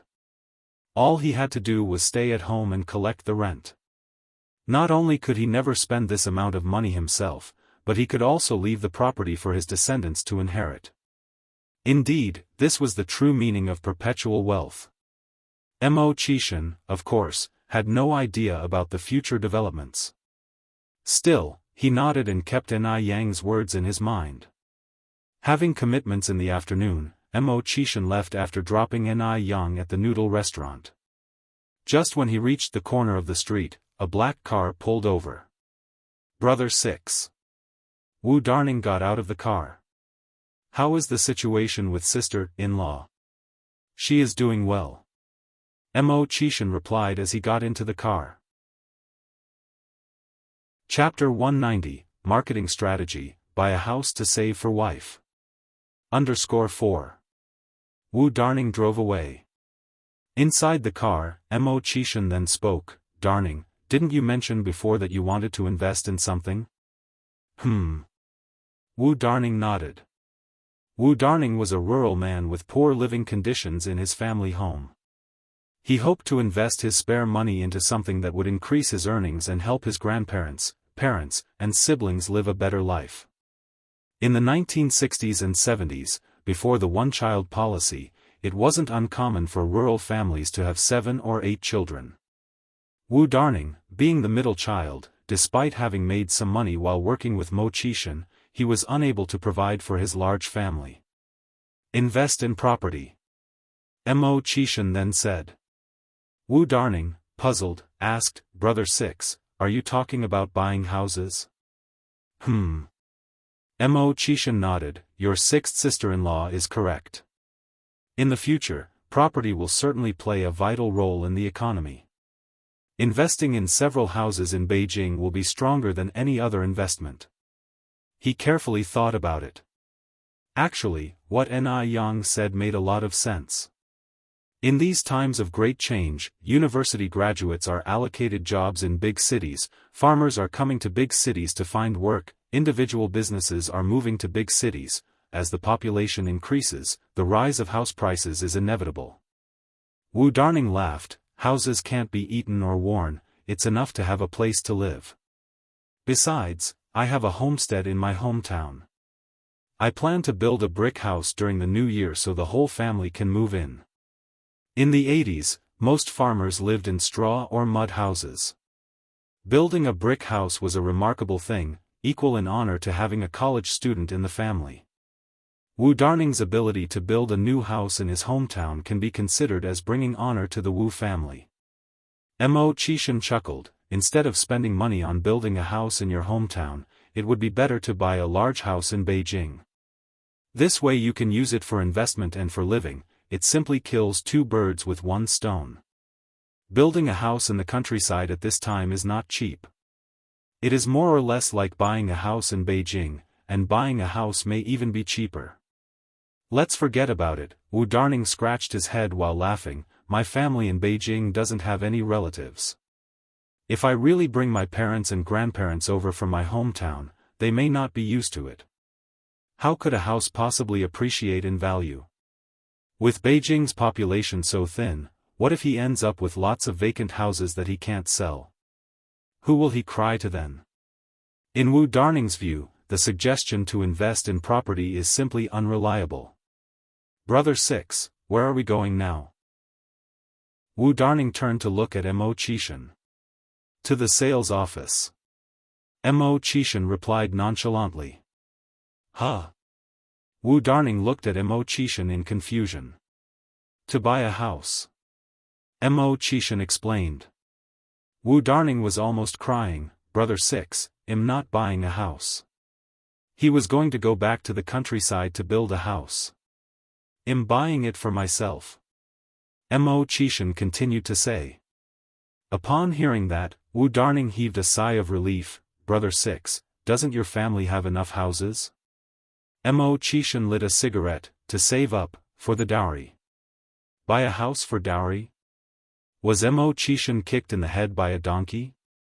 Mo Qishan, as if he saw Wu Darning's concerns, laughed and said, Don't worry, your sixth sister-in-law won't be wrong. Why don't you also buy a couple of houses? No way. Wu Darning firmly replied, I need to save the money in my pocket to build a little Western-style building back in the village. A little Western-style building. By that time, he could definitely dazzle those who used to look down on his family. Just thinking about this made Wu Darning somewhat excited. Mo Qishan exhaled a puff of smoke slowly, as you like. It's not right to push someone on such matters. Even when they left the sales office, Wu Darning was still in a state of bewilderment. Brother Six, shall we go back now and cancel all those houses? You shouldn't just buy so many houses because of what your sixth sister-in-law said. With so many houses, if he can't sell them in the future, he won't have a place to cry. That's not the way to court a woman. Although it's not his money, Wu Darning still feels sorry for Mo Qishan. People in love are just idiots. Mo Qishan usually seemed like a very astute person, but when he gets confused, he gets really confused. Mo Qishan just laughed, it's okay. If they eventually don't sell, they'll just consider it as a loss in gambling. Chapter 191, Marketing Strategy, Buy a House to Save for Wife. _5. Lost in cards? What kind of card game could cost so much money? As they were talking, Mo Qishan added, in a few days we'll be passing through Shanghai, let's buy a few more houses in Huangfu district. Buy more? Wu Darning was speechless. Your sixth sister-in-law said, Mo Qishan continued, that only houses in Beijing and Shanghai have high investment value. Wu Darning, not daring to speak ill of Ni Yang, could only whisper, not everything your sixth sister-in-law says is necessarily right. Mo Qishan laughed, whether it's right or not doesn't matter, what matters is that she said it. Wu Darning, hopefully, Mo Qishan won't regret it later. He could only offer a slight warning and avoid saying too much. Thinking about all that money going down the drain, Wu Darning felt a twinge of pain. If he had that much money, had rather spend it on more food and clothes, not like Mo Qishan. Even putting it in the bank to earn interest would be better than buying houses. Mo Qishan was the type who just did not turn back until he hit a wall. At 2:30 in the afternoon, the noodle restaurant opened on time. Even though the afternoon crowd wasn't as large as the morning, all the tables in the shop were always occupied. By dinner time, there was a line forming again. Luckily, Ni Yang had prepared plenty of noodles and fish soup in advance, otherwise, they wouldn't have been enough. Despite good business, Ni Yang didn't stay open too late and closed punctually at 7:30. Firstly, it was for health reasons. Secondly, it was a marketing strategy. She had to keep her customers longing, maintaining an air of mystery to attract more new customers. If the restaurant were open all the time, it might seem too cheap to customers. That night, back home, Ni Yang sat on the bed and went over the day's accounts. She found that the day's total business actually amounted to 850 yuan. The total cost of electricity, water, gas, labor, and ingredients was about 2 yuan. After deducting these, the net profit was 750 yuan. Along with the good sales of facial cleanser and aloe vera gel in the past few days, she could make around 900 yuan a day, which amounted to 27,000 yuan a month. Even though she could earn more than 20,000 yuan a month, Ni Yang was not satisfied at all. After all, in her previous life, she was a boss playing with millions within minutes. she had to work harder. After securing the money, Ni Yang went to cook. Tsuehua had already washed the vegetables, so Ni Yang just had to cook them. In no time, Ni Yang had cooked 3 dishes and a soup. The first dish, stir-fried pork with cowpea. The Compendium of Materia Medica records that cowpeas nourish qi, strengthen kidneys and spleen. So, cowpeas are good for preventing premature aging. The second dish, braised pig's trotters. Pig's trotters are rich in collagen, which helps enhance breast volume. Although Ni Yang already had a nice figure, she still needed to maintain it. The third dish, spicy stir-fried bamboo shoots. Compendium of Materia Medica supplement notes that bamboo shoots are beneficial for the 9 orifices, circulation of blood, clearing phlegm and removing food stagnation. As such, bamboo shoots are very good for slimming. With her daily hearty diet, she had to prevent her figure from becoming misshapen. The soup is cuttlefish and winter melon soup. The Tsuishi Residence Diet says, cuttlefish cures abnormal uterine bleeding, irregular menstruation, hernia, and is most beneficial for women. The combination of cuttlefish and winter melon has a good blood-nourishing effect. Thus, this dish is very beneficial for the female friends. Just as she was setting the 3 dishes on the table, Ni Chengue arrived. Yang Yang, how was business today? Ni Yang smiled and said, pretty good. Ni Chengue picked up the teacup and said, Yang Yang, it's not easy for you to have achieved this. You and your mother have finally seen better days after all the hardships. I wish you more success in the future, as the saying goes, prosperity in abundance. From starting with a street stall to owning her own shop now, Ni Chengue had seen Ni Yang's growth. Others might think it was easy for her to make money and buy the shop in less than half a year. However, only Ni Chengue knew how hard it was for Ni Yang to attain this success. Every morning, she woke up between 2 and 3 o'clock. Before dawn broke, she was carrying 400 to 500 kilograms of soup to market. Rain or shine, she never took a day off. Without seeing it firsthand, it would be hard to believe that a 17-year-old girl could be so hardworking and endure so much.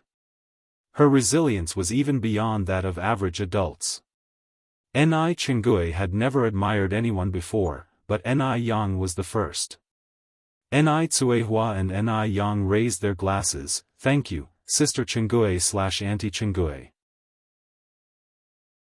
Chapter 192, Marketing Strategy, Buy a House to Save for Wife. _6. After dinner, Ni Yang went back into the kitchen to prepare the ingredients for Mrs. Mo's breakfast the next morning. The next morning, Ni Yang was up before 3 o'clock as usual. Firstly, she had to prepare breakfast for old Mrs. Mo, and secondly, she had to go to the shop early to prepare the fish soup and noodles. There isn't a business owner who doesn't rise early. In the deep autumn at 3 o'clock, it was still pitch black outside. There were no streetlights in the rural area, and there was not a person on the road. Occasionally, one could hear the strange cries of birds, like the howling of ghosts and wolves. If it were anyone else, they would probably be scared out of their wits. But Ni Yang was not afraid. In her previous life, what had she not experienced? In fact, ghosts are not the scariest things. What's truly terrifying is the human heart. At 4 o'clock, Ni Yang arrived at the shop. She started simmering sour plum soup, preparing sour fish, and soon the small kitchen was filled with warm steam. Although Ni Yang told Zhou Qingshang and Wang Jinfang to arrive at the shop by 6 o'clock every morning, they were there at 5. Since Ni Yang was so good to them, they couldn't be ungrateful. One should know how to repay kindness. Seeing Wang Jinfang and Zhou Qingshang, Ni Yang exclaimed surprisingly, "Aunties, why are you so early?" Wang Jinfang and Zhou Qingshang immediately started helping. "We are used to getting up early at home, and we can't sleep. It's better to come early." Both Wang Jinfang and Zhou Qingshang were mothers of several children. If this were in a later era, they certainly could not have come so early, because as housewives, they had to wake the children, cook for them, send them to school, and take care of the children, along with a list of other chores.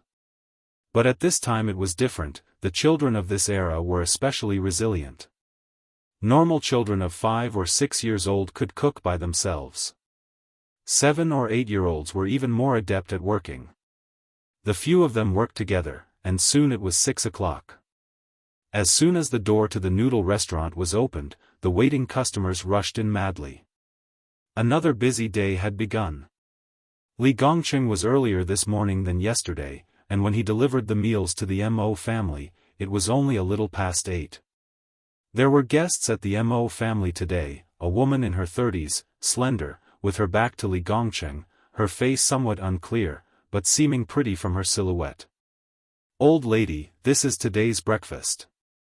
As Li Gongqing's gaze slid over the woman's face, he couldn't help but feel a chill on his scalp. He could not have imagined that the face of this woman could be so. It was beyond description. If he had to describe it, it looked like a toad's skin. Her face was filled with big and small pimples, and her forehead was covered with acne marks and pockmarks.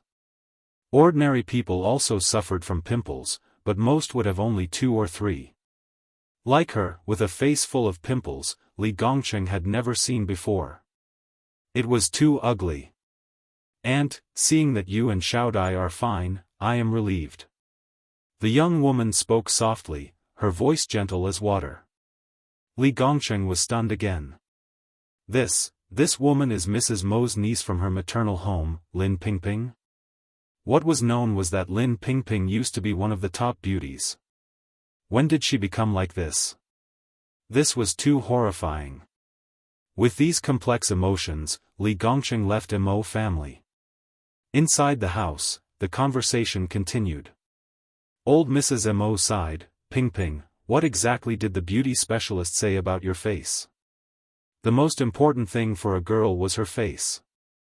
Speaking of this topic, Lin Pingping also sighed. She didn't know how much money she had spent for this face, how many skincare products she bought, but they were all useless, and it was getting worse and worse. She had been like this for over a year, and her relationship with her husband was deteriorating. Her husband didn't even want to touch her for 5 or 6 months. He bluntly stated that she was disgusting. Last month, for fear that her face would be contagious, he forcefully separated their rooms to sleep. She didn't know how much she had suffered from her mother-in-law and father-in-law. Now, there at her in-laws, even her food was served in a separate bowl. If it were not for her Aunt Mrs. Mo supporting her, her husband would have divorced her a long time ago. The purpose of her visit to the Mo family today was to check up on Mrs. Mo and Mo Huti, and also to warn her in-laws that she had someone backing her up. Although both her parents died, Lin Pingping won't allow herself to be bullied. Chapter 193, Marketing Strategy, Buy a House to Save for Wife. _7 Auntie, you don't have to worry. Experts in cosmetics abroad said my face will be fine. It will heal in a short time.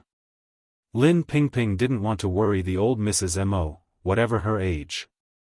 Upon hearing this, Mrs. Mo at last sighed relief. That's good, that's good. After a pause, she continued, Pingping, I hope you won't hesitate to tell your auntie anything you find difficult. Lin Pingping nodded. I know, auntie. Mrs. Mo then asked, by the way, is Hongbin treating you well? Do your in-laws give you a hard time? When Pingping saw her auntie worrying about her, she felt the urge to cry, but she held it in. Yes, they are treating me well. Especially Hongbin. I'm such a beautiful woman he married, he wouldn't dare to treat me badly. She and Hongbin were in a love marriage. At that time, Hongbin's family had nothing. His parents, grandparents, brothers and sisters all lived in a tiny 30-square-meter house provided by his father's office. When she told Mrs. Mo about this, she was strongly opposed. But in the end, she couldn't withstand Lin Pingping's determination. At their wedding, Mrs. Mo gave them 100,000 yuan in dowry. Lin Pingping used this money to buy a bigger house, help Hongbin's brothers and sisters to go to school, and used her connections to help Hongbin climb the ladder at work. This is where Hongbin's success today comes from. But no one in his family remembers her favor. She loved Hongbin wholeheartedly, but in the eyes of his family, that was Hongbin's talent and even something to be flaunted before others. Look at how capable our son is, even the daughter of a rich family insists on marrying him. No one knew of her deep affection for Hongbin hidden behind his talent. Because of her reverse dowry to Hongbin, she had no status in his family, and regardless of her contributions, they thought it was only to be expected. Unfortunately, Lin Pingping had to silently bear the bitterness, unable to voice it out. Because she chose this path, she had no reason to go to anyone and complain. She could only bear it, regardless of how Hongbin and his family treated her, she could only bear it. She has to cling to the last bit of her dignity. Hearing her talk like this, Mrs. Mo was relieved. Right, marrying you, such a good girl, the Hong family should count their blessings. Ping, if you ever suffer any injustice, you mustn't keep it to yourself. Since your parents passed away early, your uncle and I are your surrogate parents. Speak up, and we will help you stand up for yourself. She knew that Ping's in-laws were something else. This is why she opposed the marriage back then. Lin Pingping nodded. Don't worry, Auntie. Mrs. Mo continued, let's not just chat, come eat breakfast. Ping, listen, I recently met a young gifted doctor named Ni Yang. Not only is her cooking delicious, but her medical skill is also excellent. She is the one who cured Xiao Dai. Lin Pingping exclaimed surprisingly, really? As she opened the insulated box, Mrs. Mo replied, of course. Would I lie to you? As soon as the lid of the insulated box was lifted, an overwhelming aroma filled the air. Looking at the food inside, Lin Pingping said, Auntie, have your teeth been feeling better lately, and are your eyes feeling better as well? You hardly have dizzy spells, and you seem to be in a better spirit, isn't it? Mrs. Mo was surprised. Yes. How did you know? Lin Pingping smiled, I could tell by looking at the food. The food? Mrs. Mo was puzzled, then she said, right. Ni Yang does cook delicious meal. Lin Pingping continued, Auntie, you might not know, but the food is not only delicious, there's a lot of thought behind it. Mrs. Mo asked in confusion, what do you mean? Lin Pingping picked up her chopsticks and pointed at one of the dishes. Look at this. It has mushrooms and shrimp.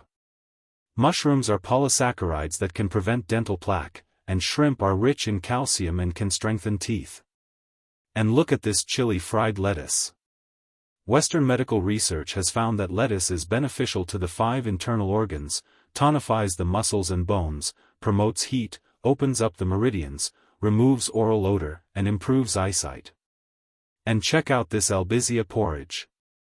Albizia has the effect of relieving irritability, alleviating depression, calming restlessness, regulating mood, and promoting mental clarity. As a Western medicine practitioner herself, Lin Pingping could tell at a glance what benefits certain foods provided. From this, she could tell that the chef's thoughts were meticulous. The meal she prepared was suitable for seniors, and she must have done some research beforehand. Upon hearing this, Mrs. Mo was stunned. Does the food really have all those benefits? Yes. Lin Pingping nodded. Do you think I've been practicing medicine all these years for nothing? Mrs. Mo's eyes were filled with surprise. No wonder she has been feeling healthier lately. The food must have been well combined.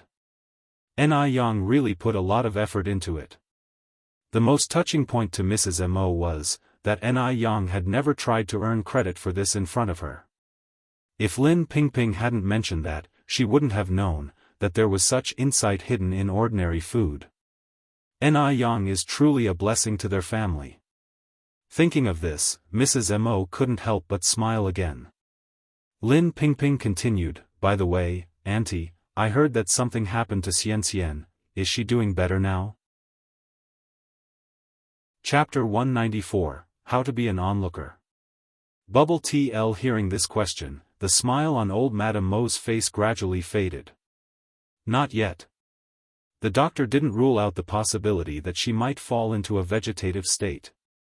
She is currently still under observation. A vegetative state? Lin Pingping was quite frightened. How could this happen? Li Xianxian is only 20 years old this year. If she truly ends up in a vegetative state, how will her future days go by? Old Madame Mo sighed. Xianxian has always been quite an obstinate child. This situation wouldn't have occurred otherwise. Lin Pingping reached out and held old Madame Mo's hand. Auntie, don't worry. Xianxian is a good girl. She will definitely be okay. I hope so. Old Madame Mo sighed softly. Come, let's not talk about this anymore. Let's eat. Lin Pingping nodded and served old Madame Mo a bowl of porridge before serving herself. Having received excellent etiquette training, Lin Pingping didn't make any noise while eating. However, right as the porridge went down her throat, she couldn't help but exclaim in surprise. My goodness! The taste was simply amazing. Lin Pingping had never known that a simple bowl of porridge could taste so delicious. She immediately reached out and grabbed some lettuce heart. The lettuce heart was cooked to perfection. It was crisp, refreshing, with a tinge of spiciness that winded around her tongue and teeth. The aftertaste was endless, making one want to take a second bite after the first. Upon seeing Lin Pingping's reaction, old Madame Mo smiled and asked, "How was it?" The taste was good, wasn't it? Lin Pingping quickly nodded. Good? It's more than good. It's absolutely delicious. Lin Ping had assumed with such nutritious food, the taste would be minimal. To her surprise, the taste was incredible. The most humble ingredients had been used to create extraordinarily impressive flavors. It was obvious that the cook had an ingeniously versatile heart. If it's delicious, then eat more. Don't go trying to be like those other girls, starving themselves for the sake of looking good. Old Madame Mo added more porridge into Pingping's bowl. The aunt and niece enjoyed their meal. Grandma, Auntie. Mo Baichuan entered the room and greeted. Baichuan, you look increasingly energetic, Lin Pingping said with a laugh. How about it? Have you found a girlfriend yet? I'm not in a hurry. Mo Baichuan sat on the sofa opposite them. Lin Pingping continued, you're not getting any younger. Time to get serious. At this point, Mo Qishan had descended from upstairs. Mo Baichuan immediately stated, these things should be arranged by the elders first. Mo Qishan had just been dumped by Zhao Jingrong, and people were still gossiping about it. Mo Baichuan was purposely stirring the pot. Old Madame Mo knew that the relationship between this nephew and uncle had always been tense. Mo Baichuan was a remarkably outstanding person, already a big leader at the age of 26. As for Mo Qishan, he was already 27 and yet he remains unaccomplished and idle, naturally generating friction.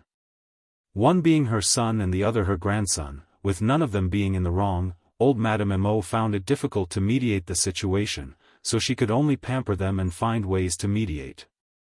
Lin Pingping could also sense the underlying tension between them and tried to shift the focus. Your sixth uncle is your sixth uncle, and you are you. We are discussing something with your grandma right now. Without showing any anger or embarrassment, Mo Qishan walked over and said nonchalantly, you, my impressive nephew, need not worry about your sixth auntie's affairs. Somehow, Mo Baichuan found the word impressive to be a bit grating. Was it just his imagination? As an underachiever, Mo Qishan had no right to mock others. If it weren't for his seniority, Mo Baichuan would never tolerate sharing a room with such a person. In his workplace, someone like Mo Qishan wouldn't even qualify to serve him tea or water. After saying this, Mo Qishan greeted Lin Pingping and old Madame Mo, my dear, I have some business to attend to, so I won't entertain you for now. Remember to stay for dinner tonight. Lin Pingping cheerfully replied, you go handle your business, don't worry about me. Busy doing what? A look of derision flashed in Mo Baichuan's eyes. Besides chasing women and fooling around, what serious business could Mo Qishan have?